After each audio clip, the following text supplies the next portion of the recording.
a little bit. So I will try and read it, and if it turns out to be boring, it's for that very reason that I usually just speak. I don't write written speech. Now, 20 years ago, almost, can you hear me? My mic is failing. Hello? Good? So 20 years ago, almost to the day, I was invited to give a keynote speech at an environmental journalism conference in Cape Town in South Africa. And as a young journalist, idealistic, with a burning desire to change the world, I wondered why everybody around me did not seem to see the great catastrophe on the horizon.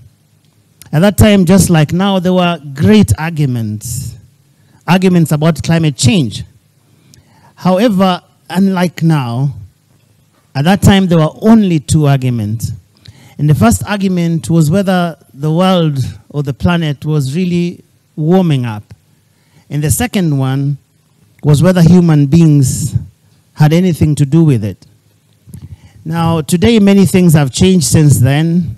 I'm now much older, perhaps a fossil, and hopefully wiser. But one thing has not changed. People are still arguing about climate change, and vigorously so. While the two original arguments have long been settled, largely, it is now widely agreed that our world is getting warmer by the day, actually, and that human beings have everything to do with it. There are new arguments, perhaps more intractable ones that have emerged over time. Yes, climate change is happening, and yes, human activity is driving it. In fact, we have even figured out about who should take the lead in solving which part of the problem, which countries should shoulder most of the burden and why. We're arguing about the urgency of helping poorer communities and nations in dealing with the impacts of climate change. Yes, we are also arguing about whether or when we should phase out fossil fuels. Yet, even with all these arguments and more, the problem of climate change has in fact got worse. The planet is not any better than it was in that year, 2003, when I gave that speech I talked about. But thankfully, many ordinary citizens around the world are also rising to the occasion, not waiting for the arguments to end, but seeking to make a difference where they are. Ladies and gentlemen, such contradictions and glimmers of hope in the face of this existential threat are at the heart of why we are here this morning at our first summit on climate change, a crucial precursor to the COP28 conference that is due to happen in just a couple of days. Now, as the chief storyteller at the Nation Media Group, I stand before you with a profound sense of responsibility and purpose that goes beyond the ink on our pages, the words in our broadcasts, and even the posts on our handles and websites. In our role as a media house, we are not just reporting on climate change. We are also assuming a thought leadership role to propel this dialogue forward. The summit is not merely an event. It is a declaration of our commitment as a media house to communicate the complexities of climate change accurately and transcend all the boundaries of traditional reporting. Now, the challenges faced by journalists in covering this immense problem that we are talking about are vast and multifaceted. Climate change is not a mere headline. It is an intricate web of science, policy, and societal impact. Our duty, therefore, as journalists, is not just to inform, but to navigate this complexity with precision and clarity. We recognize that the information we present as journalists in the face of climate change should not only be accessible, but also inspire action. Consider for a moment the delicate balance that we have to strike as journalists. We have to present the stark realities of climate change without succumbing to sensationalism. We have to convey the urgency of this problem without inducing despair. Climate change reporting is therefore a delicate dance. And as journalists, we are the choreographers shaping narratives that not only inform, but also mobilize. We are, in a sense, like those step-down transformers that bring step-down high-voltage terminologies and concepts into usable bits that can be accessed by lay people. And yes, this room is full of people with some serious jargon. You people know that, right? You see, in the conversations that take place among many people in this room, Paris is not just that beautiful French city where lovers go to do dinner cruises on the Seine River, but it is that when you hear Paris in this room, it most likely will be referring to some agreement that was signed at COP21, where people talked about keeping global temperature rises to 1.5 at the very maximum below pre-industrial levels. When you hear these people talk about Kyoto, it is not about that culturally significant city in Japan. It will most likely be about the first legally binding international treaty that was signed on climate change in 1997. That is how it works here. Many years ago, I can give you a short story. I went to cover one of those climate meetings in Bonn, and then there were some negotiations going on, and then one person from the African delegation walked out. And so as journalists, we rushed there and said, hey, what is going on? You seem to be very upset. And then the man said, yeah, we are very angry because, you know, these Annex 1 countries have refused to take any commitments either under protocol or under LCA. Then I said, please say that in English now. And he tried to explain what was really going on. So today we gather at this historically symbolic Nairobi National Park, an oasis in the midst of urbanity, emphasizing our connection with nature and the urgency to protect it. This event is not just a meeting of minds, it is also, ladies and gentlemen, a reminder of our interconnectedness with the environment. The location serves as a powerful backdrop, reminding us of what is at stake and the responsibility that we all bear. This summit, in its basic sense, aims to bridge the gap between scientific knowledge and society. We recognize that understanding climate change is not only the responsibility of scientists, it is a collective endeavor that involves the media, policymakers, and the public. It is about translating complex scientific findings into narratives that resonate with the broader audience. That is our job, so that we can foster a shared understanding that transcends disciplines. And therefore, as we embark on this journey together, let us be catalysts for change, weaving narratives that resonate beyond statistics and charts.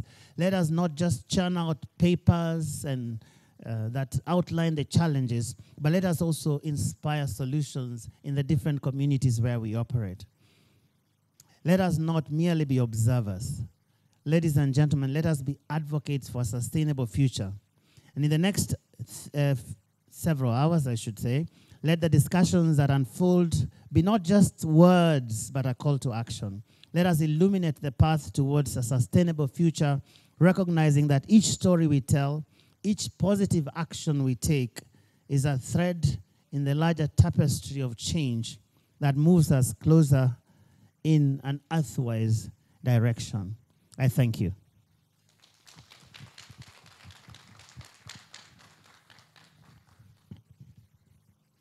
Thank you so much, Mr. Ageyo. It's very interesting to learn as a young journalist what was happening then during that time and just juxtapose it with what is happening today. I hope you all are well. Welcome to Earthwise Summit 2023. And next on stage, I wish to welcome NMG Group CEO, Mr. Stephen Gitagama. Let's applaud him as he comes to the podium to address us. Thank you.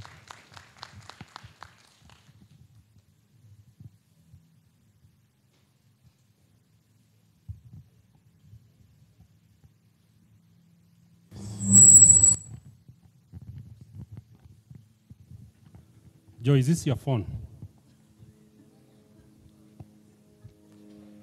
You know, back in the office, the plane has recognized the state secret. Back in the office, normally, if we have a visitor that nobody wants to talk to, or people don't want to contribute, we call Joe to talk first. So Joe will do two things. He will talk to him in English, real proper English that if you are not careful, you will not understand. The second thing he will do is that he can talk for 3 hours, non-stop.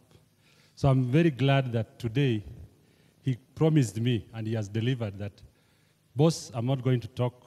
I'll just mention 2 or 3 paragraphs, and that is it. And true to it, he has just taken a very short time, which is unlike Joe. But we'll listen to him later on when he has his session. Now, good morning, ladies and gentlemen. Good morning.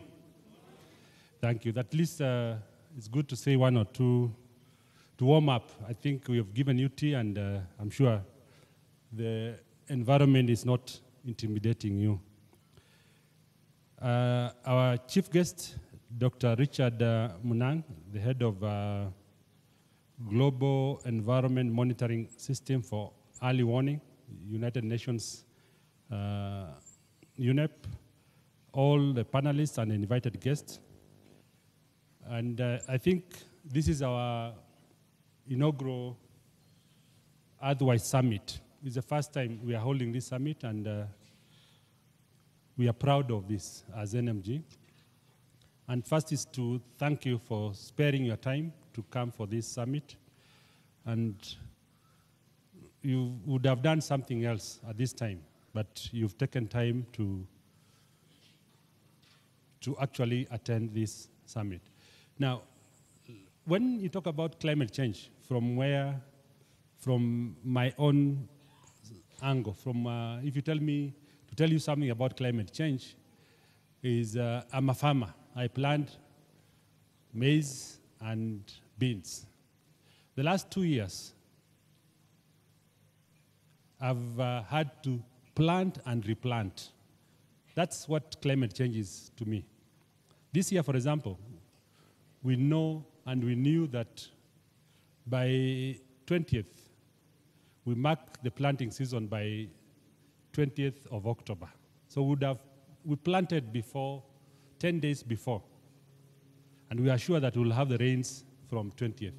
But it never happened. We waited, and you know, the kind of crops that we plant, after 10 days, they wither and you have to replant again. So we had to replant our maize and beans. Luckily, now the rains are on, and we are also worried now that the same rains that we are waiting for might sweep away the crops that are struggling to germinate and to enjoy the fruits of the improved weather. That's climate change for you. Years ago, when I was still a young boy, we were guaranteed that when you plant on between 1st and 5th of October, your crop will be ready for harvesting in early next year. That is not happening now. Now, climate change is a global challenge that continues to present a fundamental threat to our very existence. And that is the farmer that I'm talking about. That if I didn't have a second set of seeds, I'll be staring at hunger, at a misfortune that I will not be able to feed my children because I did not plant. It affects the physical environment as well as all aspects of both natural and human system, including social and economic conditions and the functioning of health systems. Now, as climatic conditions change, more frequent and intensifying weather and climate events are observed. I'm sure all of us have noticed the global changes where we have witnessed extreme heat, storms, and wildfires, or right here at home, we continue to experience floods and drought. Today's headline of Taifa Leo on page 1 is a picture of a flooded street in Mombasa, Bombolulu, and the headline is Bingu imefunguka. So, those are not normal headlines at this time of the year, but because of climate change, we are experiencing those kind of conditions in our country. Now, the Intergovernmental Panel on Climate Change's sixth assessment report concluded that the climate risks are appearing faster and will become more severe sooner than previously expected. It will be harder to adapt with the increased global heating. It further reveals that 3.6 billion people across the globe live in areas highly susceptible to climate change. So out of a global population of 7.5 billion, 3.6 billion of our population lives in an susceptible, or they are likely to be affected by climate change. And we are among more than 50% of this country's population is in that category.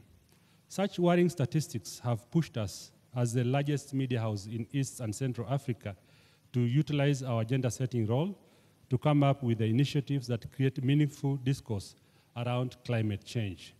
This summit comes in the backdrop of the just concluded Africa Climate Summit and the upcoming COP28 that is set to start later this month.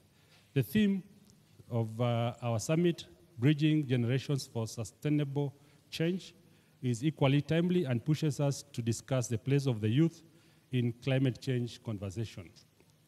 Ladies and gentlemen, in a world where change is constant and progress is inevitable, the key to a sustainable future lies in understanding and embracing the diversity of the generations that will shape it. Millennials have witnessed the escalating impact of climate change, and I'm glad that they are taking up the mantle of environmental stewardships. Gen Zs, with their innate passion for sustainability and social responsibility, actively demand eco-friendly practices from businesses and even from governments. By uniting their voices and actions, these generations can amplify the call for sustainable practices, urging businesses and governments to adopt responsible and green initiatives. Like I mentioned, beyond reporting, and Joe has captured this very well, and creating platforms for crucial conversations around climate change, we acknowledge the impact our operations have on the environment. Our approach to environmental management involves diligently identifying and controlling potential carbon emissions, a major contributor to climate change. At NMG, therefore, actively implementing strategies to embark on low carbon trajectory, aiming to achieve carbon neutrality across our operations by 2030. We have a target of achieving zero carbon emissions by 2030. Each year, we do a decarbonation plan, and we're actually preparing our decarbonation plan for next year now. So it's a key requirement. When we meet as management, when we meet as a group, it is decarbonation, and our target of achieving neutrality, carbon neutrality by 2030 is a key priority. As part of this commitment, we commenced measurement and reporting on the global greenhouse gas emissions in 2020. So we have statistics that show what we have done and what is our level of carbon emission.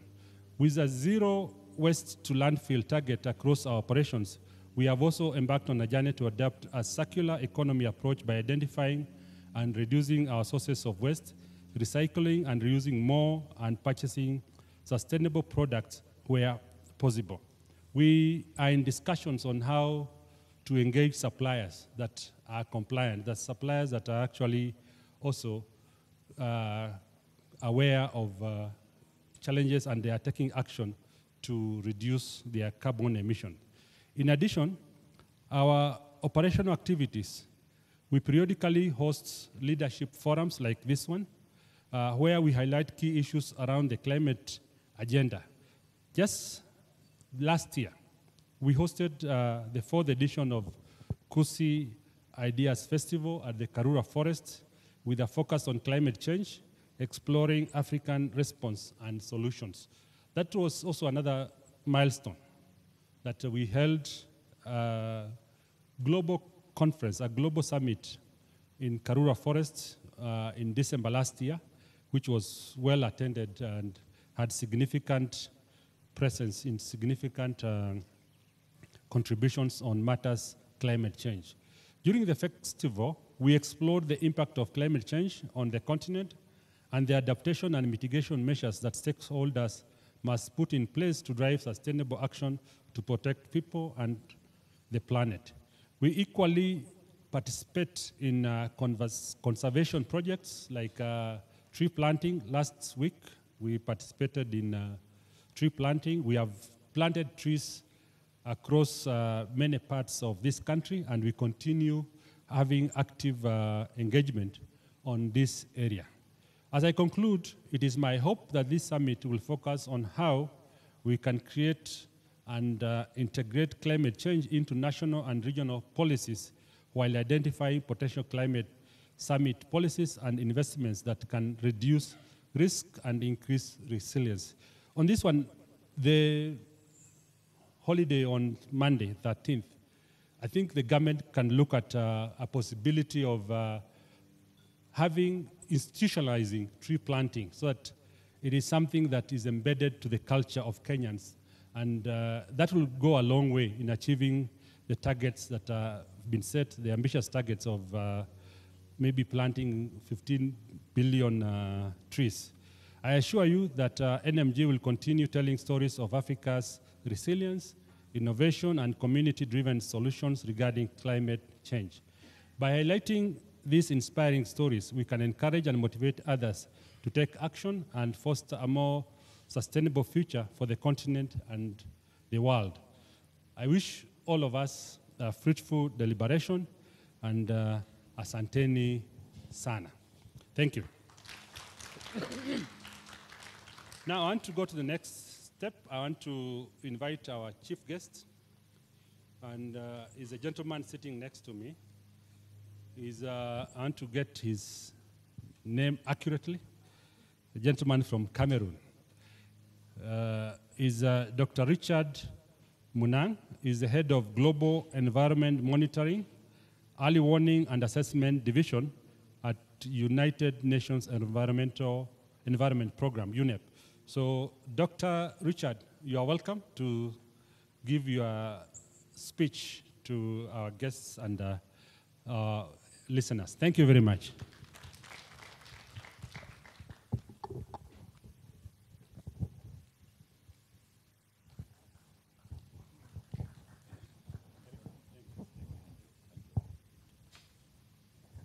Thank you. Thank you very much, the CEO of Nation Media Group, all Nation Media fraternity, government officials present here today, all invited guests, distinguished delegates, ladies and gentlemen. It's a great pleasure to be here, and I think the CEO and my good friend Joe articulated and put in perspective the reality of climate change and where we've come from and where we are today. And first of all, I would just like to congratulate the Nation Media Group, not just for creating the space for thought leadership, but also creating the space to encourage ideation, because what makes the difference in crisis, and especially climate crisis, is when we ideate to come up with new solutions, is when we encourage thought leadership. And the Kusi Festival that happened now for the 4th time, and also this Earthwise Summit, is an opportunity to reshape not just the narrative of climate change, but also to prefer opportunities. Because we know, as it is said, that there is no beauty, but only the beauty of action.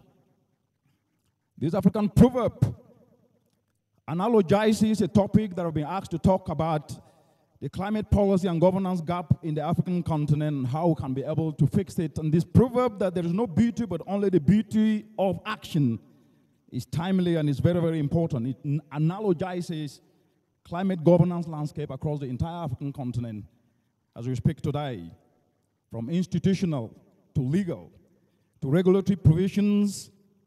The continent of Africa have not actually kept pace when it comes to tangible, impactful actions that move the needle forward.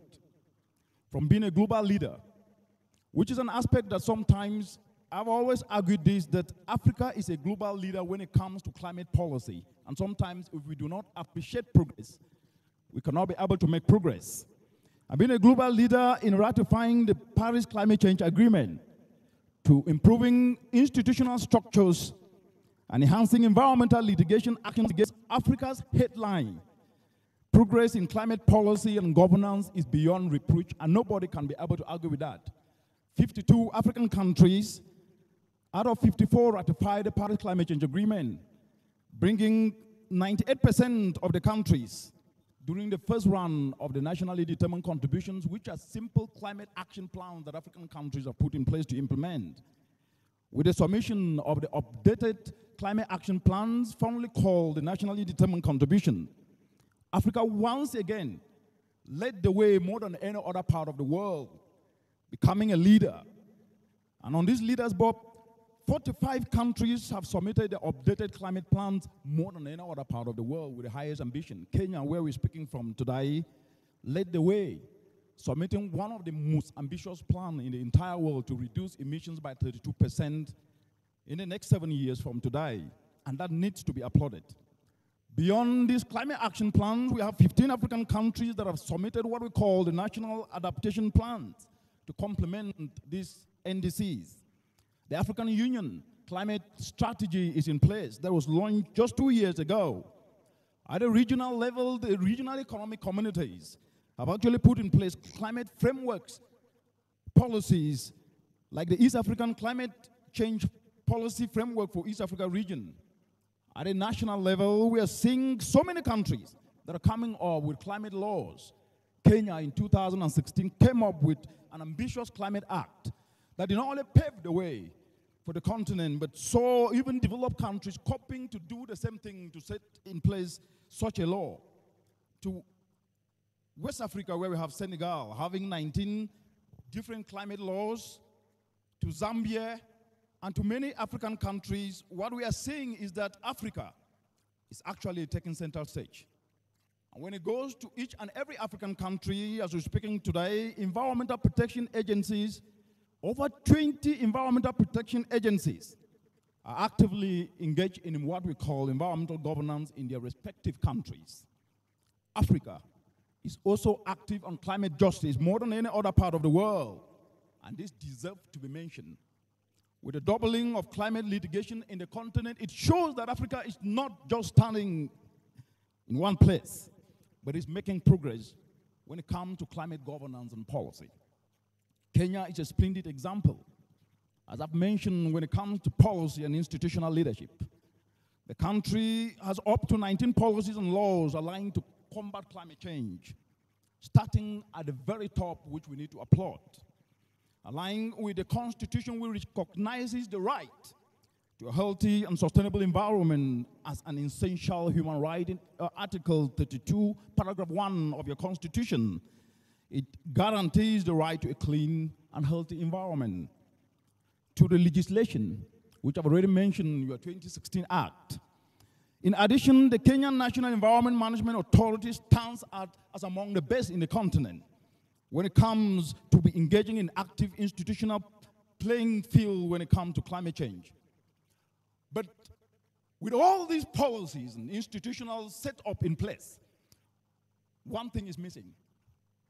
And that one thing that is missing is very, very fundamental, because the question will be, if Africa have all this, why are we still seeing our mothers and brothers and sisters buried under floods? Our mothers and brothers and sisters with drought, not only plunging them into suffering, but at the same time making them miserable and looking for places in which they can be able to find sanctuaries. This is a big question, because the policies that have been in place, even though this policy excellence is there, it has not translated to the scale of investments that are needed to be able to climate-proof Africa's development. For example, Africa is the world's region most affected by droughts and floods, as I mentioned. Since 2010, the continent has been one of the most affected regions by drought and floods. Yet only about 40% of African countries are covered by early warning systems. To enable preparedness against these most prevalent climatological risks, and even among those with coverage, the quality of the information is not always optimal. With over 70%, as we're speaking today, of the continent, national determined NDCs, national determined contributions called the NDCs, have prioritized two fundamental sectors, what are called Africa's comparative sectors. The agricultural sector and the clean energy sector constitute 70% in each African country's NDC. And these critical sectors are to build climate resilience, but yet only 2.1% of the continent's public budget are invested in sustainable agriculture. And only 8 countries met the 6% agricultural value added growth target that was agreed by the African Union. At the same time, we are in a continent today that receives almost 365 days of sunshine. But yet, with the best solar resource in the planet, the continent accounts for less than 1%, as we're speaking today, of the global solar installed capacity. And from an investment lens, it becomes even more troubling, where Africa currently attracts less than 1.5% of global renewable energy investments as we're speaking today. Yet the global renewable energy market is on the rise. It's on the rise on a good trajectory that is expected to reach a value of $2 trillion in 7 years from today. But the continent is not attracting that much. And with all these distinguished colleagues, ladies and gentlemen, it becomes quite very, very imperative to ask the question, why is it that the continent, despite the fact that it's got all this, is not making enough progress? And the answer comes down to one thing. It comes down to the fact that there is a stressor that the continent needs. Because even when it comes to finance, the continent is struggling.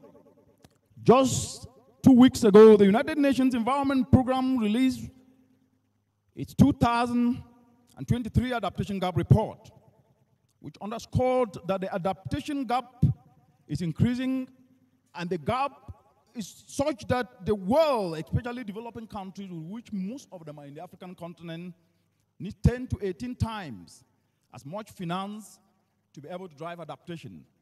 And that public financing has not been enough. And that the current adaptation gap is now estimated between 194 billion to 366 billion per year. On Monday next week, the emissions gap report of the United Nations Environment Program will be released. And the statistics are scary. The statistics are scary because records are getting broken when it comes to temperature rise. And the report will reveal that the current Paris Agreement pledges are insufficient, setting the world on a path to up to 2.9 degrees. And that is going to be dangerous, and I'd like to focus and say something about this because Africa, as we speak today, warming twice as fast as the rest of the world, and if global temperatures are to reach 1.5 degrees, which is the temperature in which the Paris Agreement is actually to ensure that the world doesn't surpass, but where we are heading today, the world is heading towards a 2.9 degrees. But Africa warming twice as fast as the rest of the world is not also uniformly distributed. Right here in Kenya, places like Turkana are warming already above 1.5. That it means that if the world was to reach 1.5, we will see so many places not only becoming inhabitable, but will plunge millions of people into suffering. And this reality tells us, distinguished colleagues, ladies and gentlemen, that one of the most overlooked facts when it comes to climate debate in this continent is that one of the important stressors is always left out. And this we have to address today.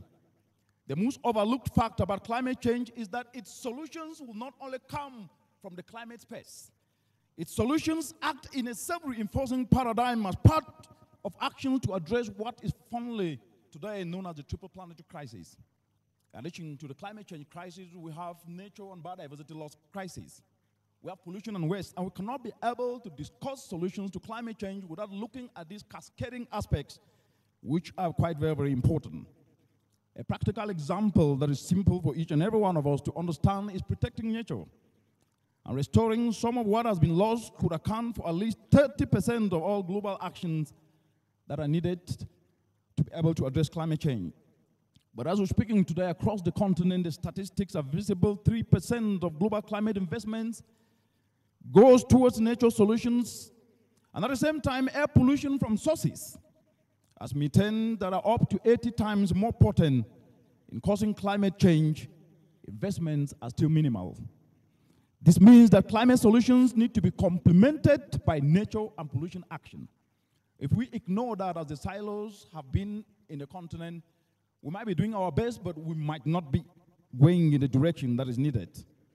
And while 70% of the globe, as I indicated earlier, is actually covered by monitoring and early warning systems that cover against climatological risk, early warning services against nature and pollution risk as we speak today that reinforce climate risk are largely unavailable as we speak in the continent. This therefore calls for one word: reimagination. We need a serious reimagination because the realities and the facts have been established. They've been established and the science is unequivocally clear that climate is changing. Yes, it's unequivocally clear that Africa is the leader when it comes to climate policy. It's unequivocally clear that the gaps when it comes to finance, to put investment in place, all these we know. But what we've been doing needs to be reshaped, and that needs a reimagination. A reimagination of solutions, and that reimagination is important because this call for a reimagination in our approach to drive transformational climate action needs to happen like yesterday. From our time and from our take on the climate narrative, from looking at it from a different perspective, because we've been projecting risk for quite a very long time. And that climate narrative of risk needs to change. It needs to change because we cannot be able to talk about what is important without also talking about the socioeconomics, despite the fact that the science is unequivocally clear. It needs to change, and this change is important for each and every one of us. And the first aspect to reimagine, to ensure that the climate governance in the continent is actually enhanced, and enhanced in a way that is fit for purpose and is inclusive, is we must reimagine Africa's climate narrative. I have never understood this. Traditional radio and media print are the main source of information, and we must be able to applaud the Nation Media Group for not only organizing these meetings, but at the same time bringing a narrative change that is needed in the continent, but more importantly across the entire African continent. What we see is that when climate change is reported, it's reported from the risk perspective. That's okay. And we saw this during this COP that was christened the African COP at COP 27, which was christened the African COP, and one of the biggest news argument or element was the agreement on loss and damage. Yes, it was, and that's okay. However, the argument that underpinned it, and is still underpinning it today, like all other phenomena on climate change, was around liabilities. That's okay. But how African economies have also lost an estimated 290 billion to 490 billion over the years was what underpinned the discussion. That is okay. But what is not okay is that there was no single narrative of solutions and opportunities that can be actually unleashed as a result of addressing the changing climate. And therefore, the focus of discussion around climate change on the liability aspect needs to change to focus on opportunity, because climate change is an investment opportunity. Climate action is an investment opportunity. It is a socio-economic transformation. But unless we start to reshape this narrative, we will always be overwhelmed with the risk. And yet, risk versus risk do not take and move the needle forward. Whereas solutions seen through investment will attract investors to be able to invest in clean energy, in transformational solutions that can be able to put food on the table and more money in more pockets. That change in narrative is very, very important. And today, this discussion needs to be reshaped, because if you look at the climate opportunities, most of the time the discussion is not really taking the shape in which it's supposed to take. It is estimated that every $1 that is invested in adaptation action unlocks a return of up to about $10.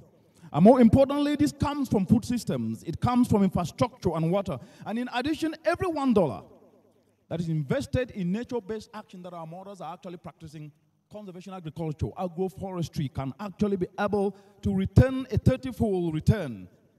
In Africa and other developing countries, an investment of over $800 million on nature-based solutions would result in benefits of up to about 16 billion annually. And yet we are talking in a continent today where most of our mothers, our brothers and sisters in communities depend on chemicalized fertilizer, but turning simple agricultural waste into biofertilizer will not only ensure that at least most of our mothers can be able to have access to have productive harvest, but it will also restore our soils. And this will create jobs for the young people in turning agricultural waste, in turning household organic waste into biofertilizer, which is a compounding opportunity that is rising at 5.9% each and every year. And this will replace not just chemicalized fertilizers that are disrupting our soils and leaching into our rivers and killing aquatic life, but at the same time will tap into opportunities that put poverty on the run and prosperity into the cockpit. Beyond this, the narrative in the continent needs to change. Adaptation alone will not move a needle. And that is why leveraging mitigation actions to power adaptation must become the narrative we need. I have never understood why these synergies are never met. Our mothers in community that use solar power irrigation, that solar power irrigation is a mitigation action, but it helps that mother to irrigate her farm. But it is an investment opportunity, and irrigating that farm means that she can be able to harvest her crops. That mitigation powering adaptation must become the narrative of now.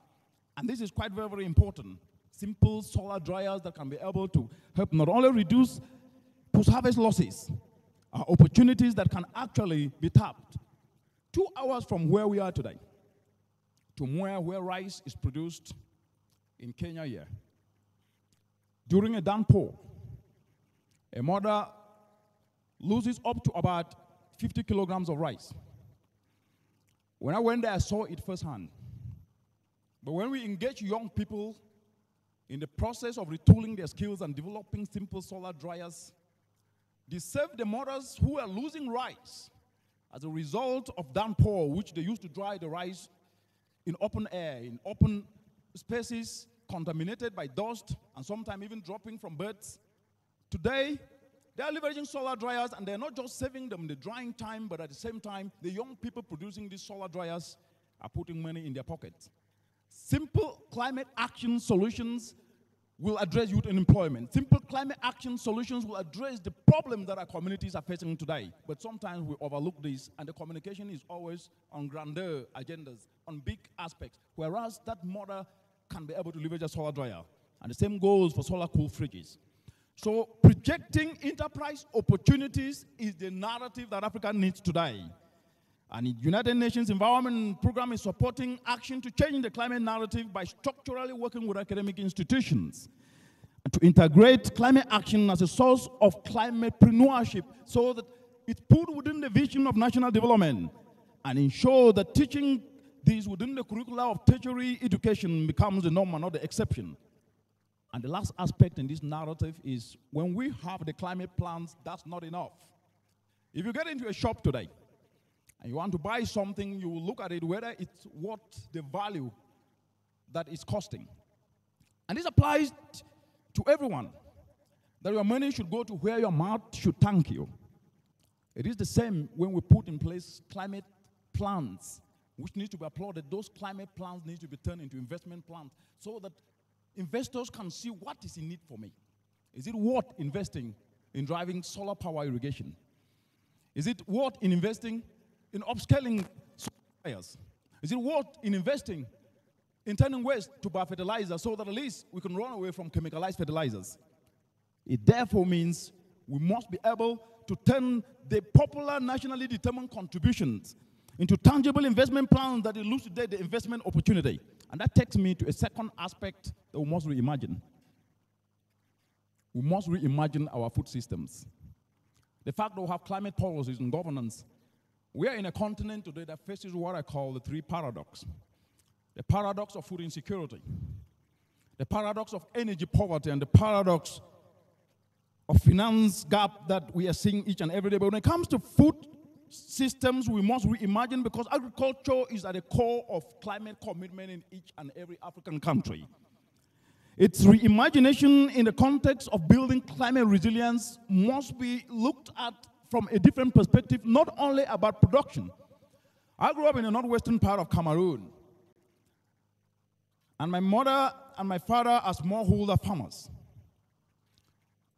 And what actually reshaped me in growing up was that the small farm that she had was what was feeding the entire family. But when a drought happened, we started sleeping with a stomach aching of hunger. And that was firsthand when I felt that going to school without having eaten food was as painful, and millions across the continent today do face that very scenario and precarious moment. But what we noticed was that there were years she had bumper harvest, but that bumper harvest of maize, of beans, of vegetables will get lost. Why? Because value was not added to it. And it therefore means that the story of our mothers and brothers and sisters in communities across the continent, we cannot be able to build climate resilience when food is not put on the table. And it means we must move from talking only about production to start talking about two words: value addition. Value addition is important, and it's critical because Africa's disproportionate climate vulnerability is because of a low socioeconomic base. And I've argued this. We are not going to stop drought and floods. Yes, we can minimize it, because the emissions in our atmosphere today are such that the world has warmed up to 1.1 degrees as we speak today. And Africa is warming twice as fast as the rest of the world. So even if emissions were curtailed to reach 1.5, Africa will still need to do a lot. But you cannot be able to afford an alternative when there is a drought or flood, when there's no money in your pocket. It means anything that is done must be able to put food on the table and more money in more pockets. That is resilience. That is socio-economic resilience that each and every African needs. And therefore, with that value addition, that cannot happen. And the continent is losing, as we speak today, 48 billion US dollars because of post-harvest losses. In 2021, the continent imported food worth 121 billion US dollars. Yet, at the same time, we're seeing 48 billion US dollars going down the drain because of lack of value addition. Whereas leveraging simple solar dryers, clean energy powered solutions can be able to reverse this. And these are not even capital intensive, as I mentioned. Cool storage to solar dryers. And our informal mothers and informal food traders in Africa can earn up to 30 times if value is added to what they produced. Right here in Kenya, post-harvest losses cost the country each and every year 662 million worth of opportunities, worth of enterprises, and prioritizing value addition and leveraging on what is accessible to our mothers in communities, to our brothers and sisters, to our fathers in communities will create opportunities, because our young people can start developing these solar dryers, developing these cool fridges, developing these opportunities that can be able to be tapped into. And that takes me to the third point. And it's an aspect today I've never understood. The third point is we must reimagine our energy systems. I have never understood the population of Africa today is at a point in which the over 1.4 billion African citizens have over 80% of them in the informal sector.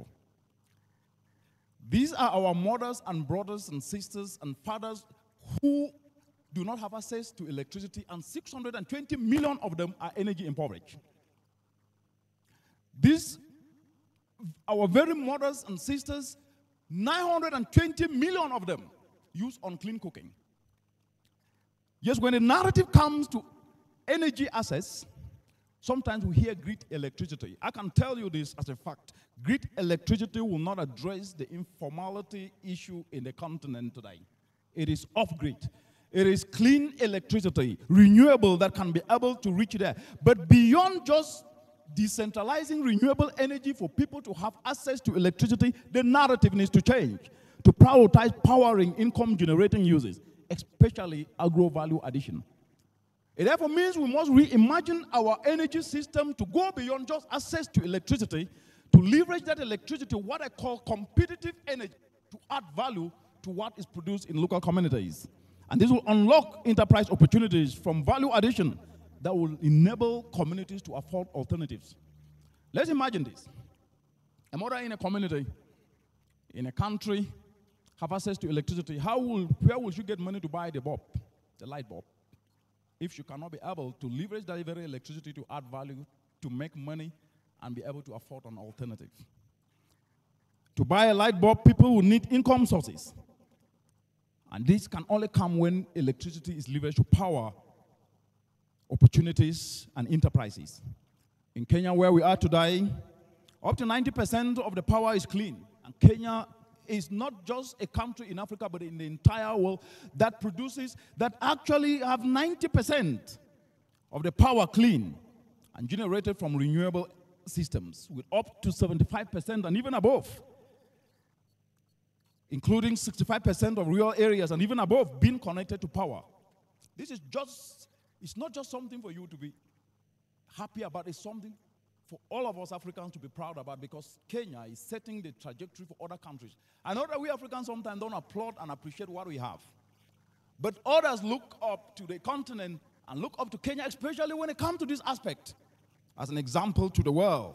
And this is already a big step towards value-added solutions. What needs to be done now is for targeted incentives that create special economic zones focused on agro-value addition to leverage this abundant energy for value addition. Collaborating by the national governments and county government through leveraging constituency fund, development fund, ward funds, and county and national government will provide an opportunity not only to provide an abundant food, but help to reverse the post-harvest losses that cost the country almost about $662 million US. That takes me to the fourth point of reimagination, which is a transport system. Africa as a continent today, the global smart transportation market is projected to grow from 94.5 billion to 156.5 billion in just 3 years from today, at a compounding interest rate, growth rate of 10.6%. What this means is that Africa, urbanizing at a very fast rate today, means that urban transportation should not only be about to transport people from town to village or from village to town. We should be connecting e-mobility that is emerging, e-vehicles that are emerging to farms so that they can connect what is produced in our farms to markets. And this will provide an opportunity, because as the push to beat plastic pollution gathers steam, so opportunities for circularity also take center stage. Making pavement routes from plastic waste will be one opportunity that can be tapped into, and connecting e-mobility, e-vehicles. To be able to leverage this becomes important. But as we do this, we must understand the fifth aspect, which is how to reimagine finance. The UNEP Adaptation Gap report, as indicated, shows the financing gap up to 366 billion each and every year for the entire globe and for developing countries, and most of those developing countries on the African continent. Because to be able to drive the above product lines that I've mentioned, we need to tap financially viable markets. And therefore, we need to reimagine financing from the perspective that if a continent today that have over 80% of the population in the informal sector, and most of them youth, in a continent where over 60% of the population is youthful, and at the same time, 60% of this very youthful population is unemployed, it just behoves each and every one of us. It begs us to reimagine financing on how we can tap into informal institutions, the chamas, the communal cooperatives, the njangis, as they call it, where I come from. Every community in Africa do have a chama.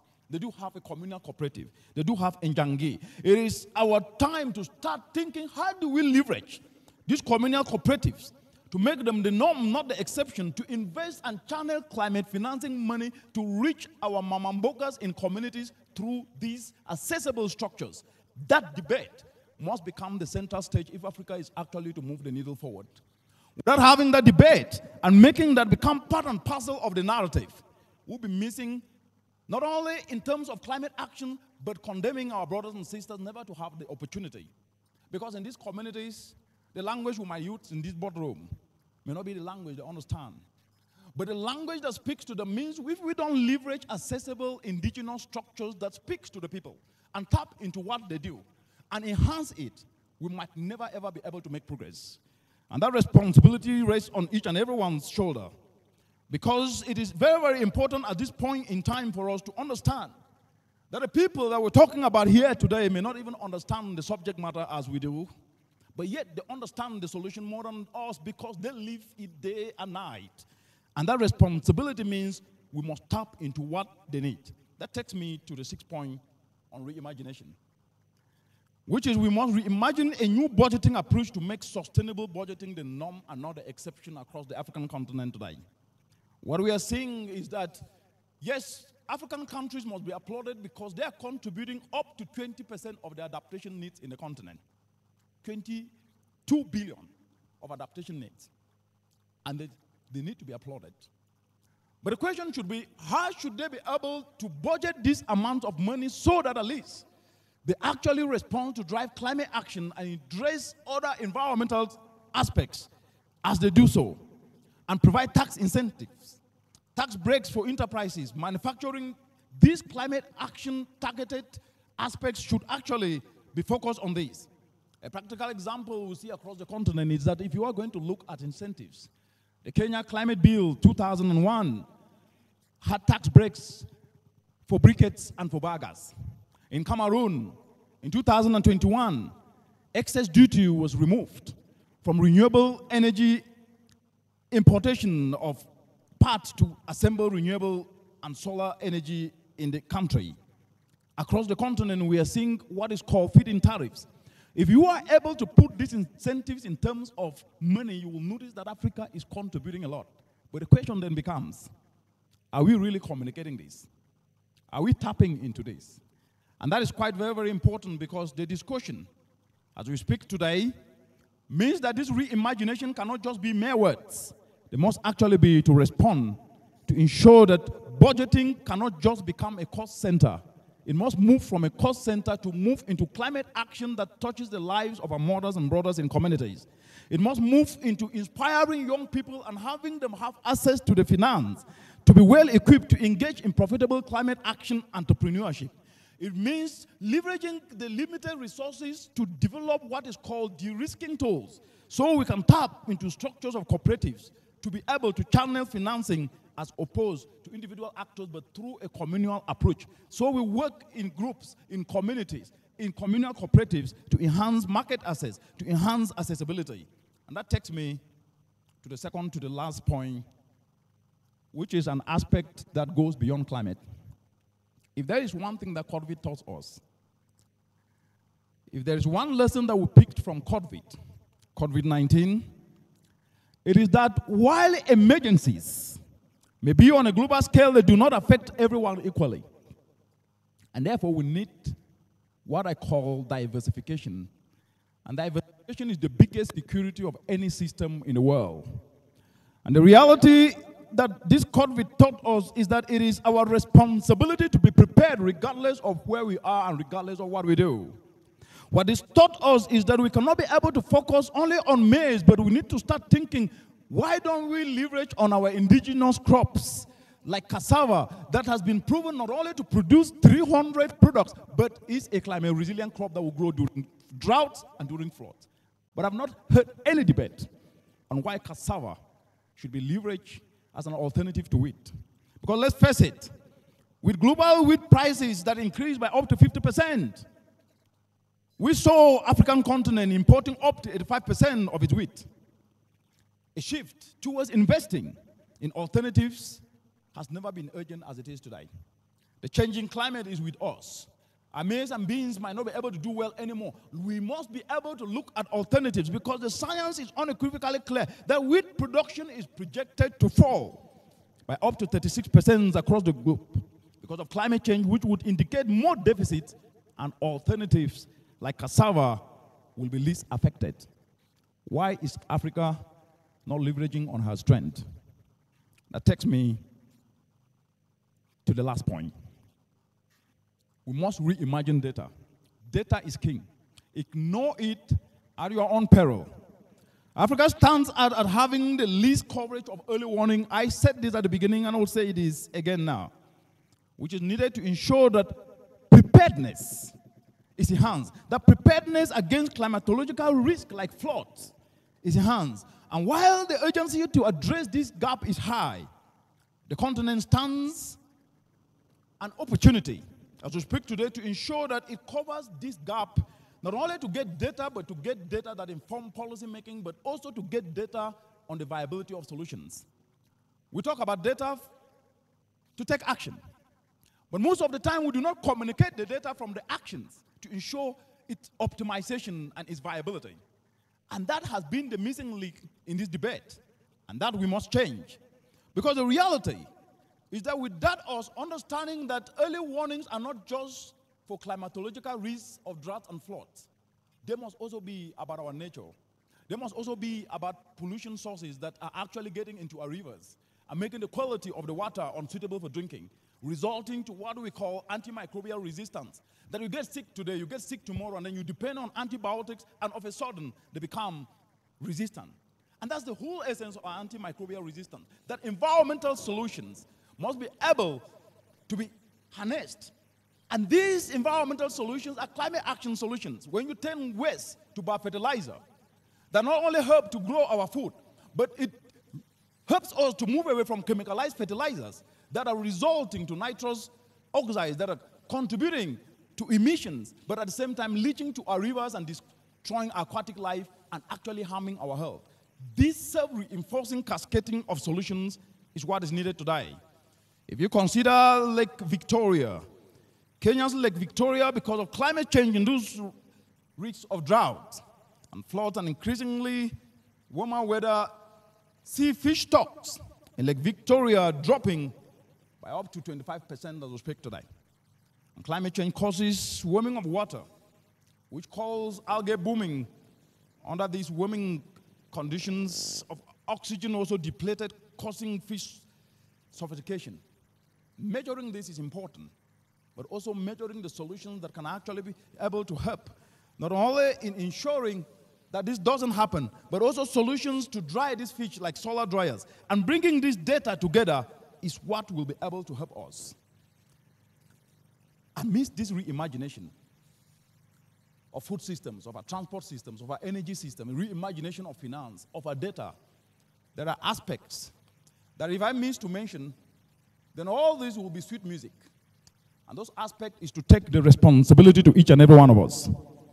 It is a responsibility because at the end of the day, all of these, regardless of what government will do, it is us, the citizens, regardless of where we are across the entire globe and across the entire African continent. If we don't play our part to meet government midway, we might not be able to take and move the needle forward. The changing climate is not an aspect that anybody is immune from. It therefore means that in the course of reimagining how we can close the policy gaps and governance gaps in the continent, we must cultivate purposeful passion. Passion is what I call the new currency of now. Passion is the fuel. It is the new currency of now. Give ideas to a passionate person, he turns those ideas into billions. But through money on someone who is not passionate, he squanders that money and nothing gets done. We must cultivate that passion at individual level, because that is what we need today. Passion is a currency. It cannot be bought with money. It cannot be bought with anything, but it is each and every one of us to start to become passionate about solutions, passionate about a narrative that informs, a narrative that inspires, a narrative that makes people to usher themselves to become solution providers. Another aspect that we need today is to train our minds. We like complaining. Serikali's idea. Hakuna mpesa, hakuna kazi. This is something that is common across the continent. Yes, it is not our fault. I grew up in the northwestern part of Cameroon, as I said. And one of the things that I learned, and our parents did this for us, not because they wanted to prevent us from not knowing, but it was just because of care. But it ended up not working well, that even when you have an idea and you sit in a house with elders, you cannot be able to express yourself. And that was done out of love. But it restricted us from having the confidence to be able to ideate, to be able to prefer solutions without being fear of any contradiction.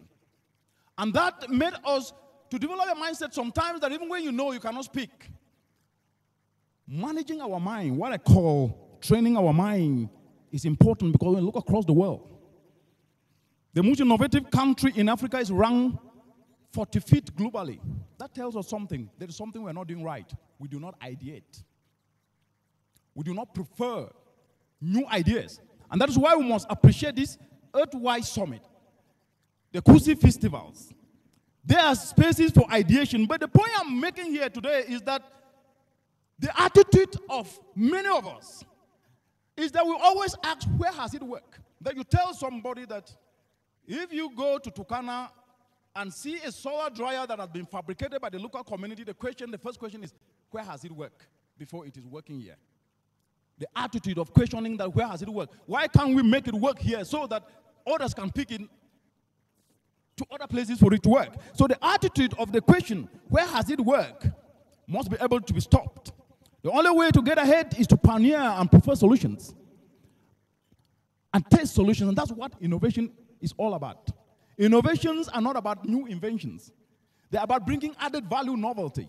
And the changing climate ushers us to that space to bring added value novelty, to learn from one another, to tap from indigenous knowledge. And this is what we must start doing. And this takes us to the point which is important. We must have faith in ourselves and believe in what we do. Hope is not a strategy. It is not. Faith is a belief that I can do it and fail and learn. But you fell forward. And it is only by believing and doing it that hope can be generated. Hope in seeing that things are done, that we can inspire other people to usher themselves into the climate space. This is quite very, very important, because if we don't demonstrate faith by acting, using what we already have, rather than waiting to get what we don't have to act, that will never work. You can only get what you don't have by using what you have. And what you have is your skill. What you have is your ability to communicate solutions, to inspire others to usher themselves. Because each and every one of us seated here today hold a piece of the solution to the changing climate. We hold a piece of the solution to drive pollution action, to drive nature action. And all of us seated here today across the entire African continent must be able to leverage this new paradigm of reimagination, of reimagining solutions that will help our mothers to put food on the table, of understanding fully well that the prevailing climate emergencies leave us with fewer alternatives, and that if we continue talking and not acting, nothing will change, it will only get worse. And the prevailing emergencies are coming at a time which, in the 1940s and 1960s, we saw the clamor of independence across the continent, where our mothers, our brothers and sisters, our founding fathers ushered themselves to action, not waiting for elusive perfection, but saying we were to liberate the continent. But in 2023, ours is not about liberating the continent from independence or to gain independence. It's about building climate resilience for the African continent. It is about self-appointing ourselves as men and women to usher ourselves into action, understanding fully well that when spiders unite, they can tie down a lion. Thank you very much.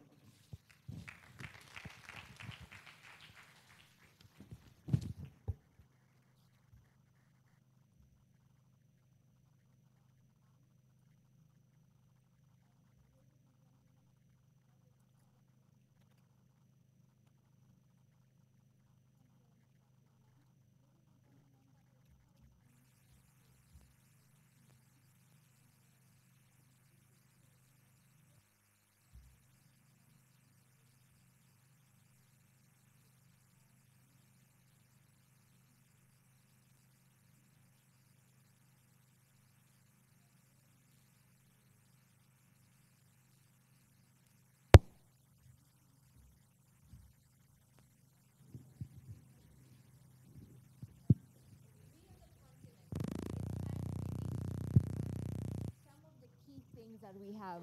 And one of the key things that we need to reimagine is our food system, our transport system, for more sustainability. And one of the things also that he happened to mention, even in our food system as a country, as much as climate change is affecting the African continent, with our continent even emitting less than 4% of greenhouse gases, our food security is what is at stake as an African country. And I was even telling my colleague Leon that it's time we shift from the foods that we normally eat, fast foods that we normally eat, to now sustainable foods. These are indigenous seeds, indigenous foods, I'm pretty sure some of you who are seated here, we spoke about the Gen Zs. When we talk to Gen Zs about some of these indigenous seeds and indigenous foods, they look at us as though we're saying something new. But it's time we have this conversation to also, even to the farmers on the ground, it's time we take these conversations from the boardroom to the ground to ensure even the farmers are aware of the seeds that they're planting in their farm for more sustainability. Seeds that can be able to withstand climate change. Foods that can be able to withstand even the increasing temperatures that we are experiencing as a continent. And I would like to invite on stage Mr. Joe Ageo, who will be introducing the next panel of speakers. Thank you, sir. Welcome to the stage.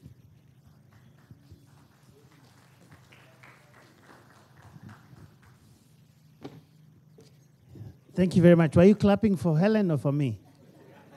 I just want to be absolutely clear about this one. All right, thank you very much, Helen. Thank you very much, Dr. Munang, for such a wonderful introduction, quite frankly, laying the framework for most of what we'll be discussing here for the next couple of hours. And without any further ado, because of time, I want to invite my panelists here. My name is Joe Ageo. I'm going to be moderating this session, which is going to focus on powering Africa, energy transition for a sustainable future. And on my panel will be Mohamed Ador, who is the director of PowerShift Africa. Please clap for him as he comes up. The next panelist is Engineer Isaac Kiva, Secretary of Renewable Energy at the Ministry of Energy here in Kenya. All right. Please keep clapping. Mr. John Kioli, Chairman of the Kenya Climate Change Working Group. Please come up to the stage. And last but not least, Dr. Isaac Kalua Green, ecopreneur and founder of Green Africa Group. Oh, you guys got tired before they got to the stage. Please keep clapping for them until they come here. All right, now you can see me better. There was something blocking my view. I didn't know how to say it. Thank you very much, Philbert, for exposing me in a little bit a better way. Now, ladies and gentlemen, I am referring to the ladies over there. For some reason, there isn't any up here. Welcome. Mr. Ado, it's good to see you. I will start with you because you're nearest to me. Energy transition, it's become a buzz phrase all around the world. What is that in English? So the sad thing about the transition, it's been actually framed by the polluter, and it's been narrowed to transitioning from fossil fuels that have powered the development of the current advanced economies to renewables. But in the context of Africa, building on what you've heard from Munang, it's actually addressing energy poverty, transitioning from not having sufficient affordable electricity for the 600 million Africans who lack, the 1 billion Africans who lack access to clean cooking, and then transitioning to renewables. So the way the conversation has been framed, and I think it's important as Africans to actually start from that premise. We didn't cause the climate problem. The continent of Africa that is home to 17% of the global population accounts for less than 4% of the greenhouse gas emissions. But mind you, if you were to account for emissions from the day we started emitting, the continent of least responsible is also the most affected. And sadly, the least informed and the least engaged with climate crisis, which is why you see Africans talk about a just transition in the frame of what the polluter wants us to actually discuss. And so my intervention on the definition of a just transition is how we will address the scandal of energy poverty in Africa. And as we do that, leapfrog that energy and become a green leader.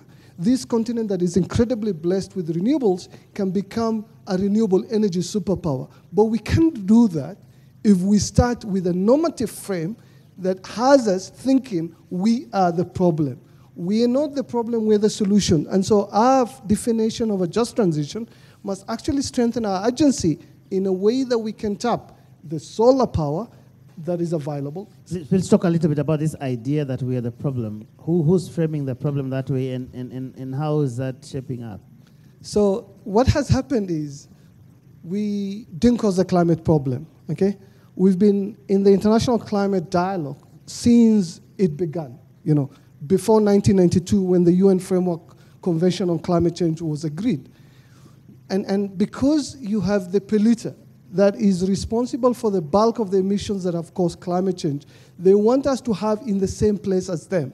So, and the reality is this: you'll have African leaders talk about climate change and talk about just transition with a mindset that there is a mitigation responsibility that is shared by the whole of humanity. And I want to disabuse that nation, because in the continent of Africa, we don't have a mitigation responsibility. We have an opportunity to avoid emissions as we develop. And that means avoided emissions, and Africa being paid to help contribute to solve a problem that we didn't create in the first place. We just had at the inaugural Africa Climate Summit. And the frame wasn't one about solutions that this continent provides for its population, and Africa contributing to solve a problem that we didn't create, and how the rest of the world owe us a climate debt. So we go with a ball begging for charity when we should be demanding for climate justice and for reparations. And we will revisit that question of climate justice because it is an interesting conversation. Mr. Kioli, our previous speaker, Dr. Munang, said something interesting, and he was talking about the national grid not being the solution, basically talking about how do you get to that last mile, because at the end of the day, we have seen all these power lines running around, but they pass over many, many homes that don't have electricity. At the end of the day, where do you come from with regard to this question of just energy transition that Mohamed Ado was talking about here? Thank you, Joe, and thanks for having me, and greetings to everybody. More than 800 million of Africans do not have access to clean energy, and also access to energy that they can use for production. The second thing is that Africa has potential of renewable energy. More than 10 terawatts of energy from solar can be tapped from Africa.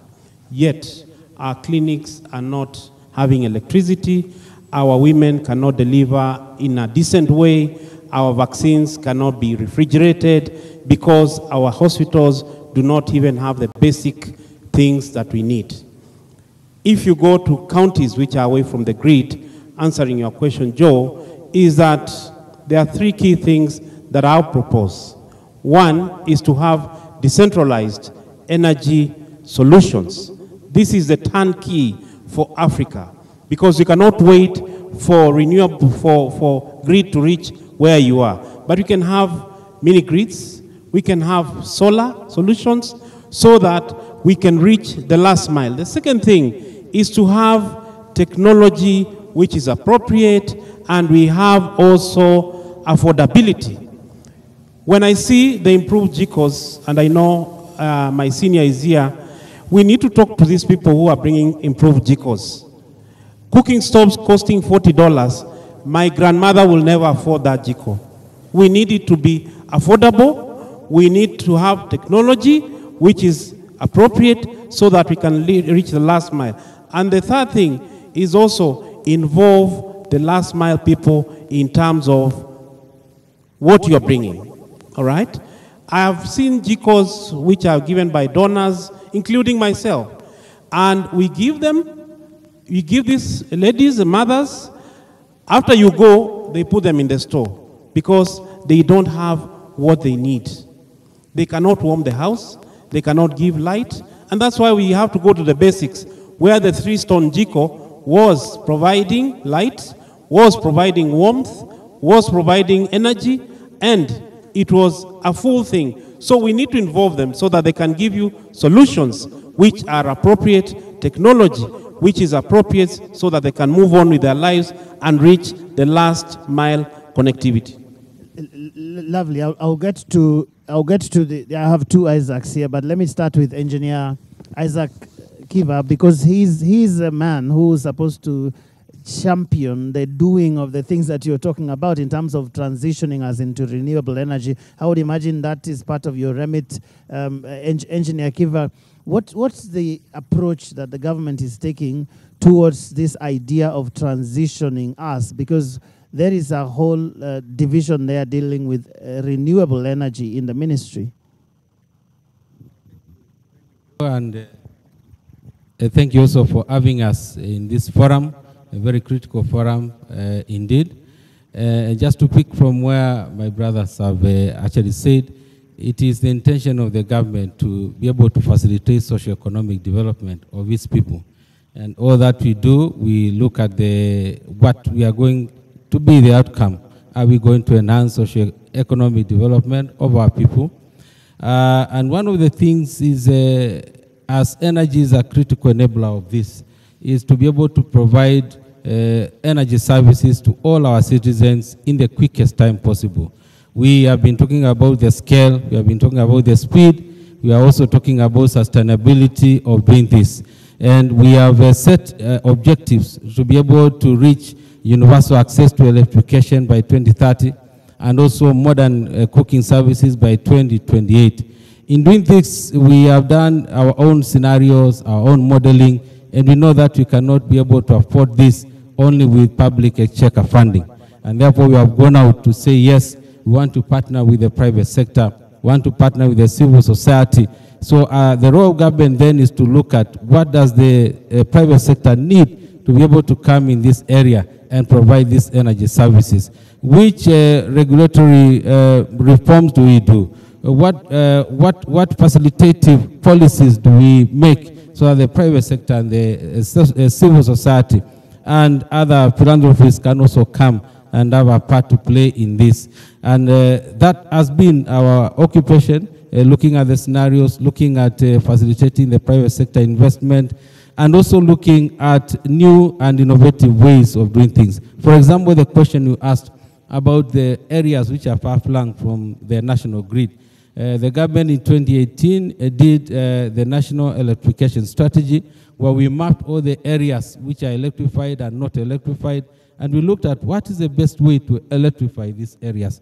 And we came up with a zoning of areas where mini grids are going to be the most effective, decentralized services are going to be the most effective, and from there we have formulated projects. Like we have a project with the World Bank to the tune of $150 million, which is going specifically to the far-flung areas to set up mini grids and also set up solar home systems, establish solar installations in community public areas. So these are some of the things that we are doing so that we can be able to get all of us participating in this just energy transition. And as we do that, then we are focusing on using clean energy because that is the one which is sustainable. Yes. All right, Mr. Kioli, you've had it. Are you satisfied with what the government is doing now? Or, I mean, you work a lot in the clean energy space.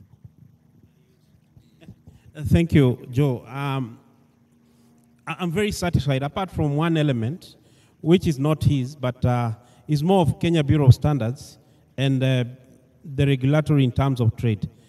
Mr. Kiva here, Engineer Kiva, gives the traders zero-rated VAT to bring solar equipment. And his intention is they bring reliable products, all right? When I got married, I'll just give you a story in 1 minute. When I got married, I thought in order to enhance my dowry payment, I put a solar equipment to my mother-in-law's house. So I went, I bought a solar equipment, and I took it home. Of course, I bought a battery somewhere else, the solar somewhere else, and I got a technician in our home. 3 months, I was told this thing is not working. How embarrassed was I? All right? So saying is that we need... I hope they didn't take their girl away. Yeah, so she's still around. She's still around, but it didn't work the way I wanted. So the thing is, we want the government to protect the users of solar equipment. We want the solar traders to give us to give us cheaper equipment because we know where they buy. They should not come and dump equipment which after 3 months we cannot use. Okay, yeah. Fair enough. Dr. Green, you have been waiting for some time because I wanted you to talk about the money, because that's something you talk a lot about. After all, you're called an ecopreneur. At the end of the day, I have heard you in many places where you speak. Money is at the heart of all of these things, and also money motivates many different actions that people take. Where do you see the place of business, the place of the private sector in this entire conversation about transitioning from fossil fuels, from these energy sources that make a big contribution towards climate change, to a more clean energy dispensation? I can never thank you enough, Joe, for having me here. And I'm sure next time you organize such a forum, I will be able to voluntarily donate my seat for a lady so that we cannot be talking of 1.5 billion people on renewable energy and energy matters and we don't have a lady, but on a light note. It is a serious thing. Interesting. We will address it. Good feedback. Thank you. It's very interesting that you bring a subject that is very, very close to my heart. And I want to, Joe, request if there is a non-African who's listening to this conversation, I want to request them to close their ears because I want to speak to us.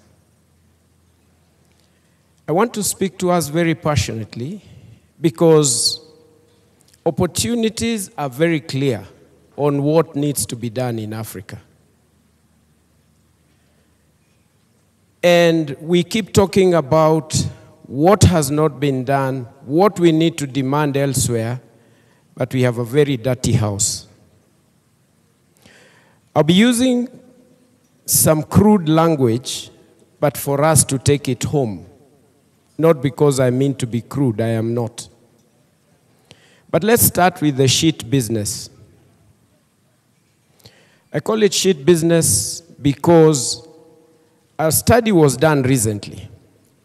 And this was by churches. What can retain people in a church? You'll be surprised. Number one is not even the preacher. Number two is not the church itself. It is actually the toilets. People are retained. People go to public places because they have toilets. And they, in fact, if you want to start a good business on the highway, don't write what you are selling, coffee.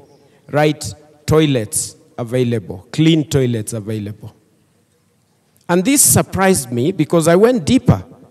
I found that WHO has already stated that close to 600 million Africans do not have clean toilets or decent toilets for that matter. 600 million out of a population of about 1.5 million. What, therefore, should we take that as an opportunity? What is the opportunity that lies there? Because we need to start understanding things from the challenges that we have and then pick the opportunities thereafter. What opportunities are there in producing biogas using human waste and all our domestic animals that we have? Who is thinking about this? It is true we need a section of people, a section of us talking about what needs to come in as compensation, what needs to be dealt with, but what are we doing with what we already have? I have been here in Kenya, the chair of Kenya Water Towers Agency. I have never forgotten a biogas system that we took to my former primary school called Unya Primary School to encourage them to grow more trees because people are paying school fees through harvesting of firewood and taking that as compensation in schools. It may not be perfectly used in Unya, but it is a solution that has saved that institution.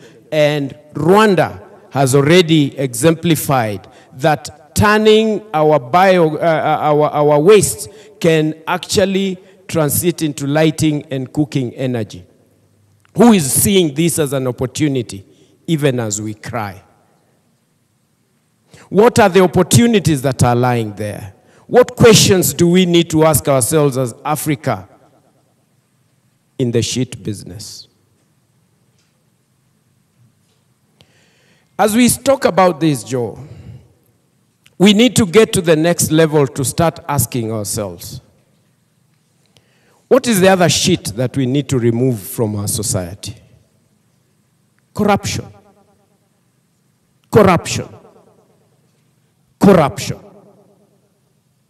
There is nobody who is going to listen to us from any part of the world for as long as we are as corrupt as we are today.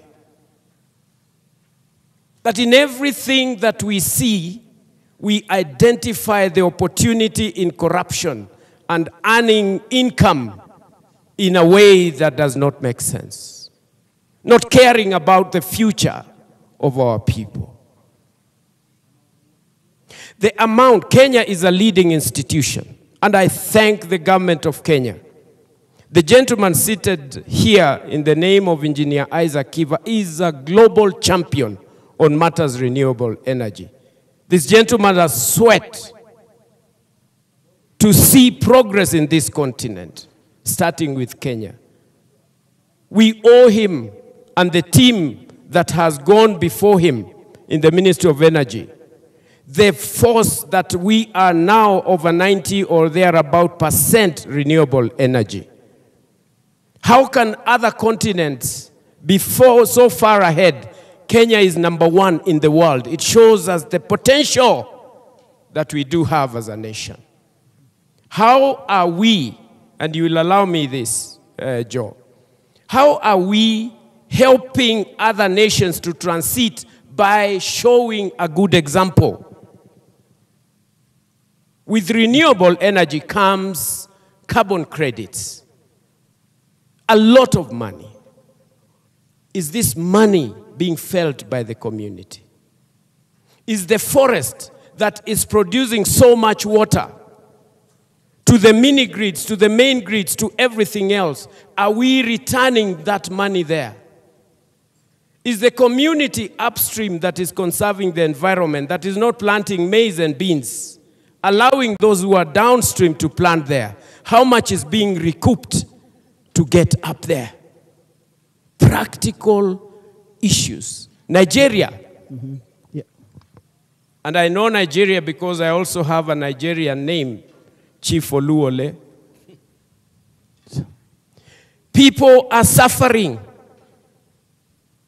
for the least that you can ever imagine. There is a generator in every little home, including the shanties. The sound of the generator everywhere is so disturbing to the mind and the pollution that comes with it. Just because, and this is not just about Nigeria, it is everywhere. Yeah. How much money is going back? They have oil. What are the efforts we are doing to do this? Yeah. What connectivity, as I finish to answer you, because I believe I have so much today, I don't know why you brought me. Yes, I have to control you. Yeah. And I thank you for that. Take, for example, the connectivity of what we are doing in renewable energy. And I'll give you an example in Kenya, because I have been part of the inside team. Some hills like Chulu Hills collect 600,000 tons of carbon credit. The government is earning $6 per ton.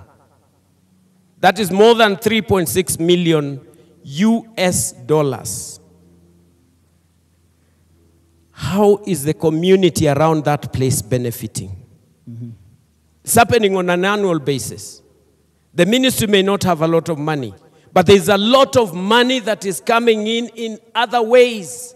Yeah, and I want why, as I finish, Joe, yeah, why wouldn't we get to that level so that we are buying cooking stoves that we can give to the community, that they can be able to understand. Why is it that we have to import cook stoves when we can produce them here? And those carbon credits initially and eventually end up being benefit to the community. I was just answering your question on how much Thank you very and how much. we can make money out of this. Asante sana, and I'll come to you again, Mohammed, because this is really about inclusion. It's about energy inclusivity. It's about the justice that you were talking about. How do we actualize what even Dr. Kalua Green is talking about with regard to ensuring that we are not just walking with a few people in this so-called transition, but we are carrying along the people who, as you said, are energy poor? The challenge we have is we haven't developed, uncharted, an Africa-led approach to climate. This is a challenge. When you talk about climate in Africa, you're not helping Africans. We need to be talking about development in this continent. It's about lifting people out of energy poverty. It's about securing people's well-being. It's about how we can deliver greater prosperity for the continent. So the thing I want us to think about is, rather than talking about climate in a silo, how can we address the interlinkages between climate, energy, and development? In this continent, I want us to be honest to ourselves and speak truth to power. We have 3 structural traps, and unless we break free from these structural traps, we'll never deliver climate justice, neither will we deliver sustainable development. We don't have food sovereignty. We lack food sovereignty. 80% of the food we eat is imported. This is a sad reality. At the point at which we were attaining our independence, we were the bread basket of the world. We were producing sufficient, appropriate and nutritious food for ourselves and selling the surplus. We don't have energy sovereignty, and I would say renewable energy sovereignty. 600 million Africans don't have access to electricity. 1 billion Africans don't have access to clean cooking. And unless we address this lack of renewable energy sovereignty and address the scandal of energy poverty, there's no way we will deliver well-being or development. And then the third one is we don't have a Pan-African industrial policy, which is why we're happy to export our primary commodities, including our strategic minerals, and help the world develop the clean technology that's needed for the transition, and then we import that using foreign exchange that we hardly have in the continent. So if you think about the strategic minerals that are needed for the transition, whether it's to produce solar panels or battery storage or wind turbines, we still have to import. But 40% of the strategic minerals that are needed for the global decarbonization are found in the continent of Africa. So what I want us to be doing as Africans is chart our own path. And that path cannot be addressing climate in silo. It has to help us address... What's stopping us? So this is a bottom line. This continent hasn't truly internalized what is at stake. We still have the polluter calling the shots, which is why we've been made to believe that there is a climate problem that Africa needs to address when we haven't caused it in the first place. And so we are instrumentalized. My brother was talking about carbon credits, and I want you to actualize what that really entails.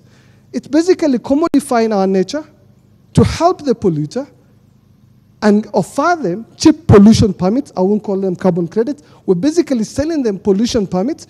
Rather than asking them to decarbonize at the source, we will help you cheat the system and offer you cheap credits so that you continue to pollute at the source without decarbonizing. So this is at the heart of the problem. Argument that even if you don't do it, they'll still continue to pollute. So at least you can get some money from it and try and do something with it. Money to take us to our funerals and pay for our funerals. Is that what we want? Is that the aspiration of this continent? That rather than us securing our well-being and our prosperity and becoming part of the global nation that contributes to solve a climate challenge that we didn't cause in the first place, but we have the essential ingredients that are needed to address. So do you see a role for private sector? Do you see a role for the market in this conversation about climate change? And what is that, if it is there at all? I don't ever believe the public sector is right or fit to address the problem. And unless we can unlock the private sector's innovations, there's no way we'll deliver. You and I never had a fixed telephone line at home. We carry today the latest mobile phones in our pockets. This is the beautiful thing about technology and innovations. We have the best solar in the world, okay?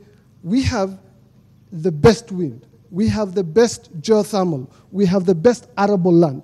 We have a youthful population in this continent. So the essential ingredients to help power Africa's prosperity is in the continent. And I want us to just engage that we have a climate problem, but we have incredible potential. How can we not use the incredible potential to help solve a problem and offer us the best path to prosperity? It comes down to one thing: leadership. We're good at speaking the climate rhetoric. We're terrible at delivering tangible actions.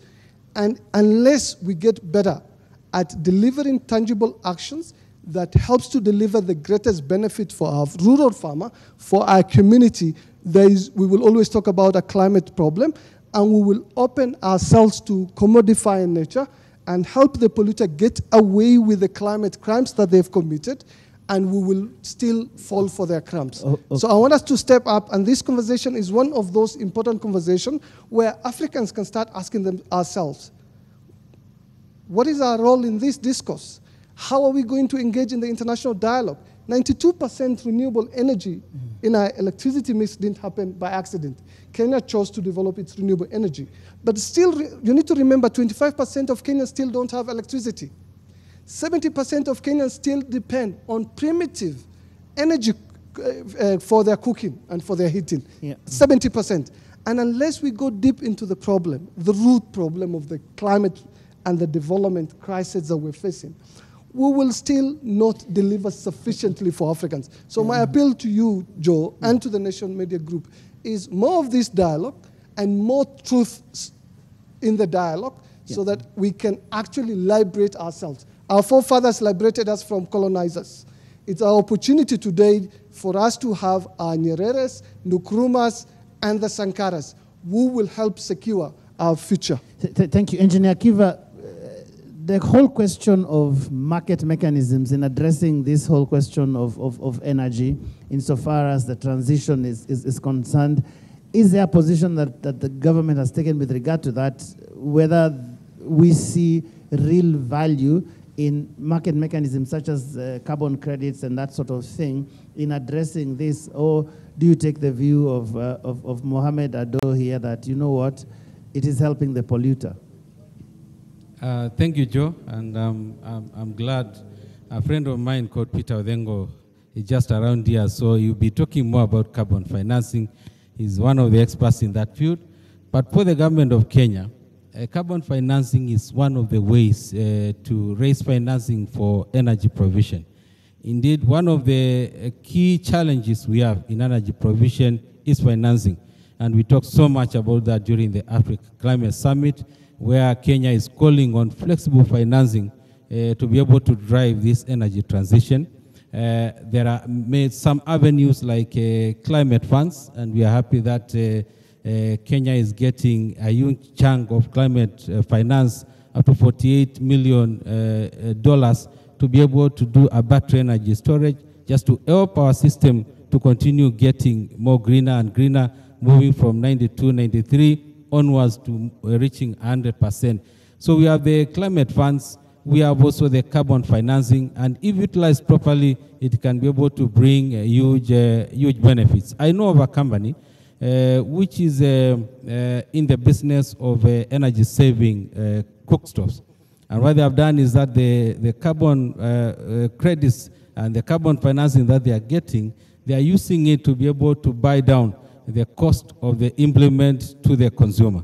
And so in a way, it's making the energy saving GECO cheaper because this company is utilizing the credits they are getting from carbon financing to be able to put it into that subsidy for the consumer.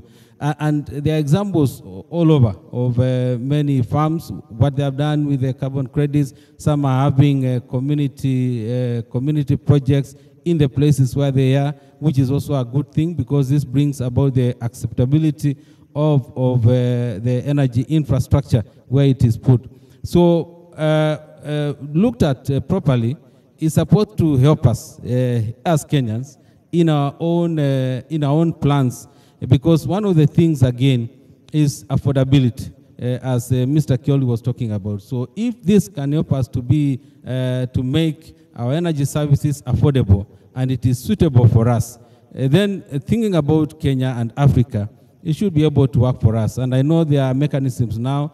There is a push by the Ministry of Environment to look at the regulations on this carbon financing, and we should be able to give comments so that then the regulations which are going to come out answer to our issue of whether it's going to facilitate and make sustainable our energy provision.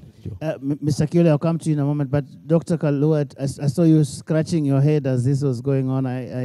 By the way, for those of you who may not know, Dr. Kalua's produced the car that the president was riding around in during the Africa Climate Summit. And such solutions, because I heard you talk about solutions a lot in terms of getting this practically to the ground. What opportunities do you see in the horizon? Or perhaps you could talk a little bit about e-mobility, electric cars, and that sort of thing as one of the ways, because I saw statistically the transport sector contributes a huge percentage of the global emissions that we are talking about. In the US, I think it's 35%. Average is around that anywhere around the world. Allow me to...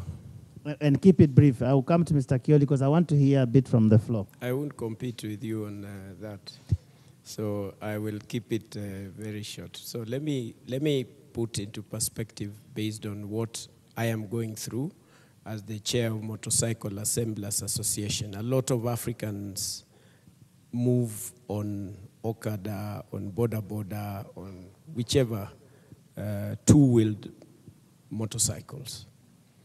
The policies that are available in the country, including, and when I speak about my country, I'm speaking about a situation that is replicated across Africa. So like in Kenya, we do have the motorcycle regulations of 2012 or thereabout, I don't remember very well. So this requires the progressive inclusion for localization.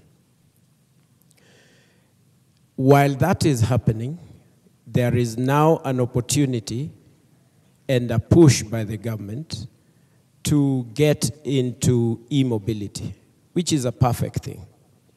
How can it be helped so that we achieve employment for our people?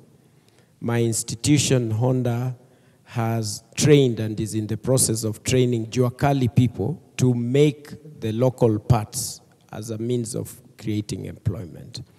In between, there is a policy gap where the e-mobility is now said that it needs to be brought into the country without necessarily doing local parts, and that kills the entire process and imagination of this. We definitely need the e-mobility. We definitely need these processes. But let's look at the bigger picture here, because we need to carry everyone. And this is a challenge in Africa, that we need to carry everyone along. The motorcycle makers globally, including Indonesia, where they have now moved to more than 50% of local parts in that country and creating employment opportunities. They have transitioned into e-mobility, but they are giving about $600, about $560 or $600 as a rebate to the cost of the bike, so that whoever is buying a new bike, $600 is paid from the government, and it is a subsidy because of reducing the import bill, and that process becomes very easy to graduate as opposed to moving at first to all this. So the makers are one, and they will make certain percentages. the best approach for transitioning is to approach the same makers of motorcycles globally. Can you progress in this area?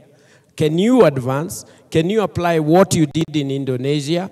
What can we be able to do as opposed to knee-jerk actions that then kill the industry and then gets to the next thing, as I finalize to answer your question, where you also deal with financing. African riders, the Okadas, the border in Kenya and other places, they are paying 3 to 5% interest per month. It's unsustainable. Whether you are doing it for electric or the ICE bikes, whether you are trying to get people to transition, the same goes to the vehicles, like the vehicle that you're talking about. By the way, Joe, it feels good to ride in an electric car. The savings are enormous. I am giving a practical example. I charged my car 4 days ago. The cost for charging to me, based on a very high rate at the moment from my house, was 460. I have used the car for 4 days, and it still has charged to take me for 50 kilometers. Wow. These are things that we need to practically see. How can we take this to the normal person? Starting with you can imagine even the continent of Africa, leave alone even electric. We don't even have enough bicycle factories. We are relying on very good interventions by institutions like World Bicycle Foundation, which is doing a tremendous job. Can we transition our people step by step? I finish with what the Chinese say in one of their sayings. I will paraphrase. For us to transition, you cannot take, they say that you can't cook a frog by putting it into already boiling water. You will actually burn because the frog will jump out and splash hot water to you. You need to place it inside in cold water, warm the water slowly until you get your frog ready to eat, if you have to eat that. Okay. That is the process that I believe, transitioning in a way and with everyone, taking the jobs with us, having removed corruption, taking and looking at every livelihood with a lot of importance and honor, knowing that all these things we are also doing them not just for us, but for future generations and for God's glory. Thank you very much. I have been told in my ears that we are not serving any frog for lunch. So Mr. Kiodi, before I go to the floor for a minute, is it up to us or other people? Because, I mean, you're going to be going to the COP in the next couple of days, and one of the things that we'll be talking about there is money, and that money typically comes from some Western capital somewhere. Doesn't come most of the time, but we are asking them to bring it. Thank you very much, Joe. I think I want to link that with energy. 80% of African nations use biomass energy. What that means is that they're either using charcoal or firewood. What I propose is 3 key things. At international level, I know my friend Ado, who is a very good friend of mine, I associate myself with his comments about 4 solutions of carbon credits. But I also want to say these things have been there for some time. If I went to the market to buy a lorry and I get a lorry, I can still get a pickup. There's a saying in Kiswahili says, heri nusu shari kuliko shari kamili. So I wouldn't deny ourselves getting carbon credits because that is what is there at the moment, unfortunately. But I will say that we need now to have those benefits down. We need to have these companies doing very legitimate things, not cutting roads, building schools, and telling us these are your benefits. You would have done that because you want your staff to be near you, you want to access the forest, but not because of me. I really want tangible transfer of that carbon credits. Number 2, under the Climate Change Act of 2016, Article 19 invites the county governments to have their laws on issues of carbon credits. And no, there are issues on carbon and climate change. And what that means is that they've been given, most of the counties have put aside 2% of their development money on climate change. What is important is they should run away with it and give their people money to do, energy projects.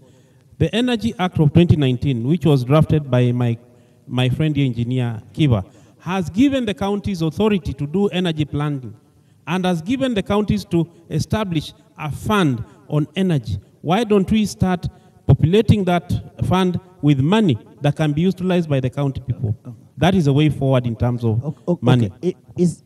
Is there anyone here who has a question, comment? This is going to go very fast. So anybody? Oh. It means these people are very, very clear, or they are saying things you absolutely don't understand. Okay, there's a gentleman behind there. Could we have some lady, please? There is a big problem in this place today. Oh, is that a lady? If there are even two ladies, I will agree. So there's a lady behind there. Please, let's start with the lady. Sorry, gentlemen, but we'll come to you. There's a lady behind there. Any other lady, please? I'm willing to ignore all these men, by the way. Okay, there's another lady over here. Oh, we'll come to the gentleman, don't worry. So let's start over there. We'll come to the lady here. Then we come to the two gentlemen here. And that will be it, by the way, for the floor. Yes? Oh, okay. So I want to appreciate the talk. It's very insightful. And for me, maybe what I want to say is I want to support okay, I didn't get the names fully, more of what the content is. So I want to support what he's saying about us not, the talk about carbon credits or the market mechanisms. We should not only concentrate on that. I think to reconcile it with what the engineer is saying about the benefit for us as Africans, to reconcile the two is to say that, fine, as we need the money or we need these things for our benefit, we also should consider also like pushing for the West or the polluters to do something about they change their ways also, so that it doesn't come to affect us. Because if what he's trying to say is, it's benefiting us, yes, but if they continue to not to change their ways, then it means that even with the benefit, we still continue to hurt ourselves. Like we are being affected more than they are, but we are the least polluters. Okay. So that's what I wanted to say. Thank you. Yeah. Fair enough. Yeah, for that comment, we'll get some reactions here. There was a question or comment.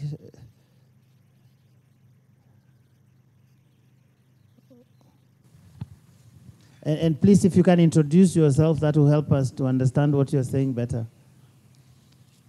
Hi, everyone. My name is Hope Omboy Ochieng. I'm 12 years old from Peace Junior School. I am a poet using poetry to send messages of hope and create awareness. I plant trees of hope to keep my poetry alive as a physical symbol. And my question for today is, what is NTV doing or planning to do to support children who are into climate awareness through many areas of art? Oh, wow. First,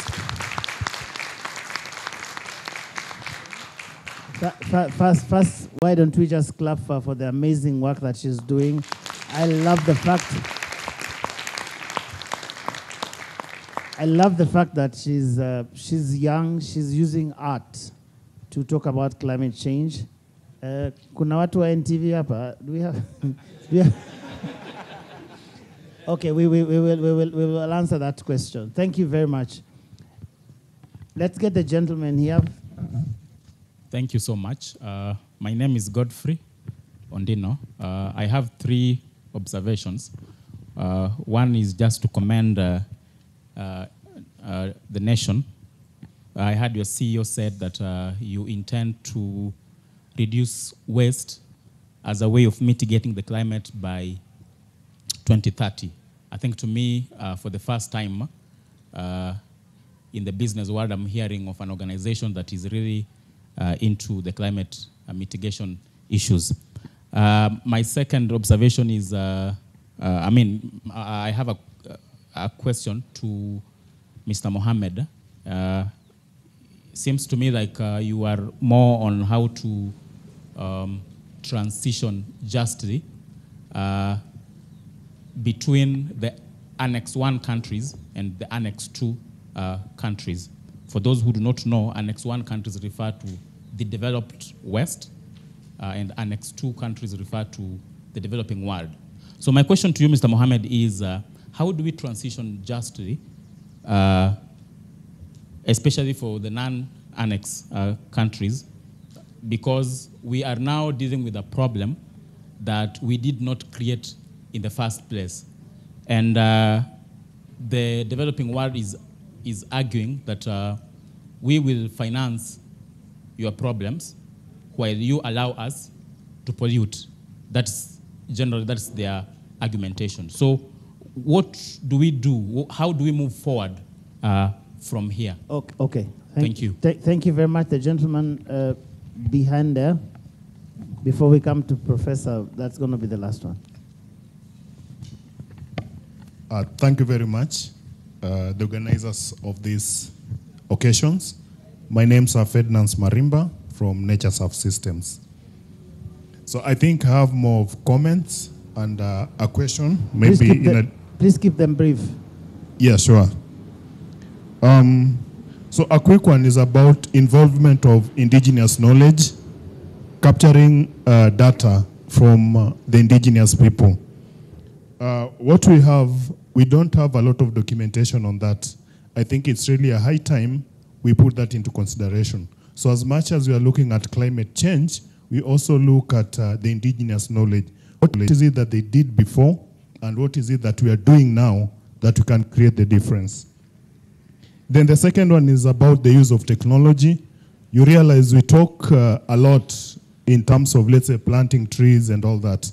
But what technology are we using or employing to really understand what changes have occurred over time? For example, use of geographical information system, use of satellite, and all that. So maybe we put this into consideration. Then lastly, it's to the nation group. I remember as a young person during the days of President Moi, there was a lot of this call of kata miti moja, panda mbili. I think we really need to get back to that campaign so that we regenerate maybe things like forest and all that. Thank you. All right, so thank you very much. Prof, let's finish with you over there.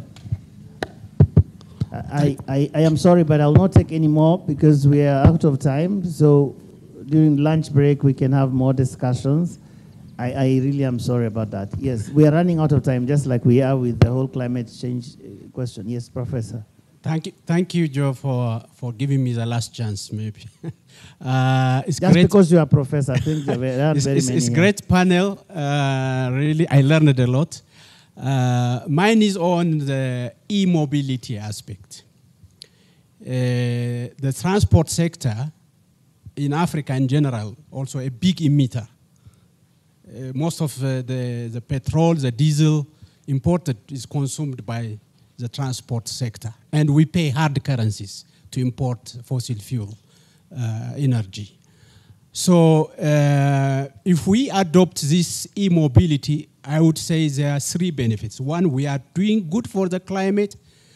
We are also, in terms of urban pollution, we create clean cities. And the third one is saving foreign currencies. So I would like to ask engineer what the Kenyan government is doing on this, whether they have factored it in their nationally determined contribution plans. Thank you. All right. Thank you very much for that question about NTV. This man here called Bernard Mwinzi. You can see more.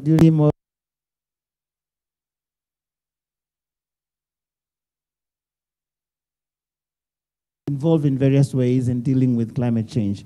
But this gentleman here is going to give you more details on how we can engage further at that specific level. Gentlemen, we don't have a lot of time. I know all of you speak a lot. I have a feeling speaking is part of the reason why you do what you do. So we'll keep this brief. I hear questions that revolve around the question of Mohamed Ado speaks a lot about the problem having been created out there, the idea that we are suffering the consequences, but ultimately it still takes some money for us to get ourselves out of this. Where does that money come from? Who gives it? Under what terms? That is a question that you will answer. For Dr. Green, there's a question of e-mobility, but I think the policies that are there in place. And then as you do all of that, you give your final comments, because I will not allow you to speak any more. So Mr. Kioli, prepare your final thoughts as well. Yeah. Let's start with you. Joe, let's think of our planet, and particularly the global commons, as a big pizza, the global commons. And every man on this planet having a right to use the atmospheric space. And 3/4 of that pizza has been misappropriated by 20% of the global population. The reason why we need to transition from dirty, i.e. fossil fuels, to clean energy is because we've exhausted the carbon budget. And now, the people who exhausted or misappropriated that carbon budget want us to sell them pollution permits rather than cutting emissions at the source, and we will kill ourselves for the crumbs because there is no climate finance that is flowing to the continent of Africa. That is what is being presented to Africa. And I want to say loudly and clearly, our world has warmed up at 1.1. How should it work, Mohammed? That's where we are now. So our world has warmed at 1.1 degree above pre-industrial level. We're in a pathway to 2.7 degrees. And it's in Africa's interest for us to contain this global heating. You don't contain through dangerous destructions, you contain through emissions reductions. So we need every country of the world to cut emissions at the source. And what Africa is offering is to leapfrog that energy and become green leaders. So where is the money going to come from? In the UNFCCC, the world has committed for the polluter to pay so that the vulnerable can transition. So we need to hold them to that commitment. How they're paying today is basically providing us loans that put us into a debt distress. Now, what is the point of Kenya taking a loan to contribute to solve a problem we didn't create when this country's economy is in a dire state? Okay. And unless we internalize that fact, we will be opening ourselves to false solutions that will not put us on the right path. Let's say no to climate loans. Let's say to climate reparations so that we can help Africa transition and become a leader in the global effort to tackle climate change. One last point, if you allow me. Yes, please, briefly. Because there are a couple of other things that were raised.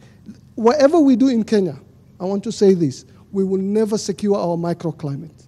Just like we didn't coast, we need every nation contributing so that collectively we can put ourselves on a sustainable path. You can plant as many trees, you can transition to 100% renewables, but the climate phenomenon we're facing is outside our borders. And it requires humanity to come together under the UN to recognize in this emergency, we need all hands on deck, and we cannot allow for cheating. Okay. Engineer, government policy on e-mobility. Yes, Joe, and even as I answer that, I want to appreciate what the young lady Hope did say, and to Hope NTVs, even as you answer that, is to say we have a strong focus on women and youth and now children, and we do not only have them to look at the policies which we are having, but also in creating awareness in campaign. And we'll be looking specifically at the segment of children to see what we can do, especially on clean cooking. We're working also closely with the Mama Doing Good, an initiative of the First Lady, to be able to reach that segment. So that's an area we're going to look at. Please talk to her during the break. I'm sure she'll be happy to hear more. Thank you. Then a gentleman raised the issue of use of technology. I just want to confirm that indeed we use GIS for our planning. We use GIS for our electricity access infrastructure planning and execution. And this is something which is very good. Even for resource assessment, we do it based on GIS, which is a very good planning too. Then coming to the issue of e-mobility, the government has recognized the potential of e-mobility in helping us to get into our energy transition and also to meet our climate change goals. And we are working together with stakeholders, including Dr. Kalua and others. During the Africa Climate Summit, our regulator, the Energy, Petroleum and Regulatory Authority, did launch some guidelines on e-mobility, e-charging, which now people can be able to apply to be able to set up these e-charging stations. At the moment also, the government has set up a task force on e-mobility with several stakeholders, looking at the policies which are necessary to be able to move this e-mobility forward.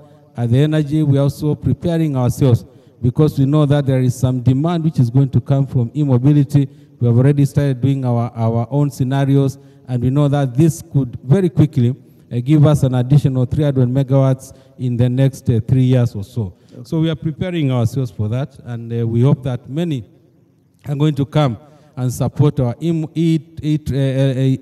energy transition policies, our energy transition initiatives, so that we can be able to afford our citizens clean energy at affordable rates and still be able to do it with low carbon development. Thank you, Mr. Kioli. Your last thoughts, the most important thing we haven't said so far, which you can't live without saying. Let's not play victim, Africans. We are blessed with resources. We are blessed with sound minds. We can make a change. Number two, I want to address the issue of the NDC, the Nationally Determined Contribution. There are 2 pillars among the 11 pillars or so. The first pillar is increasing renewable energy. The second one is also efficiency. And the third one that talks to e-mobility is also the issue of increasing mass transport and efficient transport systems. So I think in 2015, that was envisaged by the Ministry of Environment together with stakeholders. The second thing is indigenous knowledge. Indigenous knowledge is very important, needs to be worked together with meteorological department, especially in climate information. In Ukambani, we have already seen calves going to the river, raising their tails. We have seen some plants which have flowers, and we knew El Nino is coming. So we didn't struggle with wondering if El Nino is coming or not. So indigenous knowledge is there. It should be infused to meteorological department for a very clear system, which is information system and early warning system. Thank you. Thank you. Dr. Kalua. I'll respond to the 2 issues that have been raised. One is on tree planting, how we can personalize and get it to be community driven. There is an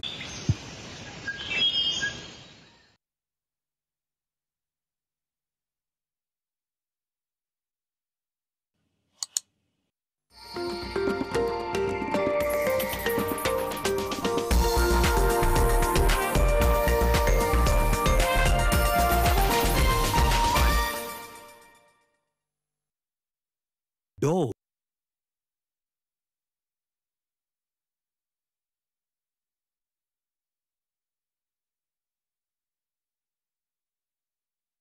Never solve the problem. Why? Mitigation on climate change means you reduce your emission of greenhouse gases to the level that is in conformity with the IPCC recommendation, 6th assessment report. But what is that to my grandmother or father or a child that is already living in a warmed earth? It's nothing. In a household today in Kenya, the emission of greenhouse gases which we are talking about to mitigate is less than 0.3%. The debate is more loud on 0.3% than 98% of the people who are affected, who cannot adapt to the impact of climate change. Are we honest? No, we are not honest. We are already having the rain. The people along the rivers have not built their resilience to respond to this. For us, we are talking of a just transition on universal access to energy. But let me tell you that there is hope. Why? There is enough money to solve our problem. Two, for you to get that opportunity of climate finance, over the last 10, 15 years, Africa has been a victim, and the total amount of the climate finance flowing globally, which last week, but one, amounts to 1.3 trillion, the only amount flowing to Africa is less than 100 billion. It means it is less than 10% of the total climate finance moving globally. But which is the continent that is most affected by the impact of climate change? It is Africa. It means that it is the reverse. And if it is the reverse, it now means we are on our own. If you discuss, if you go to negotiate, the COP today is the 27th. Now we are going to 28th. How much have you got? I will tell you the figure. One, to get climate finance, we need to get organized. Number one, Kenya is one of the countries that has done most of all basic policy, strategies, legislation, institution across the board. Done. Two, Kenya is one of the countries with the highest human capacity on this land. Done. Kenya is one of the countries which has already came up with highly innovative systems, including none other than our M-Pesa. If I don't go to the others, we've done it. We've done it. 2009 to 2013 was a Kenyan invention year. 2009 to 2013, coming to 2018, that one was a trajectory when Kenya started transforming itself. It is when we came up with this universal green energy access. I am happy, Kalua, Daktari, you are happy, we have been part of that. Today, we have mobilized more than $1 trillion to transform our geothermal energy system. And Engineer Keva, you are now living to see your fruits of 2009 when we were being harassed as young boys with the very strong men, Professor Dr. Hino and the rest. We cried with him, but today we are laughing because we used our own resources to de-risk those renewable energy then, and today we are number 7 or number what, leading in geothermal. The money that we used in geothermal was internally generated with the support from our development partner. Have we not done it on our own? We've done it. Again, when you go to the GCF, Green Climate Fund, which we ably formed, Kenya is one of the number 1 countries in Africa, 4 of us, that is enjoying a little bit of over $1 billion in that. But is it enough? No, it is not enough. So climate finance is available. There is opportunity to attract it. But for those opportunities, we have done it. Now, how do we move from those climate finance that we are talking about? We now need to change the trajectory and now see how that little climate finance that is moving in 154 countries, Kenya must be at the table to ensure that the money that, however little that comes from the continent of Africa, reaches the last person at the household level. And how did we do that? We sat down with our innovativeness. 2 years ago, we came up with this program called Financing Locally Led Climate Action, FLOCA. The objective of that FLOCA is to mobilize this money because we know the problem we have in this country is not to mitigate. It is to make the poorest, most vulnerable person to be adaptive and to be resilient to the impact of climate change. And when we did that, we were accused that we are not serious. Today, I am happy that my colleague Kioli, I was with you in Naivasha. The civil society, The IPs, I'm an indigenous person, are already coming up with their setup. We have already given all the support of climate adaptation fund to 1,450 wards. All the counties have got the first initial money, which is aimed at strengthening their capacity to enable them receive, get, plan, budget, and respond to the climate change. 1 billion Kenya shillings because we are on our own. It is now in your village. 2, we are now moving now with all our own, that we are now almost going to give, we are already having about 6-7 billion to be taken to all 45 counties. And within that 45 counties, all 1,380 wards are going to receive that money. That is the resource at the local level. Are we not contributing? Yes, we are. But is it enough? No. As we are talking yesterday, you see a number of statements, sustainability, resilient things. We are moving and we are fighting with 54 counties in Africa, and we are also fighting with 100 counties in the world to get that small money that is flowing here. But what is our problem? Dishonesty, super corruption, ineptness, laziness, failure to account for what you get. Fear of mathematics. Fear of mathematics. People want simple things. They don't want to calculate. You ask them to, for you to get climate fund, you must demonstrate that that problem was not caused by the negligence of those officers there. That is what we call, 1, you must demonstrate the climate rationale in that. How do you demonstrate that? Abebe, who has just talked here, IGAD and KMD, must give you concordant data, which is verified, to show that the rain that has rained today, part of it is under the normal rain circumstance. Part of it is under weather that is beyond you. But even the weather that is beyond you, you have to demonstrate it is not your negligence that you allow greenhouse gas to be emitted when you cut the trees, choma makaa, then unatafuta watu kupatia wewe pesa upande hiyo miti ulekata. Are we honest? We are not honest. So, if you cannot demonstrate that that problem is not caused by you, it is caused by the natural and others, then you can get the climate fund. Within the Paris Agreement, there are 3 key things under the means of implementation. 1 is climate finance. It is the money that is needed to fix the mess we are now here today.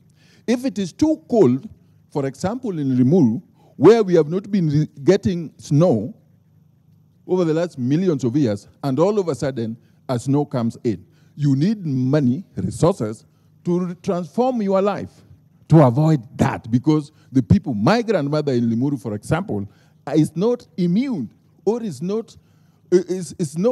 never been into a snow place. If we don't intervene, then she will die. That is why we need climate finance. If you go to Northeastern, for example, the temperature, the heat now is well above the normal heat. When you get into house or anywhere which is hotter than the normal the body can contain, then you need to cool that. How do you cool it? Either you need an air conditioner or something else, or you go on. When you get an air conditioner in your own room, then it means that that is part of it is climate finance to enable you lower that temperature so that you can now live in that macro environment which is warmer outside but controlled outside. What do you need? Climate adaptation fund for that. But when we talk the normal talking scientific language. Africa need to adapt. Within the global financial mechanisms, we have 2 types of funds. We have, number 1, funds for mitigation. That is technology, which now renewable energy, e-mobility and those good things. Then there is now the other fund to adapt to the warmer earth, or to adapt to a lesser water, or to adapt to the low productivity of those ones, or to adapt to reduce the loss and damage for the crops, for the livestock, for the roads, for the houses. That side of the adaptation is getting less than 10% of the global 1.3 trillion annually. Why have we kept quiet?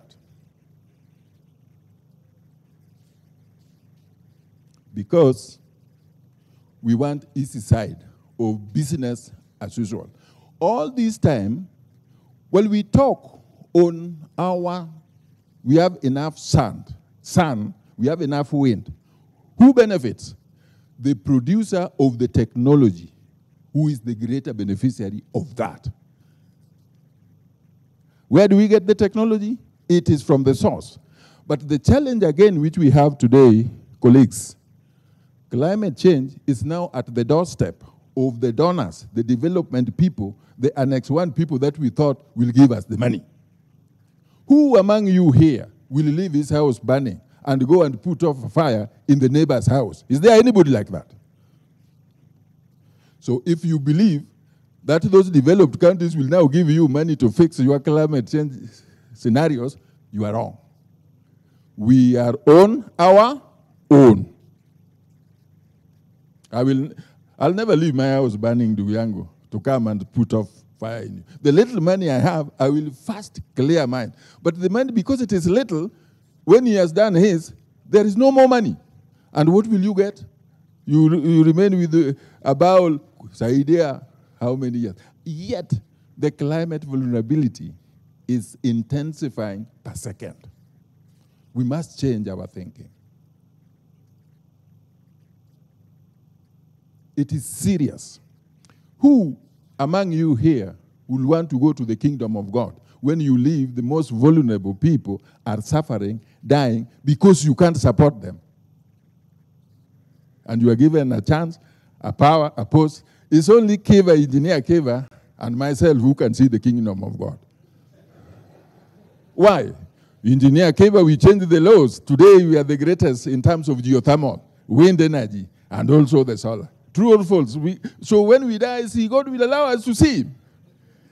I will see God more than Keva, because now with the flocker of the 300 million and the money going to the lowest man, where we say that even me, I cannot change what my grandmother has approved, that is his priority. See, hiyo ni mzuri. Na wewe je? If you want to go to the kingdom of God, do something to make the most vulnerable people in Kenya, in the rural area, one, adaptive to the altar or the warmer world. Two, to build his or her resilience as an individual.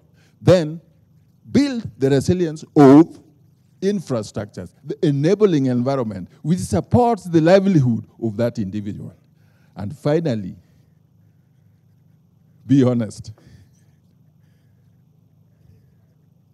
So that we don't pay millions in adverts and give hundreds in corporate social responsibility. Are we honest? The people don't say, oh, we're honest. I'm repeating that statement. We'll require that for you to advertise Peter Odengo talking on your TV, I need to pay $1 million. But for you to support my grandmother in Wajir, whose livestock has disappeared, you said we are contributing corporate social responsibility of 100,000 shillings for a water tank. And you know very well there is no water there. Even if it is there, it will not be there. Are we honest? Nobody wants, because we are not honest. For us to reverse the clock, honesty, we have to change the way we are thinking. We have to remove ourselves within the centrality. When the government talks of bottom-up simply means locally led. All the money for climate change must not be planned, used at the top. It has to go to the lowest level and then come back. with the plans and with the budget. If we do that, we have enough money to make our people get it. Next year, we are going to be one of the greatest beneficiaries of those climate finance. And we have been everywhere. And if you think we are talking, just talk, nothing happening, we are not NATO here. Abebe will prove it to you that just recently, when the Met could not give you an accurate information, we jumped in, we supported them, they came up with a policy for national climate framework information services. We did it because we know those early warning is what will save life. And we know that if you have to take 3 years to develop a project proposal for $10,000 or $10 million, then millions of people shall have died. That is why we decided to create our own locally led climate change fund, FLOCA, where the people themselves can run to the next level, ward, and respond to the impact of climate change. But it is not enough. We need the following. We signed the Rio Convention called intergenerational what? Equity. We have been struggling in this country to set up what we call sovereign wealth fund. The main purpose of sovereign wealth fund is that whatever you consume now, we have to save for the future generation. Do we have any reserve for the future generation?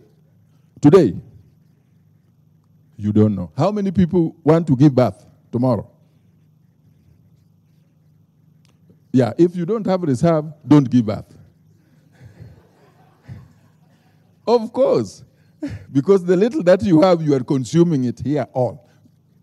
For how long can we keep on consuming more than as if we don't know that tomorrow will be there? We must change our consumption pattern. But you can be bored, but we need to say the truth, that climate change has really now affected the way that we live, the way that we consume, the way that we behave, the way that we move. Should not spend money in a car that 50%, more than 50% of the input. Who gets you the spare part? Japanese and their relatives. Who give you the fossil fuel oil? The Saudis and their relatives. What do you remain with from your salary? Nothing. And when you remain with nothing, and then now there is prolonged drought, there is prolonged floods, there is your house which is not strong enough to withstand the cyclones which are frequent, is crumbling. You have no schools, the thunders are hitting your children like cockroaches. Akia Mungu, are we honest? Now, climate finance is the most important thing. Take away. Go back to your county, tell your governor, tell your MP, tell your women rep that at least 30% of all those allocations given to them must go to the climate change response mechanism. How many people say yes? Because you are in those committees, you don't want to say yes. 2, at the national level, we have already dedicated significant resources. Those resources are going to the ground. At the regional level, where we are in East Africa, where we are in the bloc, we are working jointly with the region to get more money into the region. At the African continent, with our Agenda 2063, we're already consolidating our power at that level to fight for climate finance more than Asia and South America. We are doing it. And at the global scene, Kenya is one of the greatest negotiators. And that is why we still cry, but we will not cry like others. When we talk, we are the rich also cry, but the poor also laugh. The only difference between the two is that the laugh of the cry of a rich man is very short, because he will pick a phone and call a neighbor who is rich and rescue him. But the cry of a poor man is so long that it can take years, because if he calls all the poor people, nobody can rescue him. This is the state where we are. Please, let's remove these bottlenecks. Let's change our way. Let's not talk too much. Let's act. The planting of trees is very important, but the first thing is he who caused the problem must be the first person to fix it. Kama mtu yako alikata miti, akachoma makaa, ama akipika nao chakula na aliuza, asiende mali kutafuta pesa ya kupanda hiyo miti. Kuku yake, mbuzi yake ndiyo ichukulewe, iuzwe, ndiyo wapande hiyo miti. Yes, because if you give him support through this climate funding, he will continue cutting because it is an incentive to destroy and get more from Kiva. Are we talking in this case? So he who cut down the trees, he who destroyed the forest, must be made to pay.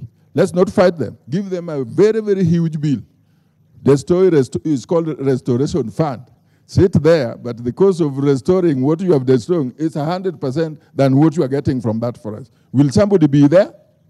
We are using market principle. Finally, carbon credits, which we are talking about. It's very easy to talk about carbon credits. Carbon credits has been here. Chulu Hills have been earning carbon credits here.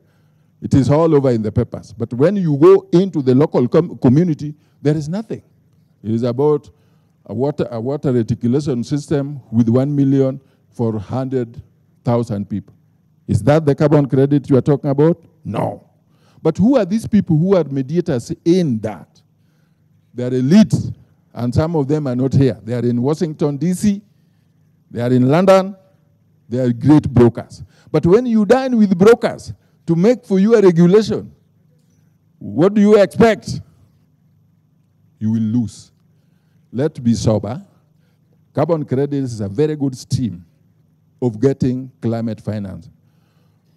But it is also not a ticket to pollute.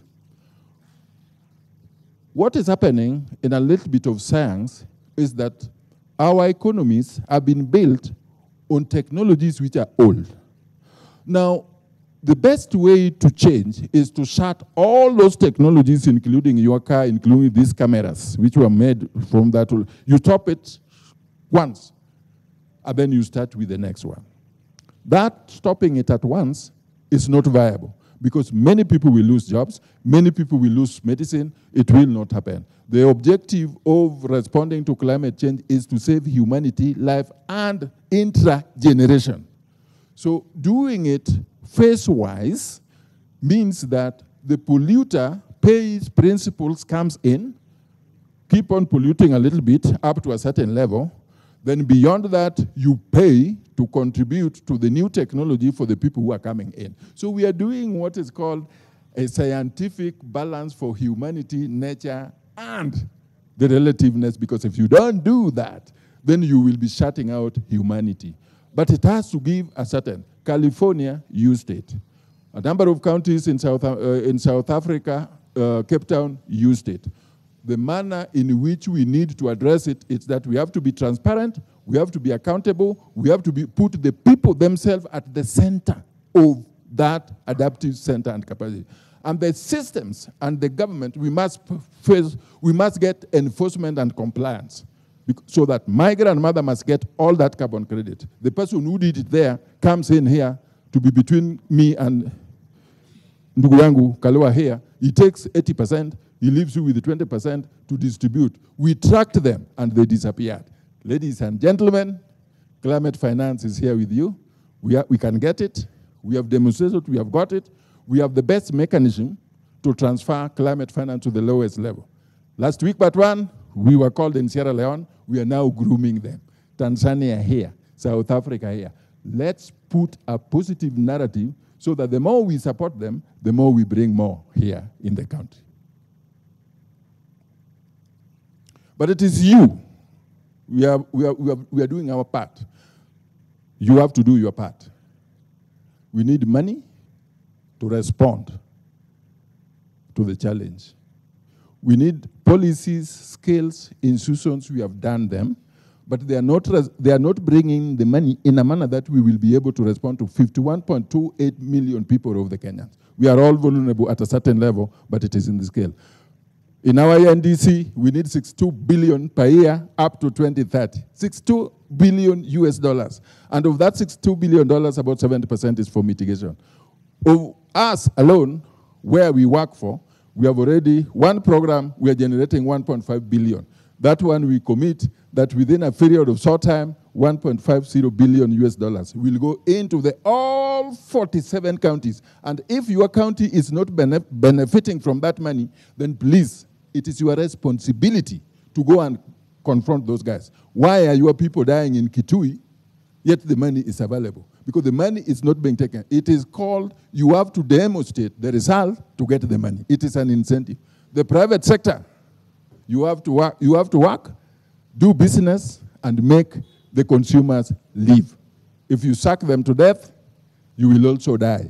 There shall be no parasite. A parasite will never kill the host. A parasite shall and should not kill the what? The host. Because what happens after the host is dead? Parasite will also die. There is no more blood or water to survive him. Thank you very much, ladies and gentlemen. If there is question, I can respond to. And if there is none, hallelujah, I can go. Yes. Thank you so much. Any questions? Okay.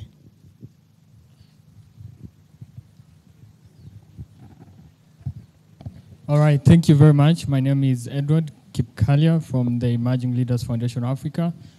And my question goes to one of the key challenges that you mentioned on intergenerational equity. And as we look into the future and the future generations, the aspect of intergenerational equity is very important. And from your experience and your expertise, what will you say would be the best approach, not only to the current leaders, but the aspiring and emerging leaders that can be fostered for sustainable change in the world? Thank you. If there are more, I can. Oh, there's another one. One more.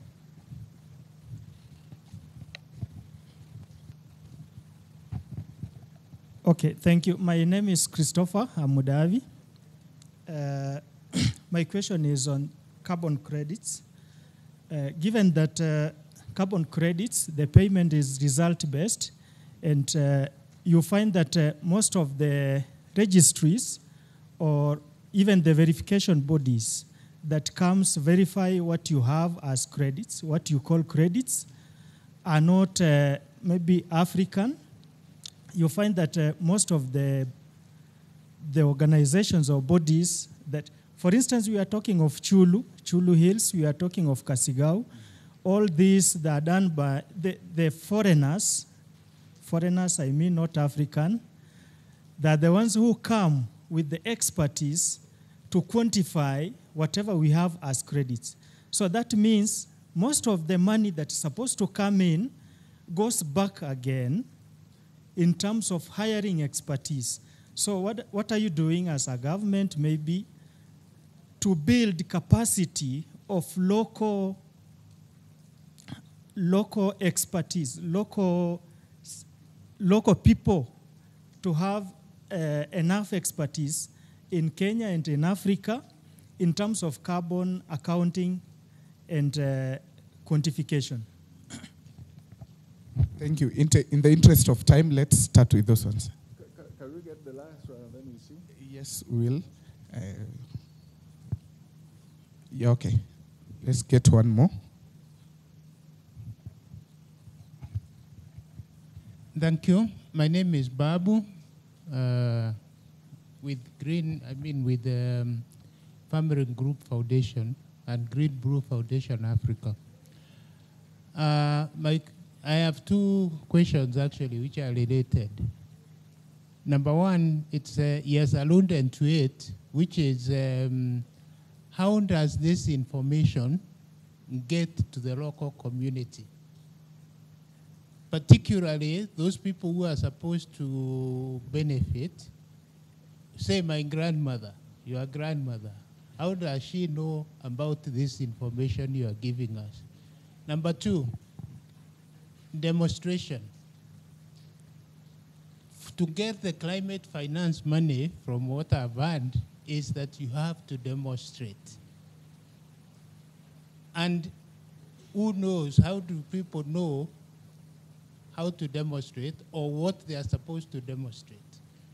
So really what I'm talking about is, in summary, is information, awareness creation, and education.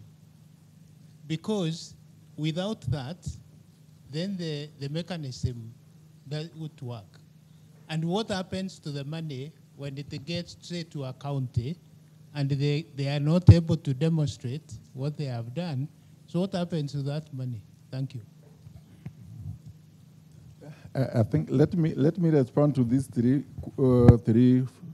questions first. Number one, how do we deal with the intra-generational equity, and what is the best way between the old existing and the aspiring one?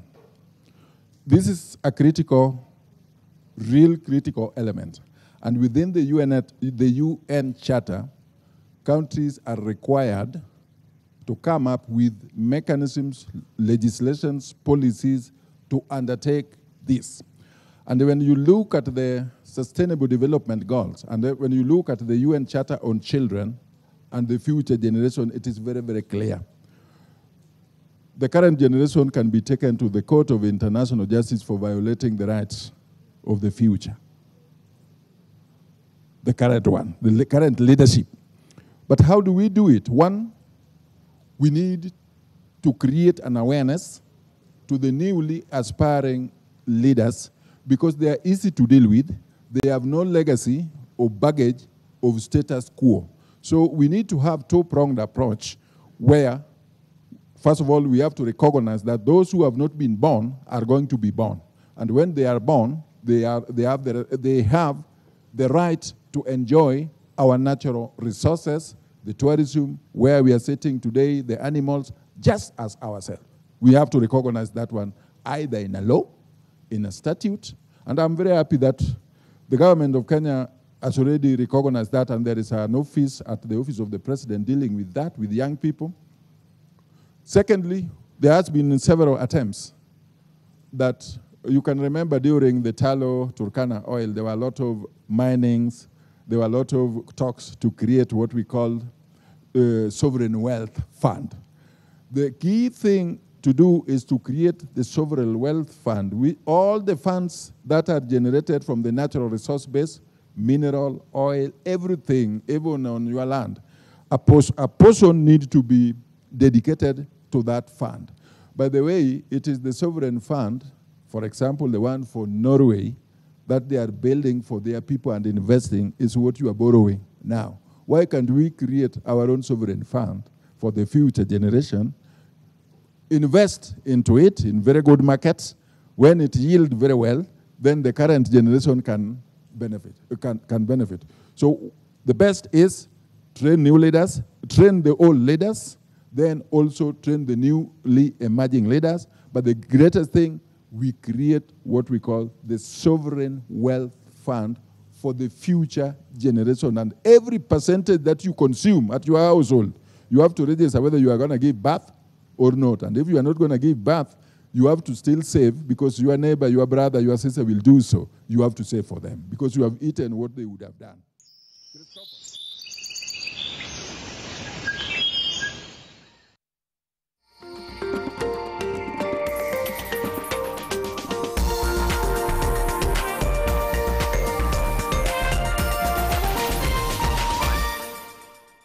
Fizzle out and disappear.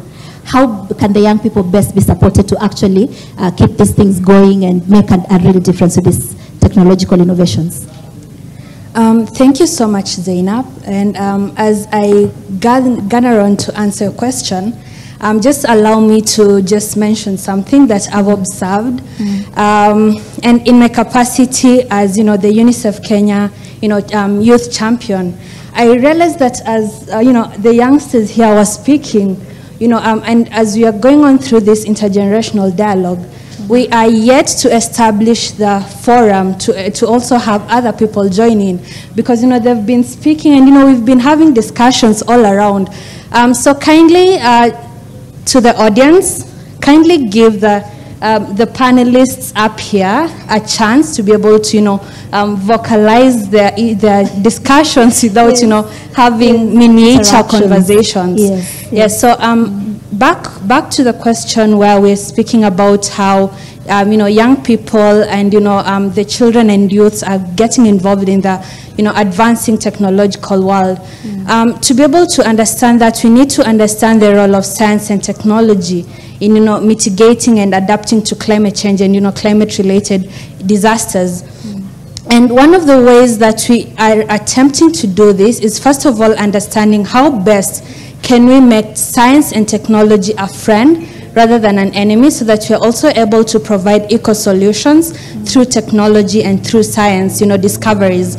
One of the ways I've actually been impressed with Mtoto News is, the different ways that they're enabling conversations around science and technology, and embracing science and technology through, creating various, apps, creating various technological ideas to be able to advance the issues, and how children and how young people are affected with climate change, and how best can we adapt and mitigate to these issues. Great. Alphonse, in your experience as the Africa Climate Summit, you've also dealt with issues of intergenerational dialogue. What challenges have you seen in trying to get all generations to the table to talk? Yeah, I think great question, because this now brings us to the learnings and what really needs to be done in the coming days. And if I look into the Common Agenda report by the Secretary General of the UN, released in 2021, you realize there's a lot of references to young people. I mean, it has so many references about young people in that report, because this is the vision of the Secretary General on the future of international cooperation. Speaking about inclusion, we can't really talk about the future without talking about the young people, the children, and the generation that are to come. It's excellent that we've had, as Philip here said, we've had champions who have really fought so hard. He just said that there was some time long ago you couldn't even think about having youth to be considered when policy processes are happening. But right now, it is the other way around. You can't think of any process that excludes the voice of young people and the voice of children. So it's also important to highlight that now these champions, including Dr. Philip here, when we were doing a process last year called Stockholm Plus 50, which in one of the proposals that were putting forward is to have creation of UN Youth Office. And if you look at the resolution, the UNGA resolution 306 of the previous UN General Assembly last year, it created that UN Youth Office. Something that we came together in Stockholm in Sweden, and we were like, yeah, this needs to be done. We championed it for such a thing.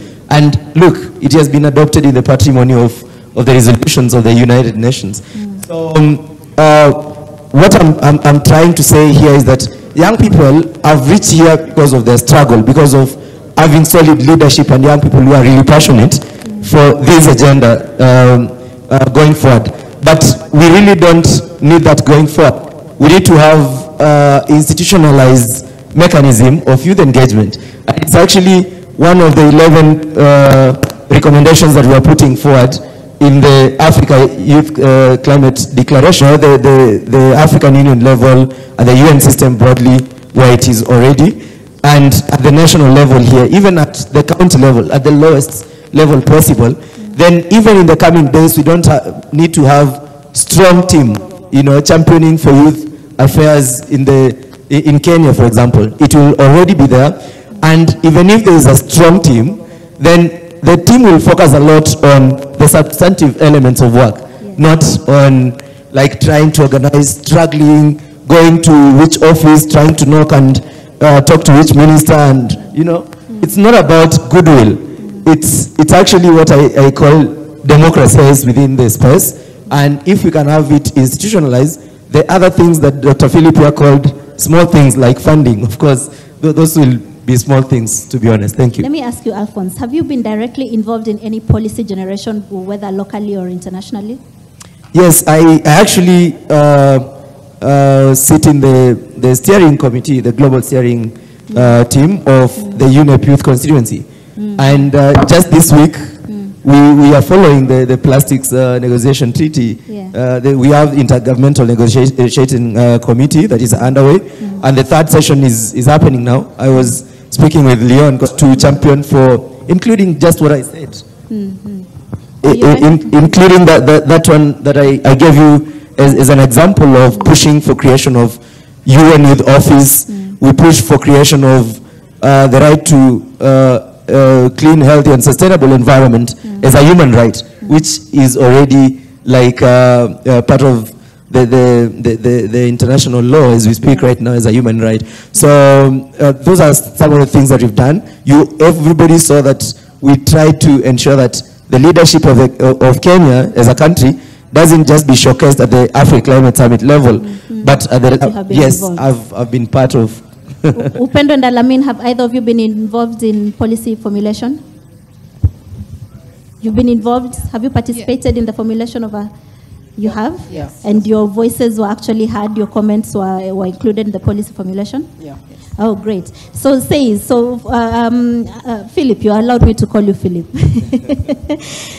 Children who would like to participate, maybe in the policy formulation or even in the COP process, but they don't know how to do that. How can they start? You've heard from 12-year-old Hope, who has such a beautiful poem here to tell. How can they sit in those spaces where policies are being formulated and rules are being made and feel that their voices have actually been heard?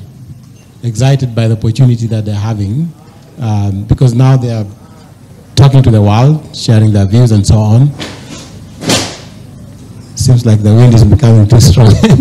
Yeah, so that is one way. I think the other way, and I think that we see this a lot now, that the political leadership is opening spaces. I've been to conference of parties meetings. I've seen some children going. I think last year we had a child from Kenya. Yes. Yeah. So again, that's something that we need to promote. The other thing which I think is very important, and I talk about it all the time, is that because most children are in school, teachers are also a very important constituency when it comes to, if you see what Dr. Tedesco was presenting, all that complexity of climate change, can we also go through a process where we can work with them and in their own level interpret and develop products like reports or those games and so on that other children can use and learn. So we make it simple, make it fun, so that we also move with that constituency. Because if you see that presentation and you read the report from the IPCC, you're speaking to very, very few people. Very few people, and even those ones, many of them are struggling. But we have the opportunity, and we've done this before actually. I used to be I was elected to the UNEP, and we said, can we produce a children's and young people's environment outlook done by the children? So as that process is going on, the children and the youth are also doing it. So if we can work with, say, IPCC, and as the authors are doing the IPCC report, we have a parallel children's and youth IPCC report that are working also with the authors, and the teachers become very important because they're the ones sort of like can help engage with the children. So how would you best advise the young people to design their communication whenever they're looking to communicate across the generations? I think what they're doing is already right. I mean, let them knock any door that they need to knock. I mean, when I met Alphonse, they've knocked many doors and we've seen a lot of doors open. I mean, Cheryl has been there with all the innovations, including now having to showcase the innovation to the president. These are, you also have to knock. I mean, it's always, the world does not wait for you. You also have to show that you exist, and you have to show that you are relevant, and you also have to show that you can add value to what is going on. Yeah. Okay. How many doors have you knocked on, Cheryl? Countless. Countless. Countless. How many of those were shot in your face? Many. Because as an innovator, one of the things I always encourage other innovators is, you'll get told no to a point where, it becomes because I was just allow me to briefly just, Mr. Osano has just mentioned about, when I showcased the innovation, in Stockholm. And what many people don't know is that the innovation was supposed to be exhibited, but then because of some logistical issues, that wasn't possible. After a few, at the end of the day, the question that, or rather the idea that many young people need to, push past through is that, you'll knock on doors, you'll get told no, but at the end of the day, dust yourself off and just keep on pushing, yeah. Okay, Alamin, how would you like to see the education system change in order to allow more young people to build the confidence in their voice?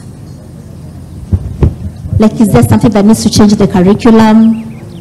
Okay, since the curriculum has basically already been changed, CBC, maybe a way to help with... Would you like to see people learn about climate change in school? Yes, if, okay, I'm in high school, right? We have a subject, agriculture. Why not incorporate climate change centered learning in agriculture? Because in CBC, you can also incorporate climate change learning there. In different studies like the social studies, they even do agriculture, don't they? You can also incorporate climate change learning inside those subjects to help, because eventually we are going to take over the world. So. My message to the young people today is that there is no reason that they should just sit back, because they need to raise their voice as loud as they can. Personally, I would have to thank the CEO of Mtoto News, Jennifer, because personally, I don't think I would be here today without her. Any of us, really. I would like to thank her for for actually putting us out there. But I would also like to tell the younger generation that as much as someone can help boost you, they also need to know how to boost themselves, how to fight for their rights, and how important trade by people who are going to live it. But as you said, people who are going to live it, are you sure that the young people themselves are actually Earthwise? Because maybe the young people that they are also involved in some things that are destroying the environment. That I cannot deny. But the young people should be able to educate themselves. If they are given the tools, as long as they are given the tools, it is up to them to gain the knowledge and just be able to create a world they want to see for themselves. Alphonse, as you go to the COP, we'll be going to the COP in a few days. What resolutions would you like to see around these intergenerational conversations? I can say that actually, and all that, but as the Secretary General of the UN came up with the process leading up to the Summit of the Future that is supposed to be happening next year. And he actually even set up a high-level advisory board on effective multilateralism. There's a very key ingredient that gets to be missed out here, and that is,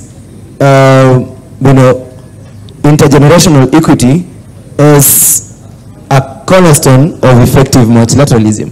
Because we've seen the multilateral system really being shaken to the core. I think the current happenings system by having intergenerational equity at the center of it, and this is going to be informed by the intergenerational dialogues. And this has been something that is actually not well embraced in the African continent as such. And it's important that we are currently slowly bringing it in. Dr. Philip Osano here will tell you that it's actually a product of such mentorship of someone like who was ahead in terms of the career and all that, giving him exposure is now. And then I'm so glad that I'm part of the chain, because now he has actually held my hand and pushing me there. We've seen with the climate summit the president coming to the youth assembly twice to open and actually sit for 3 hours to have a dialogue with young people, together with the Africa Development Bank president. This is actually slowly us saying that we are having the political will from the office of the president, from highest levels. So if we can have this replicated across over in every process that happens, then we'll be ensuring that we not only have Dr. Joshua Mukoya is here, we've been actually having a conversation, because I'm also a product of a certain program that he runs at the Africa Group of Negotiators, Expert Support. If we can have young people, because I'm a person, actually I'm a scientist as well as a policy expert. So if we can have young people in the center of these expert groups that exist, we can have them in delegations, national delegations to international meetings. This is something that was passed way back in 1992 during the Rio Earth Summit, but we haven't seen its actualization. So for me, intergenerational equity needs to have a bit of energy, we can push a little bit longer than to incorporate you into the best of negotiators. Exactly, they happen very late at night. At some point that we can push past midnight. So for us, we have a little bit of midnight oil to burn. I'm not trying to say Dr. Philip Ozano is getting tired, but we are actually learning from the best. And what I'm encouraging is going forward, we can have the baton being passed from a very early age. Alamin here, you see, we need them to be coming on as I finish my radiant scheme of life, I call it that, the youthful age, transition to become an expert now and join Dr. Philip here, then we are... Yes and no. Yes and no. Yes. So do you believe your oil is burning out? Well, it's like wine. You grow sweeter with age. So. Get sweeter with age. Get sweeter with age, yeah. So what is your party? It's just one of the issues that we deal with. But in East Africa, we have the largest assemblages of mammals in the world. You don't find that anywhere else in the world. This kind of thing. So there's quite a lot of richness that young people can bring towards just appreciating that they're in a particular place in the world where many people really long to be. You go to the US or Japan, people really want to come and even see the kind of blessings of nature that we have.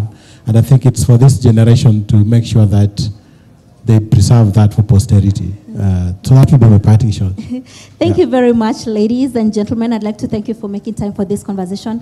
The Q&A will be later. Maybe you're still here. All of you are still here, so you'll be able to interact with them. Thank you very much. I'd like to now invite you to step down and take your seats. In the meantime, I'd like to call up Dr. Willie, Dr. Chalo from AATF, African Agricultural Technology Foundation. Alamin there talked about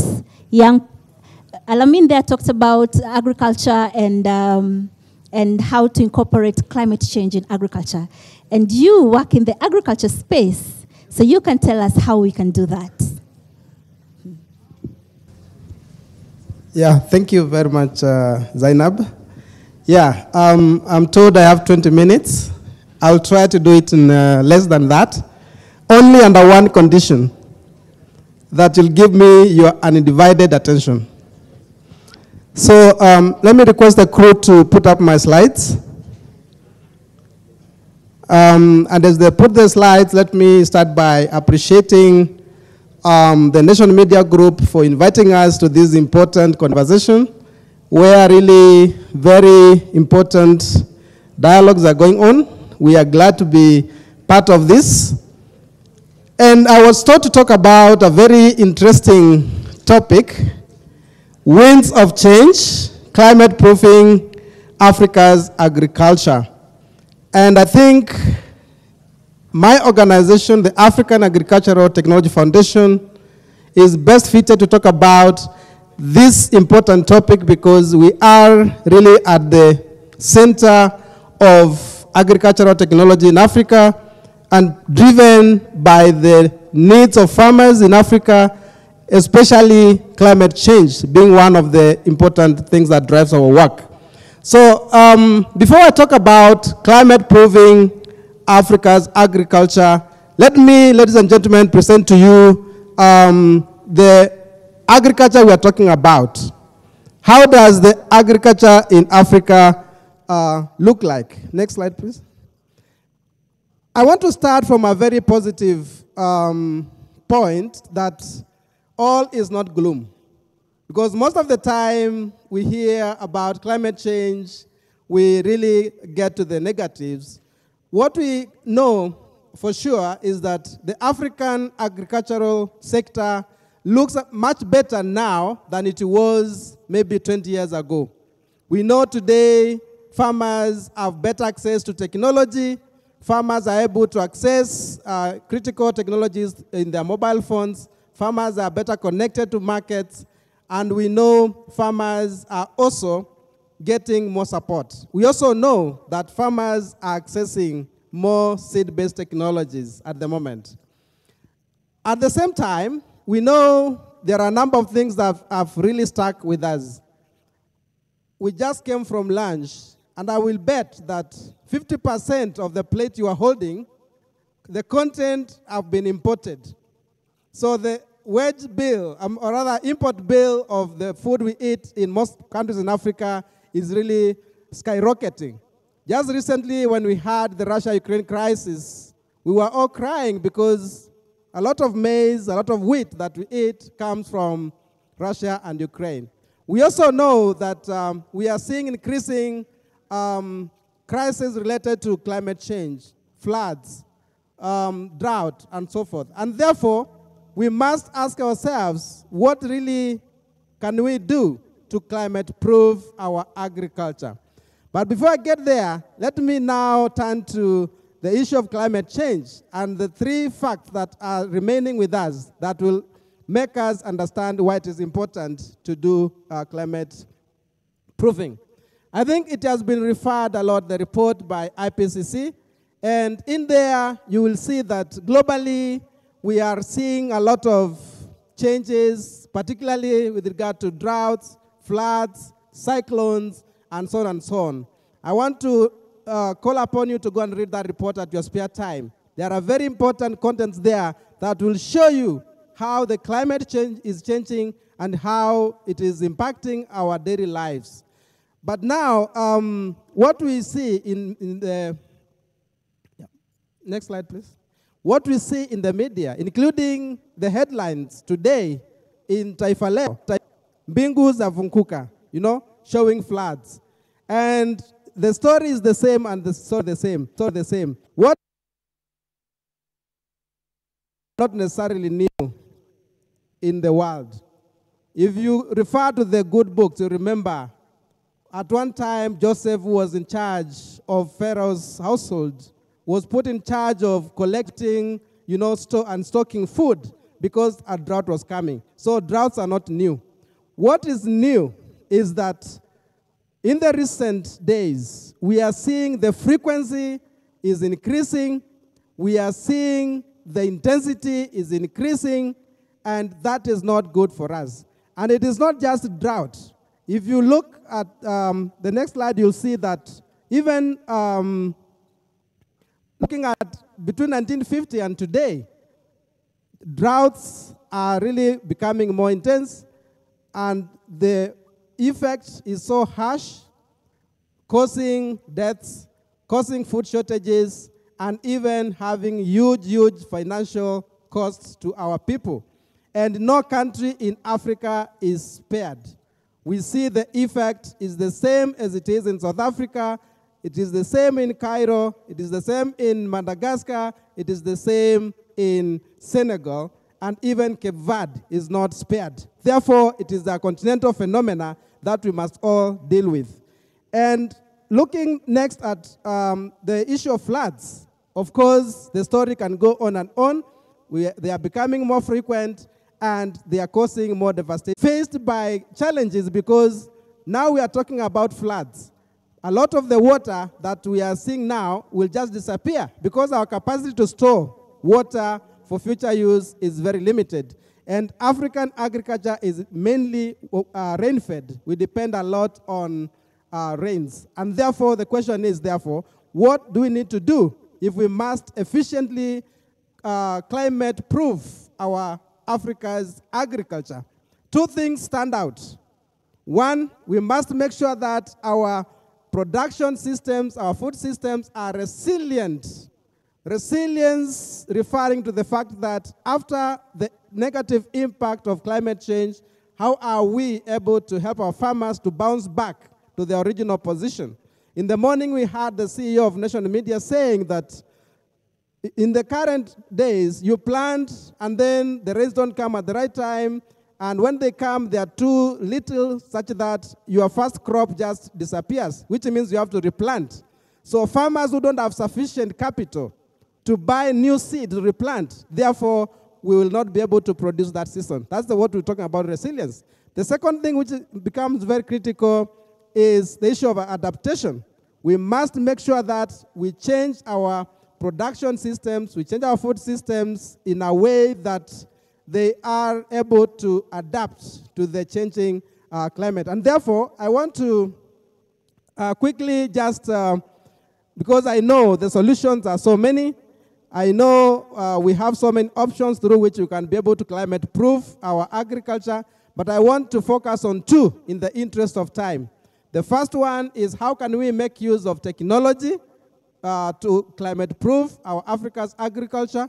The second one is how can we facilitate the creation of functional enabling environment to ensure that our African agriculture is able to adapt to the climate change effects, and also our farmers can become more resilient. Now, let me start with the issue of technology, and that is what we do at AATF. AATF is about facilitating the development and deployment of technologies to farmers, technologies that are able to help farmers to deal with the challenges they are facing. I will not spend a lot of time introducing my organization, but one thing I want to mention is that we believe that technologies are able to be a game changer in terms of helping farmers to adapt better to climate change. We want to push towards a prosperous and resilient resilience because of the effects of climate change, food and nutrition secure Africa.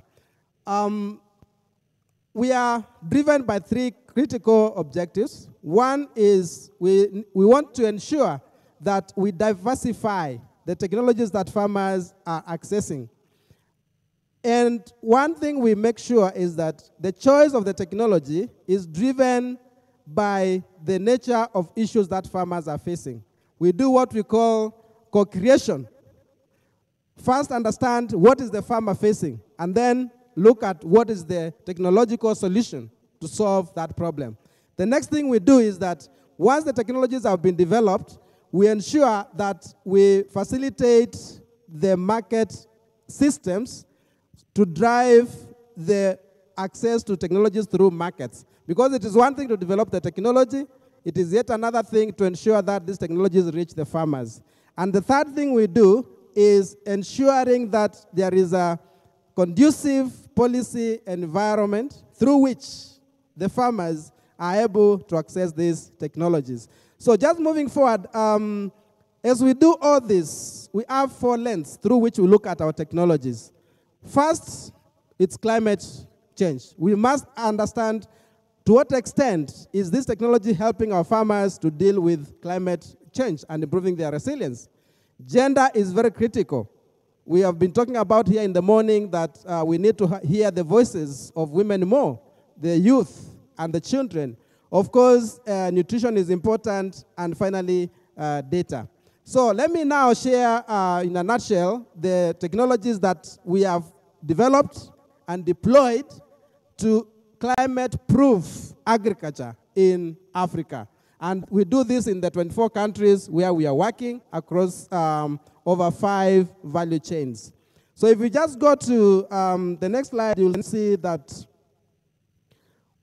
maize, which happens to be one of the important crops in Africa, where over 300 million people depend on the crop.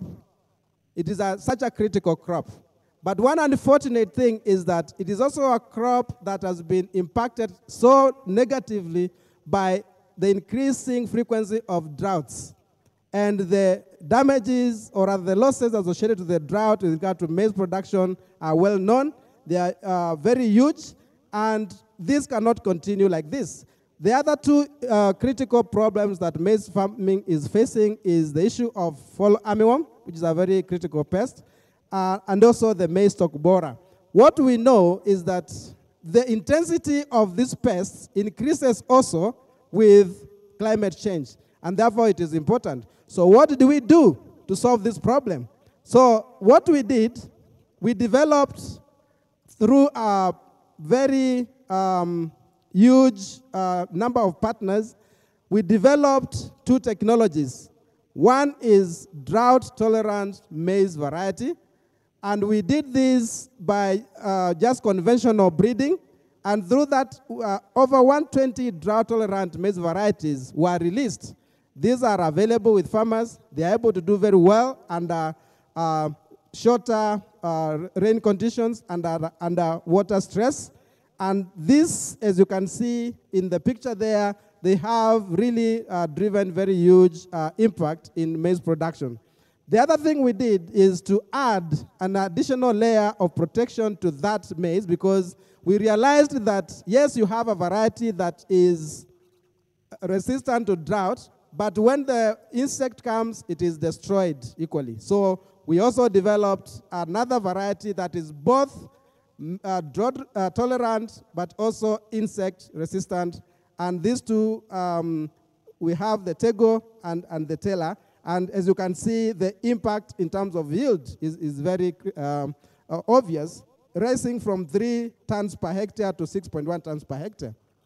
The next technology, and of course here you'll see we have done this in so many countries, and the impact is so obvious. Farmers really smiling because we are able to increase their yields tremendously. So the next technology we've been working on is PBR. Before I go to PBR copy, it is rice. I know rice is a very critical crop. And one thing we know is that rice is usually heavily dependent on water. And therefore, it is a very serious casualty of climate change. Because in the areas where we do rice production, if there is extended drought, then we are not able to have that water.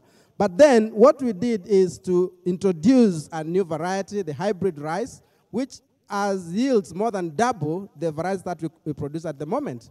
And through this, I think we are able to help our farmers to really get higher yields from the same land, and that, of course, helps to build their resilience. The third technology is cowpea. I heard in the morning I was talking about let us move to the new, or rather traditional crops. Cowpea is one of them, and we have developed a technology in cowpea. The next one is cassava. One thing we need to know is that actually cassava can be able to make chapati and your baked products. So what we are trying to do is, considering the negative impact of the global crisis on wheat importation, can we also move into this? And we've supported production in cassava. As I conclude, we know the enabling environment is very critical. We know policies are important, because the discussions we are having here today, they are very important. But until they find their way into the national, regional government and policies and strategies, then the impact may not be felt. And therefore, what we do also is to facilitate the creation of an enabling environment. And financing is very important. We've been talking here about climate financing. This is a critical policy issue. And therefore, what we have been doing is, of course, working with policymakers, make sure the technologies are reaching farmers.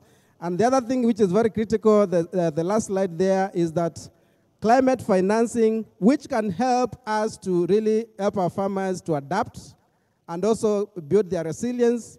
I've talked about the issue of irrigation infrastructure, which we need so badly, but this without financing cannot be possible. And therefore, as I conclude, I want to call upon all of us, of course, to understand the complexity of the issue of climate change and that it impacts on the agricultural sector so directly, and therefore through technology, through an enabling environment, we are able to effectively climate-proof Africa's agriculture. Thank you very much, ladies and gentlemen. That was my submission. I really appreciate all of you for your attention. Thank you very much. Thank you. Round of applause for him. A round of applause for Dr. Daniel Chalo. Helen. Does anyone have a question for Dr. Daniel? There's a beautiful lady right there, Leon. We can give her the microphone kindly.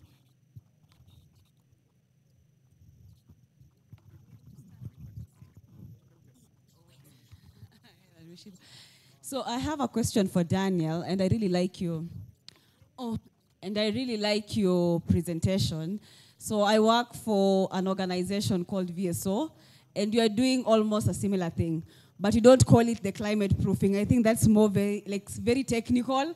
I think for people who are here, some don't even understand what do you mean by climate proofing. So maybe next time we can make the topic more friendly. But my question is, you're seeing a lot of impact, yeah, in terms of income for the farmers. But have you tried to look at what happens at the soil level? Because what we do, we concentrate so much on the improvement of yields. But what we don't understand is we need to look at what happens to the soil. Are we harming the soil? The natural ingredients that are there in the soil. So maybe we can look at that. And maybe that's why someone was speaking about the indigenous knowledge. So maybe incorporating indigenousness, those crops that we feel are not harming the soils and also the environment. That is my question to you. But so far, I really like your presentation. Thanks. Thank you. All right. Thank you very much for a very beautiful question as well.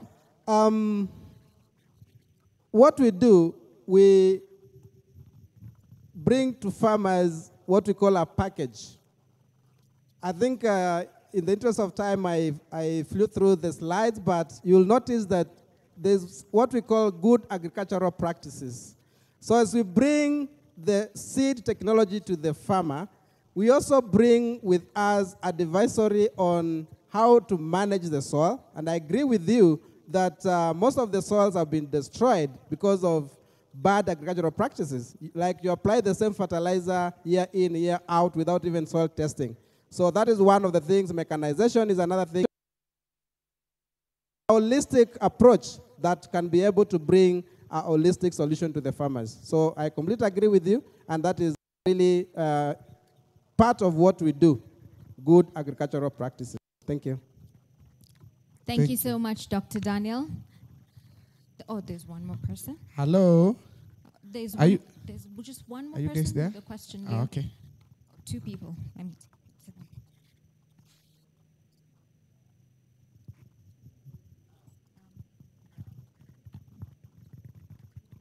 So thank you, Daniel, Dr. Daniel. You've talked about commercializing new seed technologies, but I'll be curious to find out about technology adoption, particularly in agri, because we know that it's been a challenge, that as much as we know the technologies have really advanced, adoption has been a real challenge. How are you doing it? What's your experience across Africa?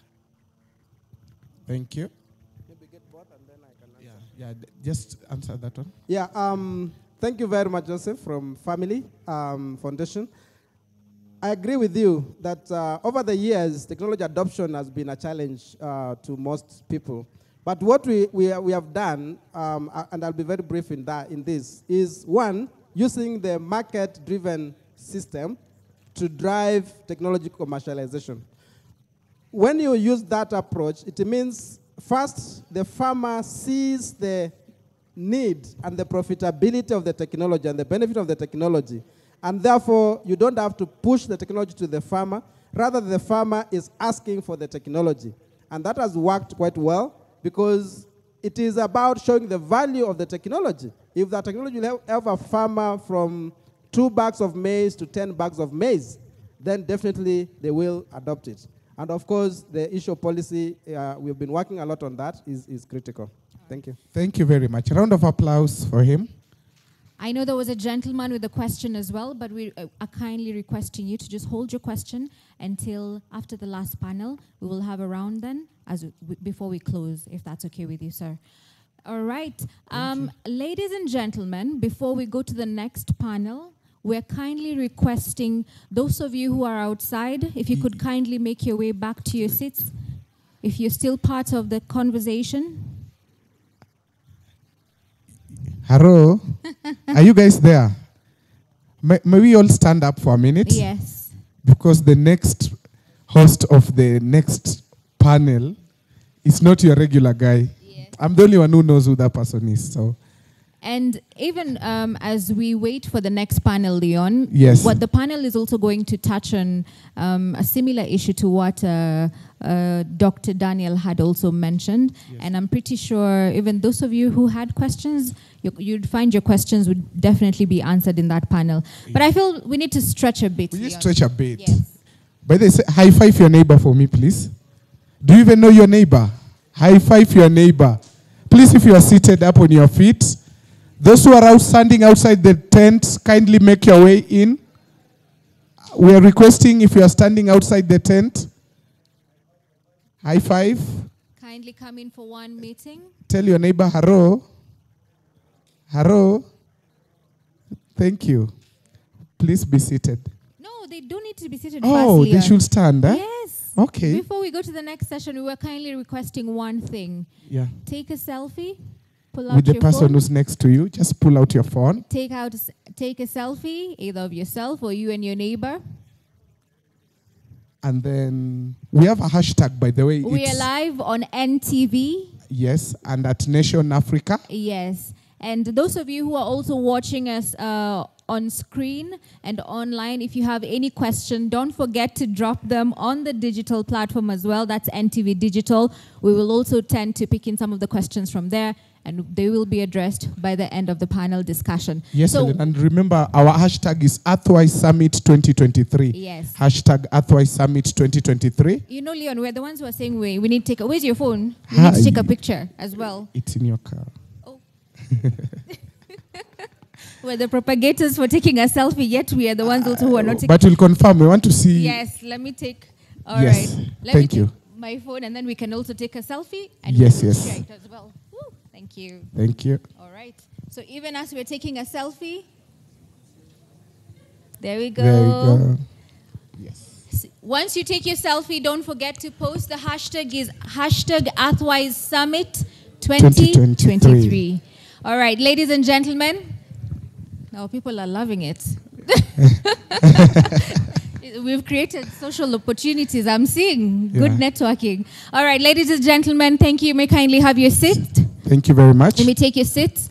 We would like to invite on stage Mr. Bernard Mwinzi to come on stage. He's going to lead, Mr. Bernard Mwinzi is the managing editor, Content Hubs at the Nation Media Group. Yes. And he's going to lead a panel. The panel conversation is going to be on indigenous wisdom. Yes. Most of you had asked questions on how to take the conversation to the ground earlier on. And he will touch on climate policies and community engagement. Round of applause for him as he makes his way to the podium. Thank you we so call much. him our moving encyclopedia. So welcome. All right, welcome, Mr. Mwinzi. All right, thank you very much, Lidigu and Helen. This is going to be a very interesting conversation. We spent the day talking about adapting energy, for instance, climate smart energy solutions, climate smart agriculture solutions. We've spoken about the role of youth in this climate conversation and what they are supposed to be doing or what they are not doing, whether they are being given the right opportunities to advance those conversations. And now we need to shift gears a little bit and talk about indigenous communities and the roles that they have in this climate space. And everyone agrees. I mean, research has shown that indigenous communities actually have solutions to a lot of the problems that we are grappling with as a result of climate change. And therefore, it is important, therefore, we discuss that and we invite them to the table so that they tell us whether we are getting it right, where we are getting it wrong, and how we can change. And in that regard, then allow me to welcome on stage Dr. George Wamukoya, who is the team lead for the Africa Group of Negotiators Expert Support. Dr. Wamukoya, round of clap for him as he makes his way to the stage. Again, let me welcome Mr. Joshua Leshan, who is an indigenous rights advocate. A round of applause for him as well as he makes his way to the podium. Mr. Joshua Leshan, karibu sana. Let me also welcome Miss Edith Santinian. I am not sure that I'm getting the name right. Santinian, who is the founder and CEO of Nalalat Tree Foundation. Karibu sana, Edith. I think I should just stick to Edith. The other one is a mouthful. A round of applause to her as she makes the way to the podium. Let me also welcome Nyangori Ohenjo, who is the CEO, Center for Minority Rights Development. Ohenjo, karibu sana. And lastly, Mr. Peter Kitelo, who is an Ogiek community member and indigenous people land rights defender and executive. Karibuni sana. As you settle in, I want to start with you, Dr. Wamukoya. If you could hand over the microphone to Dr. I'm not sure whether you have a mic. Dr. Wamukoya, let me start by asking, do you think that indigenous communities are being given the rightful place in this climate change conversation?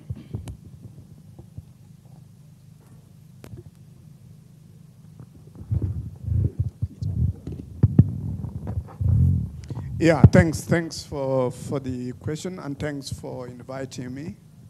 Yeah, from the conversation that we've had, I don't think that the indigenous communities have been on the table. Even when we are sitting in the room negotiating, we normally don't have them as part of national delegations in the room, and so. And this is argued that it's a government process, but governments are formed by people, and indigenous people are part of and should be part of that. So the answer is they are not represented in the manner that I would have liked to. They are more in the side events out there, and that hardly informs the negotiations. What then do we need to do to bring them to the table? Because I think it's very, very important that we have them represented. I think the challenge, which I throw back to the team here, is that they know that Kenya government is going to have a delegation, for example, to COP28. Have they made attempts to request to be part of the national delegation?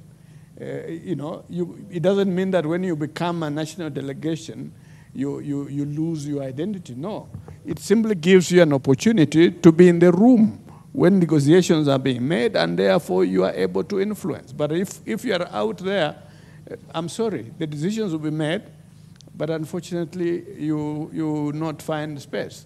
And I must regret to say this, that because I lead Africa, but I lead the G77 and China, the 134 countries negotiations in agriculture. And I can tell you that in the room when we're discussing agriculture, the concept of indigenous peoples doesn't come from Africa. It normally comes from Latin America and the others. So that means there is something missing. Edith, what's missing? Are you making the attempts to be on the table, or are you waiting to be invited to the table? Okay, absolutely. We are trying to make some efforts as young But back in the grassroots level, people are not informed. So you find us really straining a lot, and our people don't understand what is climate change. We have summits done in cities, in bigger towns, of people that are already exposed, who can read newspapers, who understand, they have internet connection 24/7. And actually, that affects us a lot.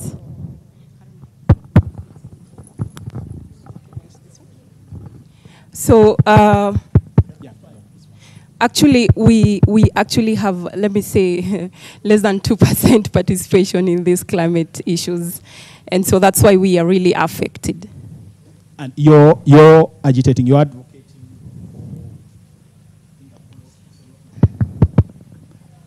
You're advocating for the same. You are saying that you're not getting, your voice is not being heard. Yeah, our voices are not heard, because even when we had the African Climate Summit in Nairobi, the indigenous communities were locked out. We were given a forum in Nyayo Stadium because they knew we want to shout on streets. So we were given a different forum. Can you imagine?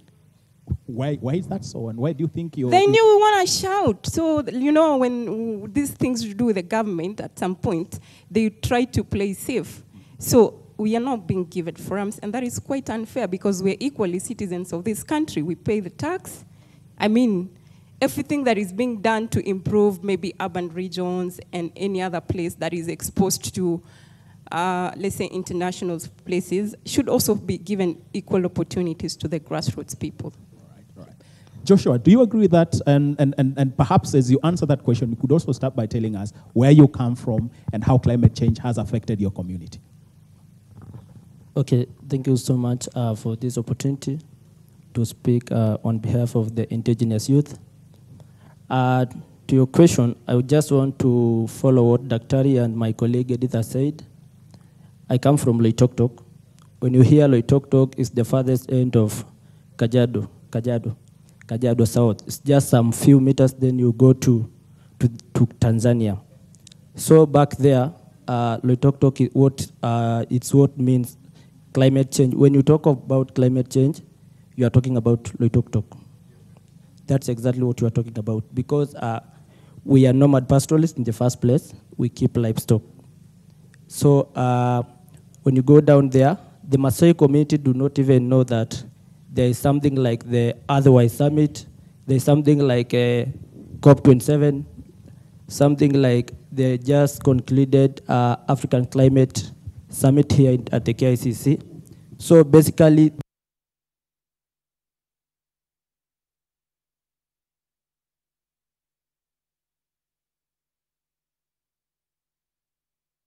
we are trying to penetrate, but we are straining and we are using a lot of energy. And I don't know why, because the indigenous communities are citizens of this country. They are paying taxes, my friend said. So I don't know why they are not being represented.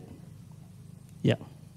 I agree with you, and I'm hoping that you did not have to struggle to get participation to be allowed to be here at the Earthwise Summit. I believe that this was an easy, smooth ride for you, and I'm hoping to see more and more of you. This one was better. This one was better. Let me come to you, Kitelo, from the Ogiek community. We are talking about whether indigenous communities could actually offer us wisdom as far as how to navigate this mess is concerned. Do the Ogiek have wisdom about climate change and how to adapt to its challenges? Yeah, thank you very much. I think before I go to that, I just want to pick from the conversation that I've just started. That at one point you say indigenous peoples are not on the table, are not on the conversation. What I can only add is that they are actually on the table. And they are on the table in this sense, that the discussions around conversation about conservation, because climate change is about really conservation, and the victims to that in terms of land, because when you talk of conservation, it's about more forests or protection of forests, and what that means is for example, taking more lands from indigenous peoples for protection. You're talking about development of wind power. Wind power will be done on indigenous people's rights. When you're talking about using renewable energy, you're talking about more dams, and more dams are going to be done on indigenous people's lands. So I'm just saying, when indigenous peoples are not on the conversation, they are on the menu actually. So, and coming to the question that you've asked about indigenous people's knowledge, and I'll give just an example, the Agiek, for example. The sustainable use of forests, for example, is vis-a-vis, and I could give an example, the sustainable use of forests vis-a-vis some policies which come in, for example, the PELIS or the Shamba system that is happening in our national forest, for Mount Elgon as an example. Today, Mount Elgon forest, about 20% is under cultivation of sometimes exotic plantations, and which is they use what we call a Shamba system or the PELIS system, while the indigenous knowledge or what the Ogier community, how they've been using the forest sustainably, for example, is doing beekeeping. And beekeeping, if you look at beekeeping, for example, it is also an income generation activity. So I'm just giving that example, and these examples you could, they are in many other indigenous people's communities. Yeah. All right. Thank you very much. Thank you very much, Kitelo. Mr. Ohenjo, Kitelo is saying that if indigenous communities are not on the table as discussants, they are on the table as part of the menu. Do you agree with that? Do you believe that we are not giving the indigenous communities their rightful position in the climate change debate? Yeah, thank you, Mwensi, and thanks to all the panelists. And again, thanks for being part of this conversation. And I think to respond to your question, I want to get into something that probably we've not dealt with. And this is just looking at who are we talking about anyway in the first place? Who are these indigenous peoples within the Kenyan context or the African context or our context, so that we understand then why then is it important for them to be on this table that we're talking about as discussants and not as a menu. And one thing that clearly comes to mind, Daktari talked about, in a G77 negotiation group, this concept coming from the Latin America, not from Africa. And it's because we've had issues of understanding who then indigenous peoples from the African context could be. Now, there's been a lot of knowledge that has developed around this. We've had a lot of court cases.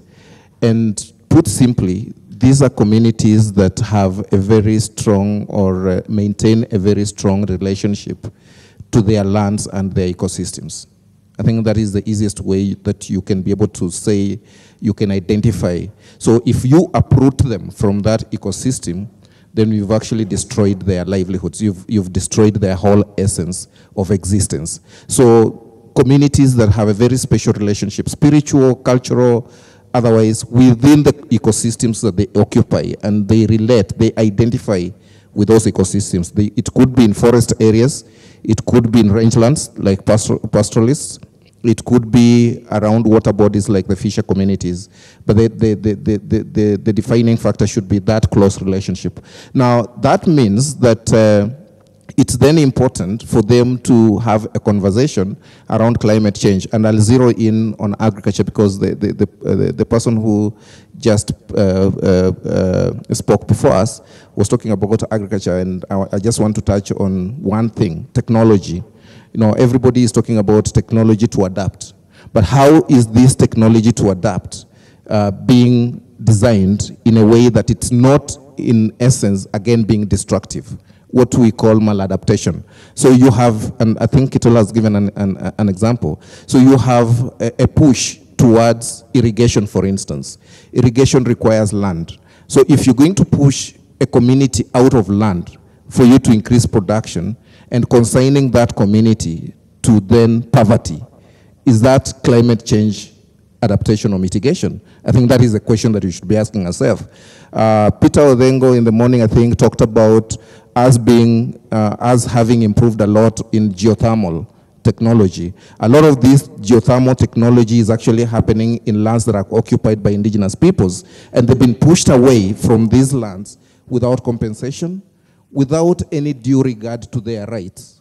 So that is why then it becomes important that they be part of this conversation, that they be part of the discussions, because some of the decisions that are being made, some of the designed actions to mitigate or to adapt to climate change are actually counterproductive, and they impact on their rights. And I think the government of Kenya realizes that, and it has in place a sessional paper number 3 of 2021, that actually, very clearly provides that indigenous peoples should be protected in any programs or any investments that are taking place. So that is the official government position. And that means then that indigenous peoples as communities should then be on the discussion table, but not just being discussed as, impacts of climate change. Thanks. All right. Dr. Mukwege, let me come back to you. From your many years in this field and your vast experience in the climate change debate, what solutions do you see the indigenous communities offering us as far as climate change is concerned? Yeah, thanks. I think the key point, and I just want to re-emphasize again that yes, you may be facing challenges, but I think it's important that you engage with the relevant ministry, in this case the Ministry of Environment, which is the focal point, so that the decisions that are made are informed by your views also, because otherwise it defeats the purpose.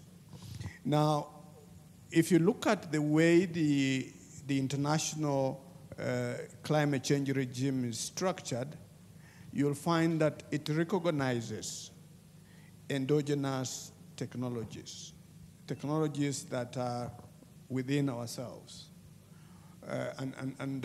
From what I know is that the communities and the indigenous communities do have a lot of technologies which can be harnessed and, in fact, upscaled so that they help to address the current challenge of climate change. And this then tells me, takes me to the policy instruments that we have. I think Kenya, the last time they did the technology needs assessment was way back in 2013. It may be appropriate that and that can be agitated by the indigenous peoples and say, look here, we have looked at the document that was done in 2013 and we feel that it doesn't recognize or capture some of our very important technologies or areas that has helped us to overcome and cope with climate change. And we want to look at them and see how. Another example, which I think is common, I use it in the agriculture negotiations, is the pastoralists. And I know they may be better placed than myself. But if you look at the pastoralists, pastoralism as is a way of regenerating the ecosystem. By them moving from one place to another, allowing this place to recover and the rest. And it's common.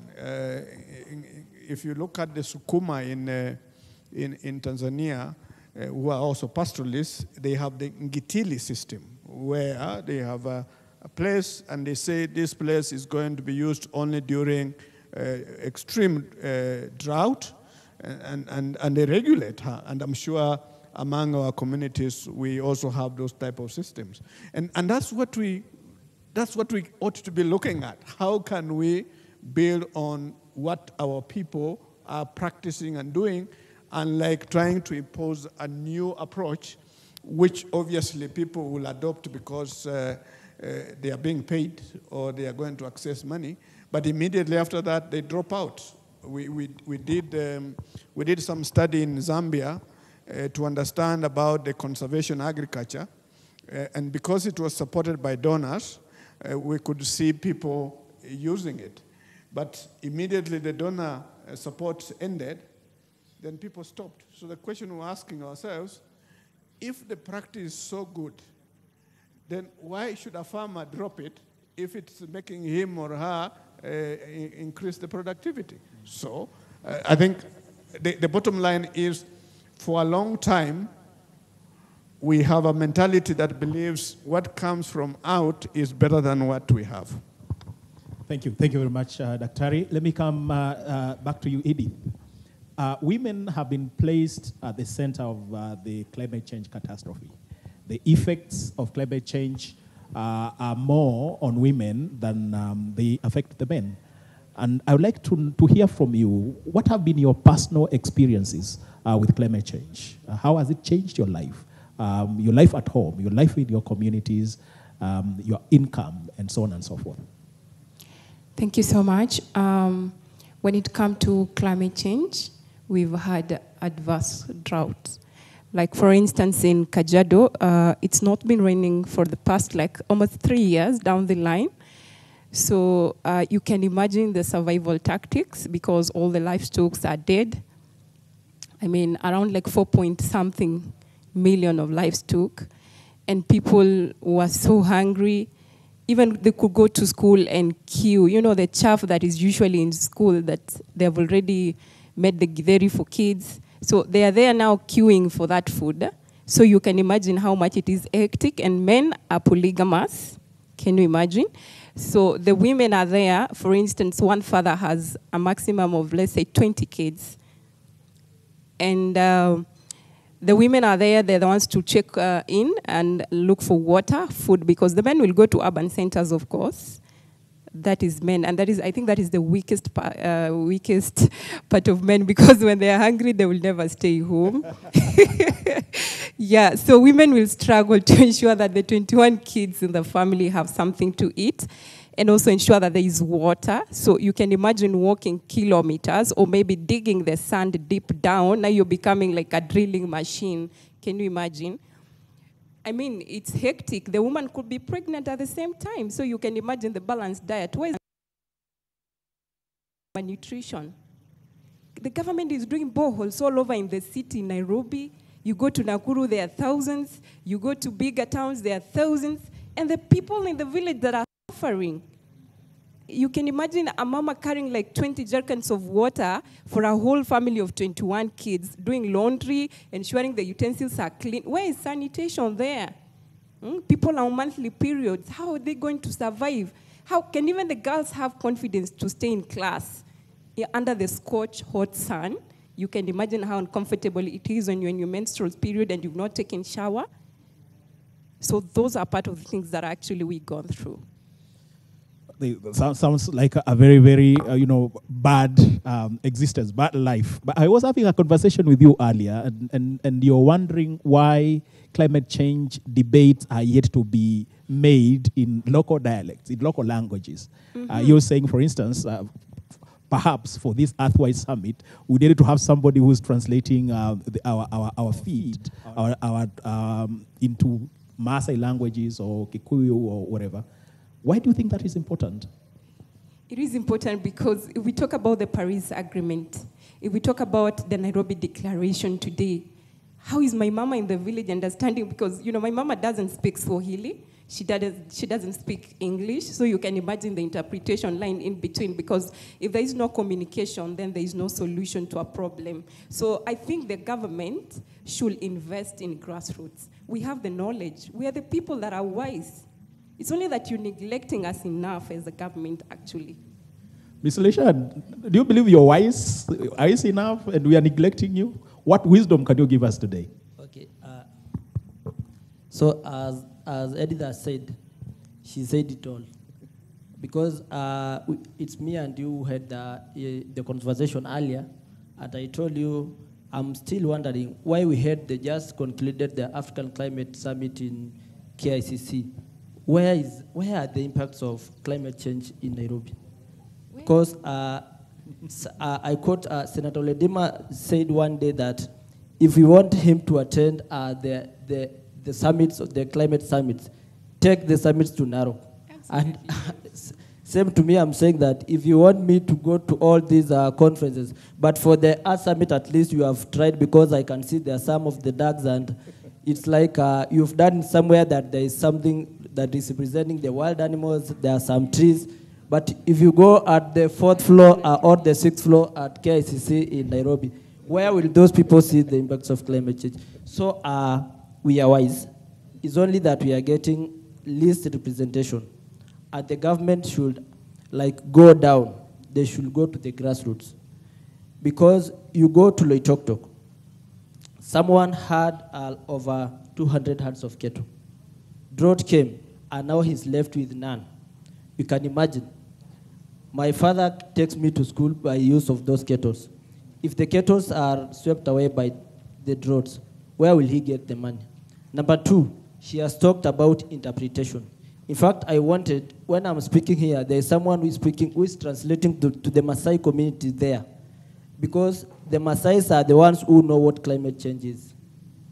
Yeah, because if someone is going for 30 kilometers, a pregnant woman, she's pregnant, she's having another child at the back, going to fetch water, you can imagine the climate injustices at the village level.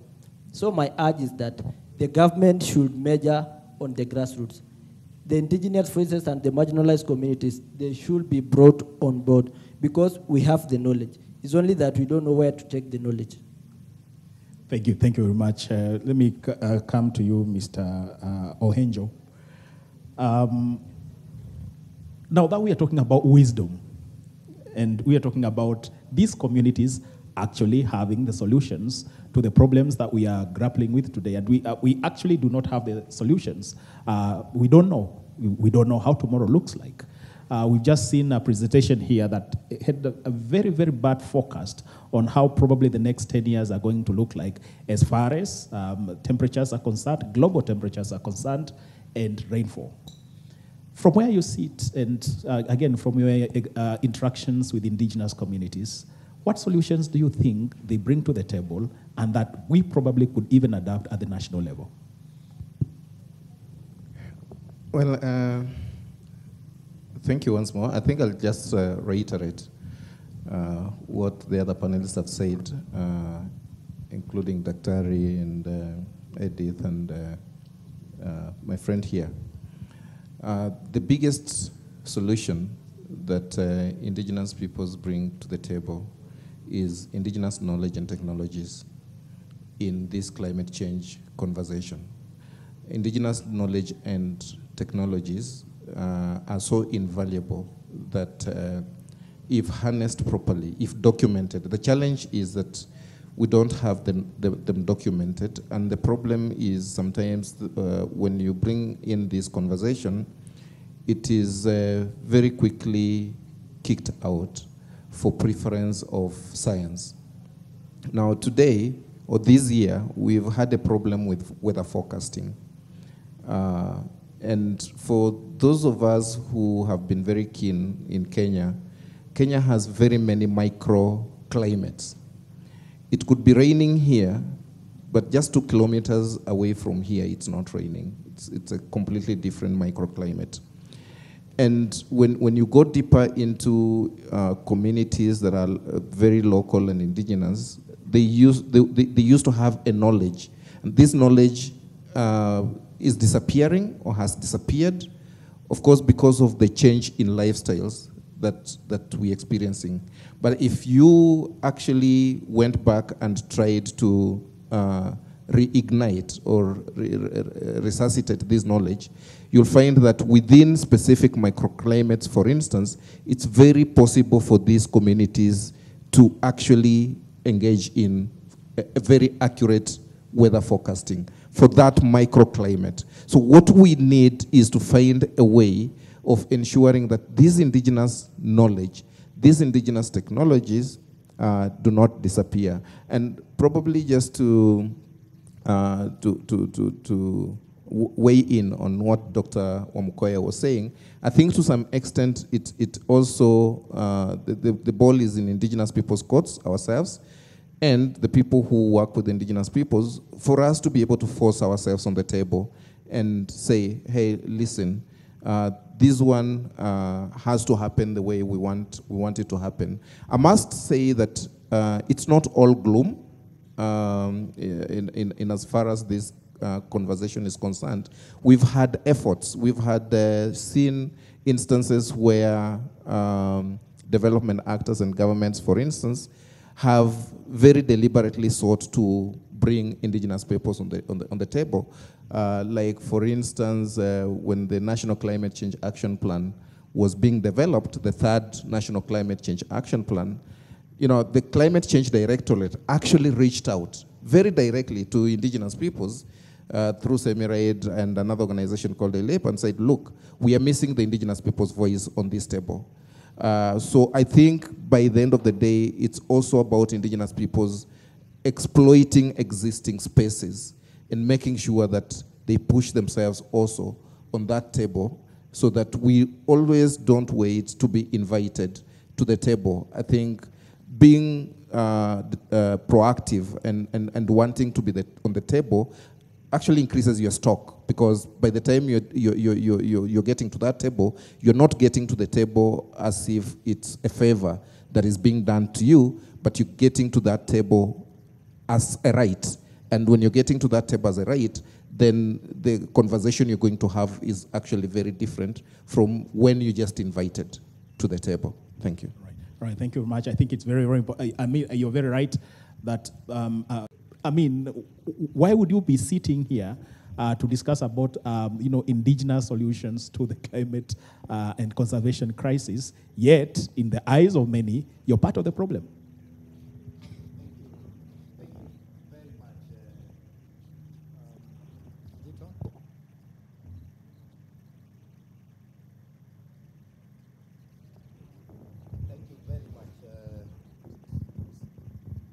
Yeah, thank you very much. I think I would like to reframe your question that why is the government and everybody fighting the Agie communities and forest communities in Kenya?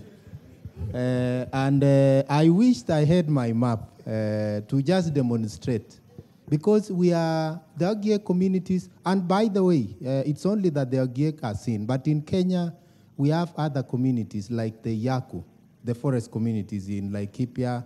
We have the Boni or Aware community in Lamu.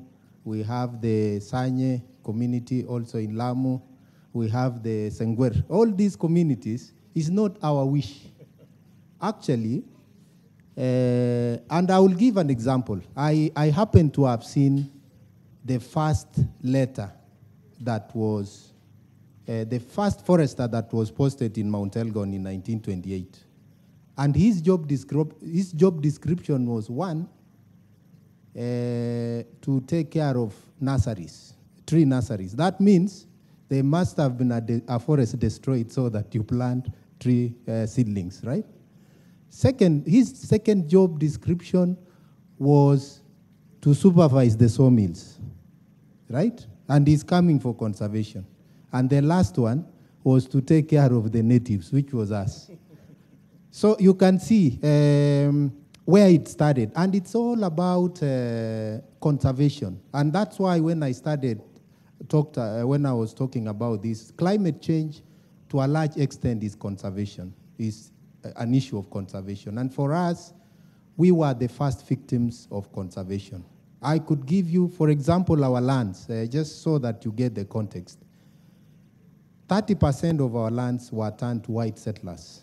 When the white settlers came, they took the lower lands, turned 30% to be their lands, and that means we were evicted. So we started there. And then the rest of the land in 1932 was turned as Mount Elgon National Reserve. So we were made squatters. And that's why I'm saying, actually, we have been victims, but the language that has been put is to put us as if we are the problem. And come independent Kenya. Remember, the independent Kenya, the struggle for independence was about land. I could tell you that when Kenya government, the independent government took over, all the protected areas were kept as protected areas. So that means our land disposition was handed over to the independent government. And very little has happened.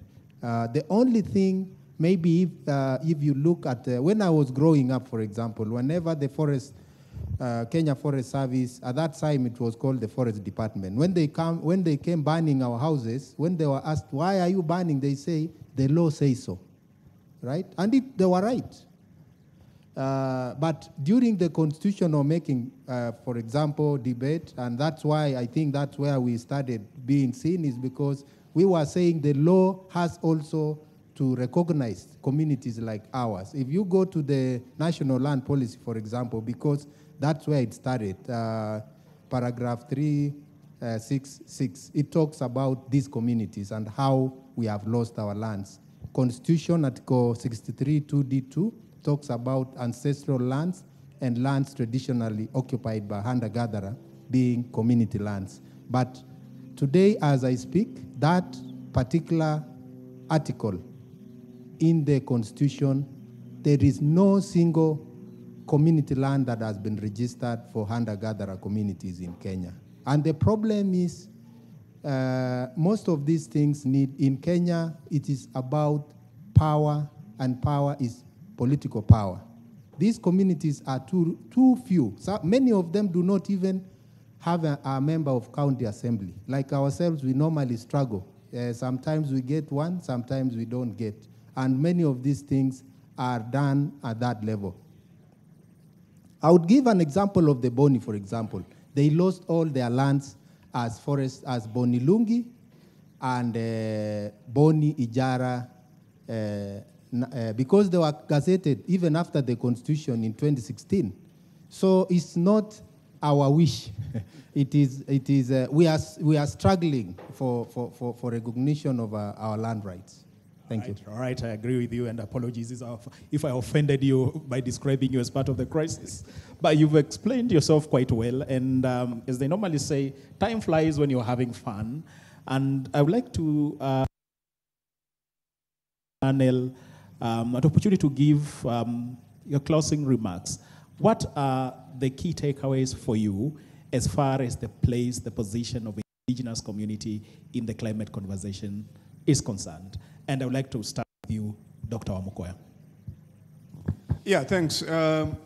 One, and I've had a conversation with some of them, that when I'm in the room negotiating, and you haven't given me the evidence to enable me put a point across and defend it, then it becomes very difficult. And so within my powers, I think I'm trying as much as possible to get as many of the indigenous peoples into the space. Like when they were amending the Climate Change Act through the bill, we worked with Semiride to ensure that the provision that was dealing with the protection of marginalized group was retained. And actually, it's the only amendment that was that was successful. And so, I think we need to make that deliberate effort. Number two is the point that, like we're going to COP28. I would have liked to see when we go into the Africa group, I see my brother dressed like this in the room, so that I can tell that, look here, agriculture, livestock is very, very important. There was a time we were being told that all we need to do is reduce livestock because we are emitting. And Africa, we said no. Livestock is not just numbers. Livestock is cultural, and it means a lot to our people. And we couldn't just imagine that we would come back to Kenya and say, we have agreed on reducing numbers, because that will definitely be against our people.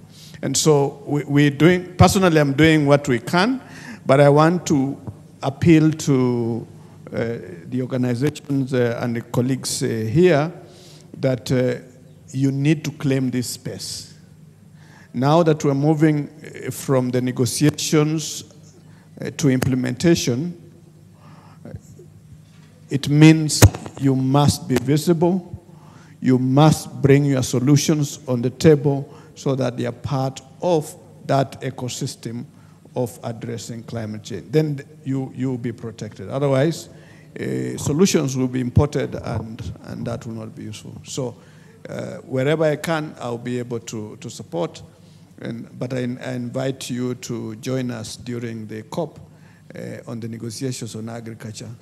I would like to see some madoido there. Thank you very much, Dr. And I'm sure you'll get the madoido that you're looking for. But most importantly, I'm also sure that you'll get the malilio that the indigenous communities have. Mr. Leshan, your closing remarks? So my closing remarks is that, as Dr. has said, he said that he wants a lot of malalamishi and a lot of cries. And be sure, Dr. we've been crying, but this time around we're going to cry more. We're going to cry louder so that our voices can be heard. Number two, to my colleagues, we should fight ourselves in, because we don't just get something on your comfort zone. Let's fight ourselves. Let's push the voices of the indigenous communities to the higher level and at the climate space. And lastly, COP28 is around the corner. With God's grace, by God's mercies, I know we are going to be there. I don't know how, but we shall be there. So, thank you so much. Thank you very much, Leshan. Edith? My gratitude to the Nation Media team for this opportunity. And just as we said, the way the government is working so hard to improve, let's say, plants and anything, because of climate change, we need diverse mindset on livestock crossbreeding for the survival tactics when it comes to environmental issues, and climate change is of major concern. So we need to crossbreed. So I think that knowledge should be brought back to our grassroots levels. And I want to recognize some institutions that have really mentored me, like Nairobi Summer School of Climate Justice and Pan-African Climate Justice Alliance, that is PACJO. And KIPRA too, that has given us a forum some few months, I think in July this year, for policy making in Kilifi County. And of course, the World Bank is taking me to COP28. So I think I want to speak out for the women and young girls of our Maasai communities and young indigenous communities like the Ogiek and the rest. And just to speak it out, I'm a journalist, by the way. I didn't tell you. I'm a news anchor. Yeah, I was a news anchor before, but now I'm venturing into this because I feel there is sickness, there is a lot of need for me to speak out for my people. My last other thing is water. Water is a crisis to the indigenous communities. I would urge our government, the way it's doing a lot of piping and sewaging and everything in the cities, or maybe in bigger towns, should be applied the same to the grassroots level. We need boreholes, we need, wells, and dams as well, because we can't plant trees hitting the 15 billion when we don't have water. So it's good the government is spearheading in this tree plantation, and actually my organization is Nalala Tree Foundation that I recently founded. So it's a wide tree foundation. We are 2 years old right now, and we're looking forward to do a target. We've done an achievement of 1,000 fruit tree seedlings this year. We're trying to reduce malnutrition, increase food production, and conserve the environment, of course, and as well as put money into people's pocket, because someone would hardly cut down a fruit tree compared to an ordinary tree. But I will urge people to conserve the environment just like the way you admire to be in Masai Mara or maybe in this game reserve today, National Game Reserve. I will urge people to plant trees because trees has no harm. Trees are just the best we can. And as you can see, even our president is settled in Masai Mara National Park, and I'm lucky to come from that part of the region. So I urge people, please, the way you like to live in those regions, let's kindly protect them. Let's be the green ambassadors. Let's not tire up. Let's support these 15 billion project. And as well, put women on forum. Kindly don't forget us. Thank you so much. We will not forget. We will not forget to put you on the forum. You're here and you're going to be in Dubai a few weeks from now. I hope to see you there. I hope to have a chat just like this with you. And congratulations for getting the World Bank sponsorship to the COP28. Mr. Leshan, you want to say something very quick? Yeah. So quickly, just as Edith said, personally, Dr. I've spoken so high and I've managed to take the voices of the indigenous communities to various international conferences. Like I was the country Youth for Climate Manifesto delegate in Milan, Italy in 2021. I went to COP26 in Glasgow. I was in COP27 in Sharm el-Sheikh. I'm an alumni of the Nairobi Summer School. So we are not sleeping, we are fighting. And I know Fridays for Future MAPA, again, they are sponsoring me to COP28. So I was just crying so that the government can hear, but I'm a beneficiary as well. I'll be going to COP28 through the Fridays for Future MAPA. That means the most affected people's, most affected areas and people. So let's meet there, and I know something is going to work out. Thank you so much. Definitely we'll meet there, and I'm 100% sure something is going to work out. You know, I was looking at you and I thought I had seen you somewhere. I was in Glasgow as well. I wasn't in Egypt last year, but I was in Glasgow and we must have met on the corridors. Let's come to Mr. Ohenjo. Your closing remarks, Center for Minority Rights Development. Yeah, thank you once more. And I'll start by saying that this is one of those places where we need to start from. The media holds a very critical space in this whole conversation. And the challenge has actually been, and that is why I'm grateful for this. Only the next time, let's have this conversation as coming as the first one. The media is actually a very critical component in this conversation in terms of providing that voice, in terms of ensuring that this voice, because not all of us will be in COP, I'll be in COP, yes, but not all of us can go to COP. But how can we carry ourselves with the voices of the people from these communities to these conversations? Like Dr. is saying, where is the evidence? And the evidence is encapsulated in these people. Semirate, for instance, is doing Voices for Change, with a project being supported by SIGA, an organization on agricultural research. And from that, we've been able to document voices from the Ogiek in Baringo and the Ilchamos in Baringo. And one of them is actually being supported to go to the COP. The videos are available online and on the Semiride YouTube channel. So the issue, what I'm trying to put across is that the support system, the support system for indigenous voices is very critical. We've worked with Agnes, and one of the things that Agnes is really focusing on is to develop capacities of people from indigenous communities, as Dr. is saying, to participate in negotiations in a very practical way with the state parties, so that you're not just at the periphery, you're not just at the side events, but you're part of the main text drafting, so that your issues can be taken on board directly. So that support system is now what is needed. When you hear about the summer schools, when you hear about all these other organizations, giving their support, I think it's important. And the media, like Nation, I think this is really encouraging. Will need to play a very critical role of making sure that the indigenous people's issues do not slip away from our minds. We need to keep reminding the policymakers every other day that indigenous peoples are critical. They're not they're not a problem, but they are a solution to everything that we're talking about. And given the space that the fourth estate holds, then you have a responsibility to make sure that our policymakers are getting the point. Thank you. Thank you very much. We appreciate the compliments, and we can assure you that this is just the first of many other summits that we'll have.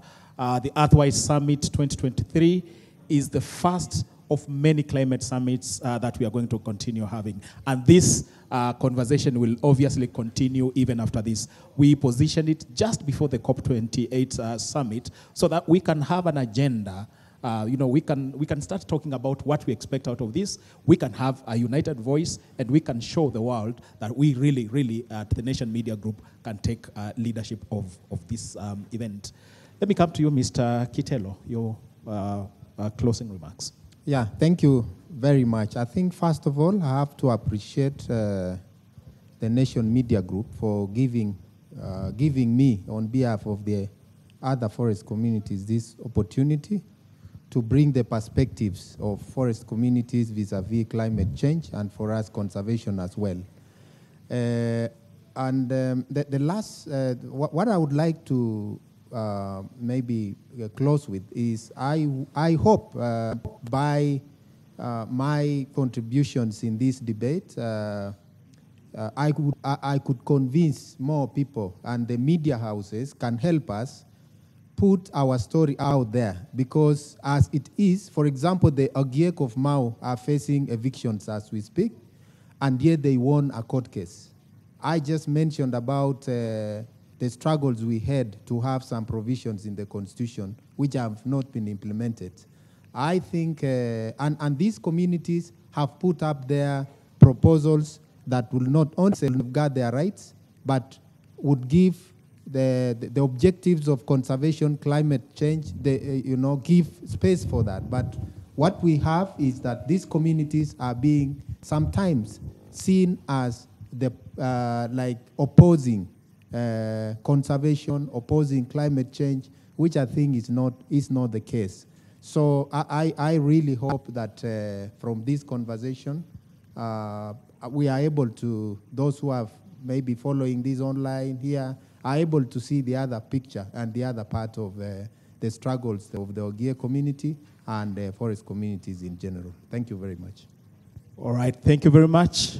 Edith, one last and very short, very short. My point is I want to actually recognize the local donors that have been really spearheading in helping us. And I want to identify Jumuiya Women Fund from Uasin Gishu County that have really been spearheading in leading, supporting programs that are led by young girls and women and youth as well. And so we really appreciate, and I look forward for more engagement, and also appreciating our Narrow County for giving us an opportunity of the Youth Fund. They've been giving us a forum whereby we're able to do a lot of projects as well, and they're training us on how to manage funds. And last but not least, I know you're quite tired.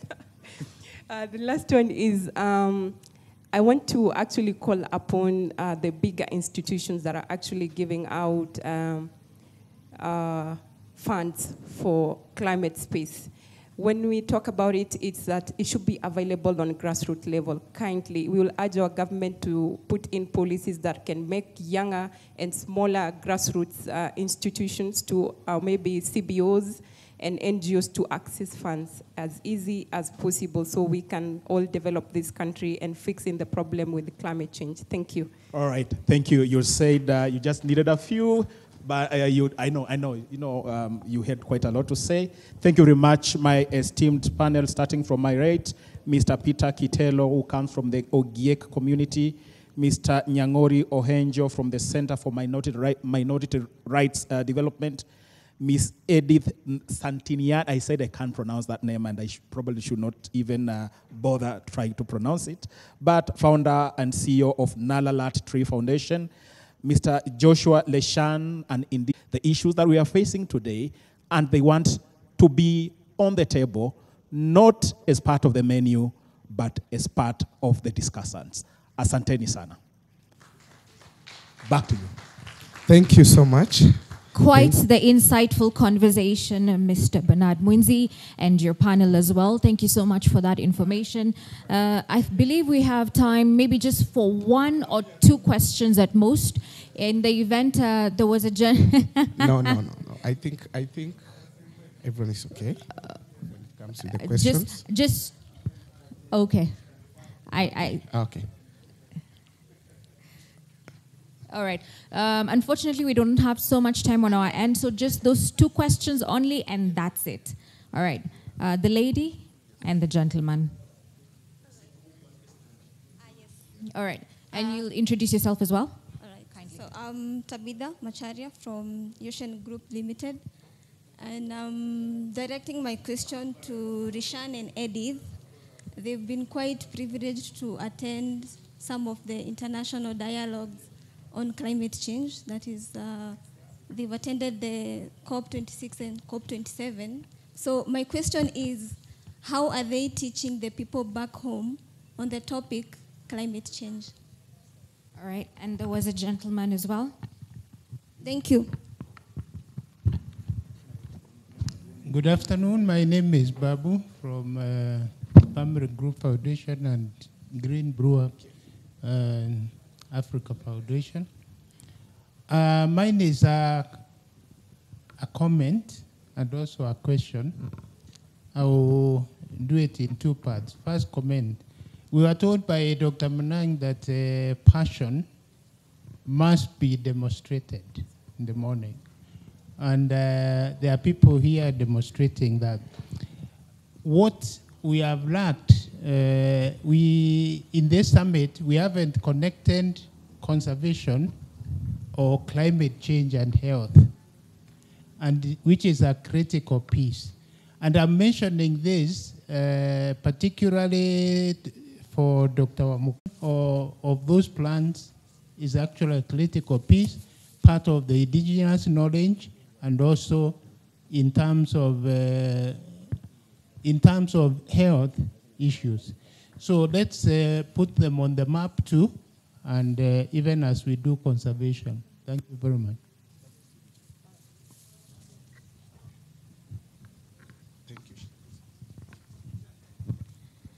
Thank you so much. Thank you so much, ladies and gentlemen.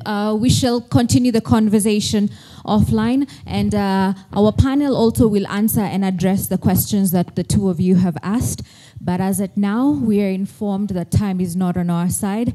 This has been Nation Media Group's Earthwise Summit 2023, the first summit. Leon, yes. How has the experience been for you as we are winding up? Phenomenal. I really learned a lot. Yeah. And thank you so much to Nation Media Group, for all of you for being here.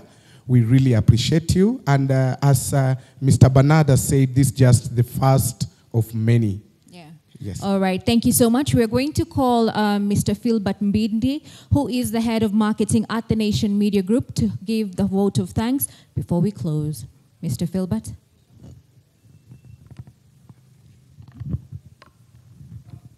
Let's put our hands together for the MCs for the day. Thank you very much for being a great sport.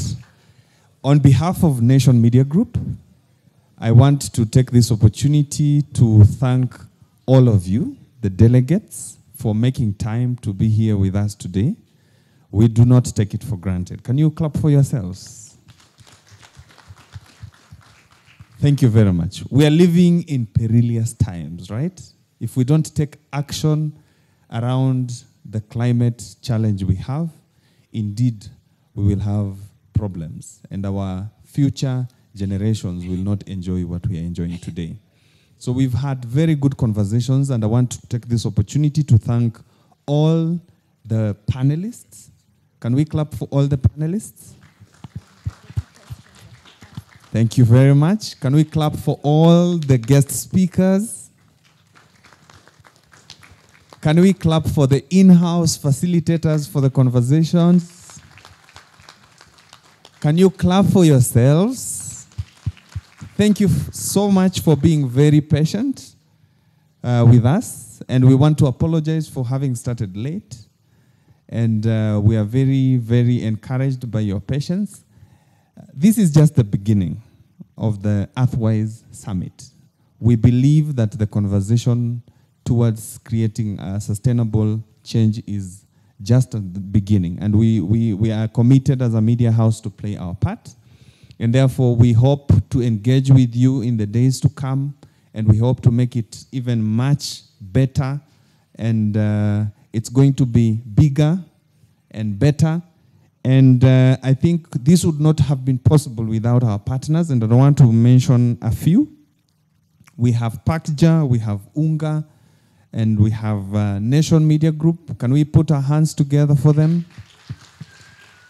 Thank you very much. Thank you very much. We also have the kids who joined us today, and we cannot do without the voices of the future. Can we put our hands together for this young generation?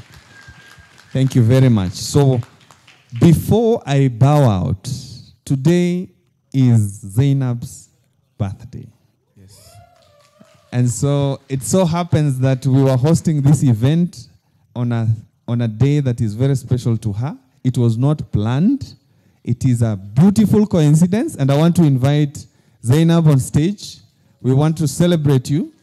Please come over. I will hand over to Mercy, who is going to coordinate this session. Let's put our hands together as she comes up. Can we sing happy birthday to her? Happy birthday to you. Happy birthday to you. Die you now. All right. So thank you so much. We're going to cut Zainab cake, and we want us to be more here. Let's come in front so that we celebrate her. As she cuts, she'll be telling us how old she is.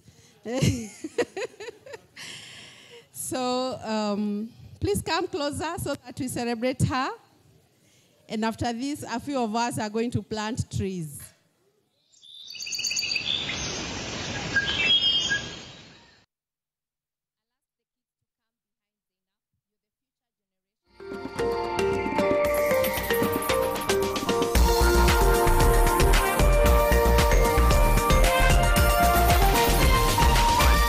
This is NTV.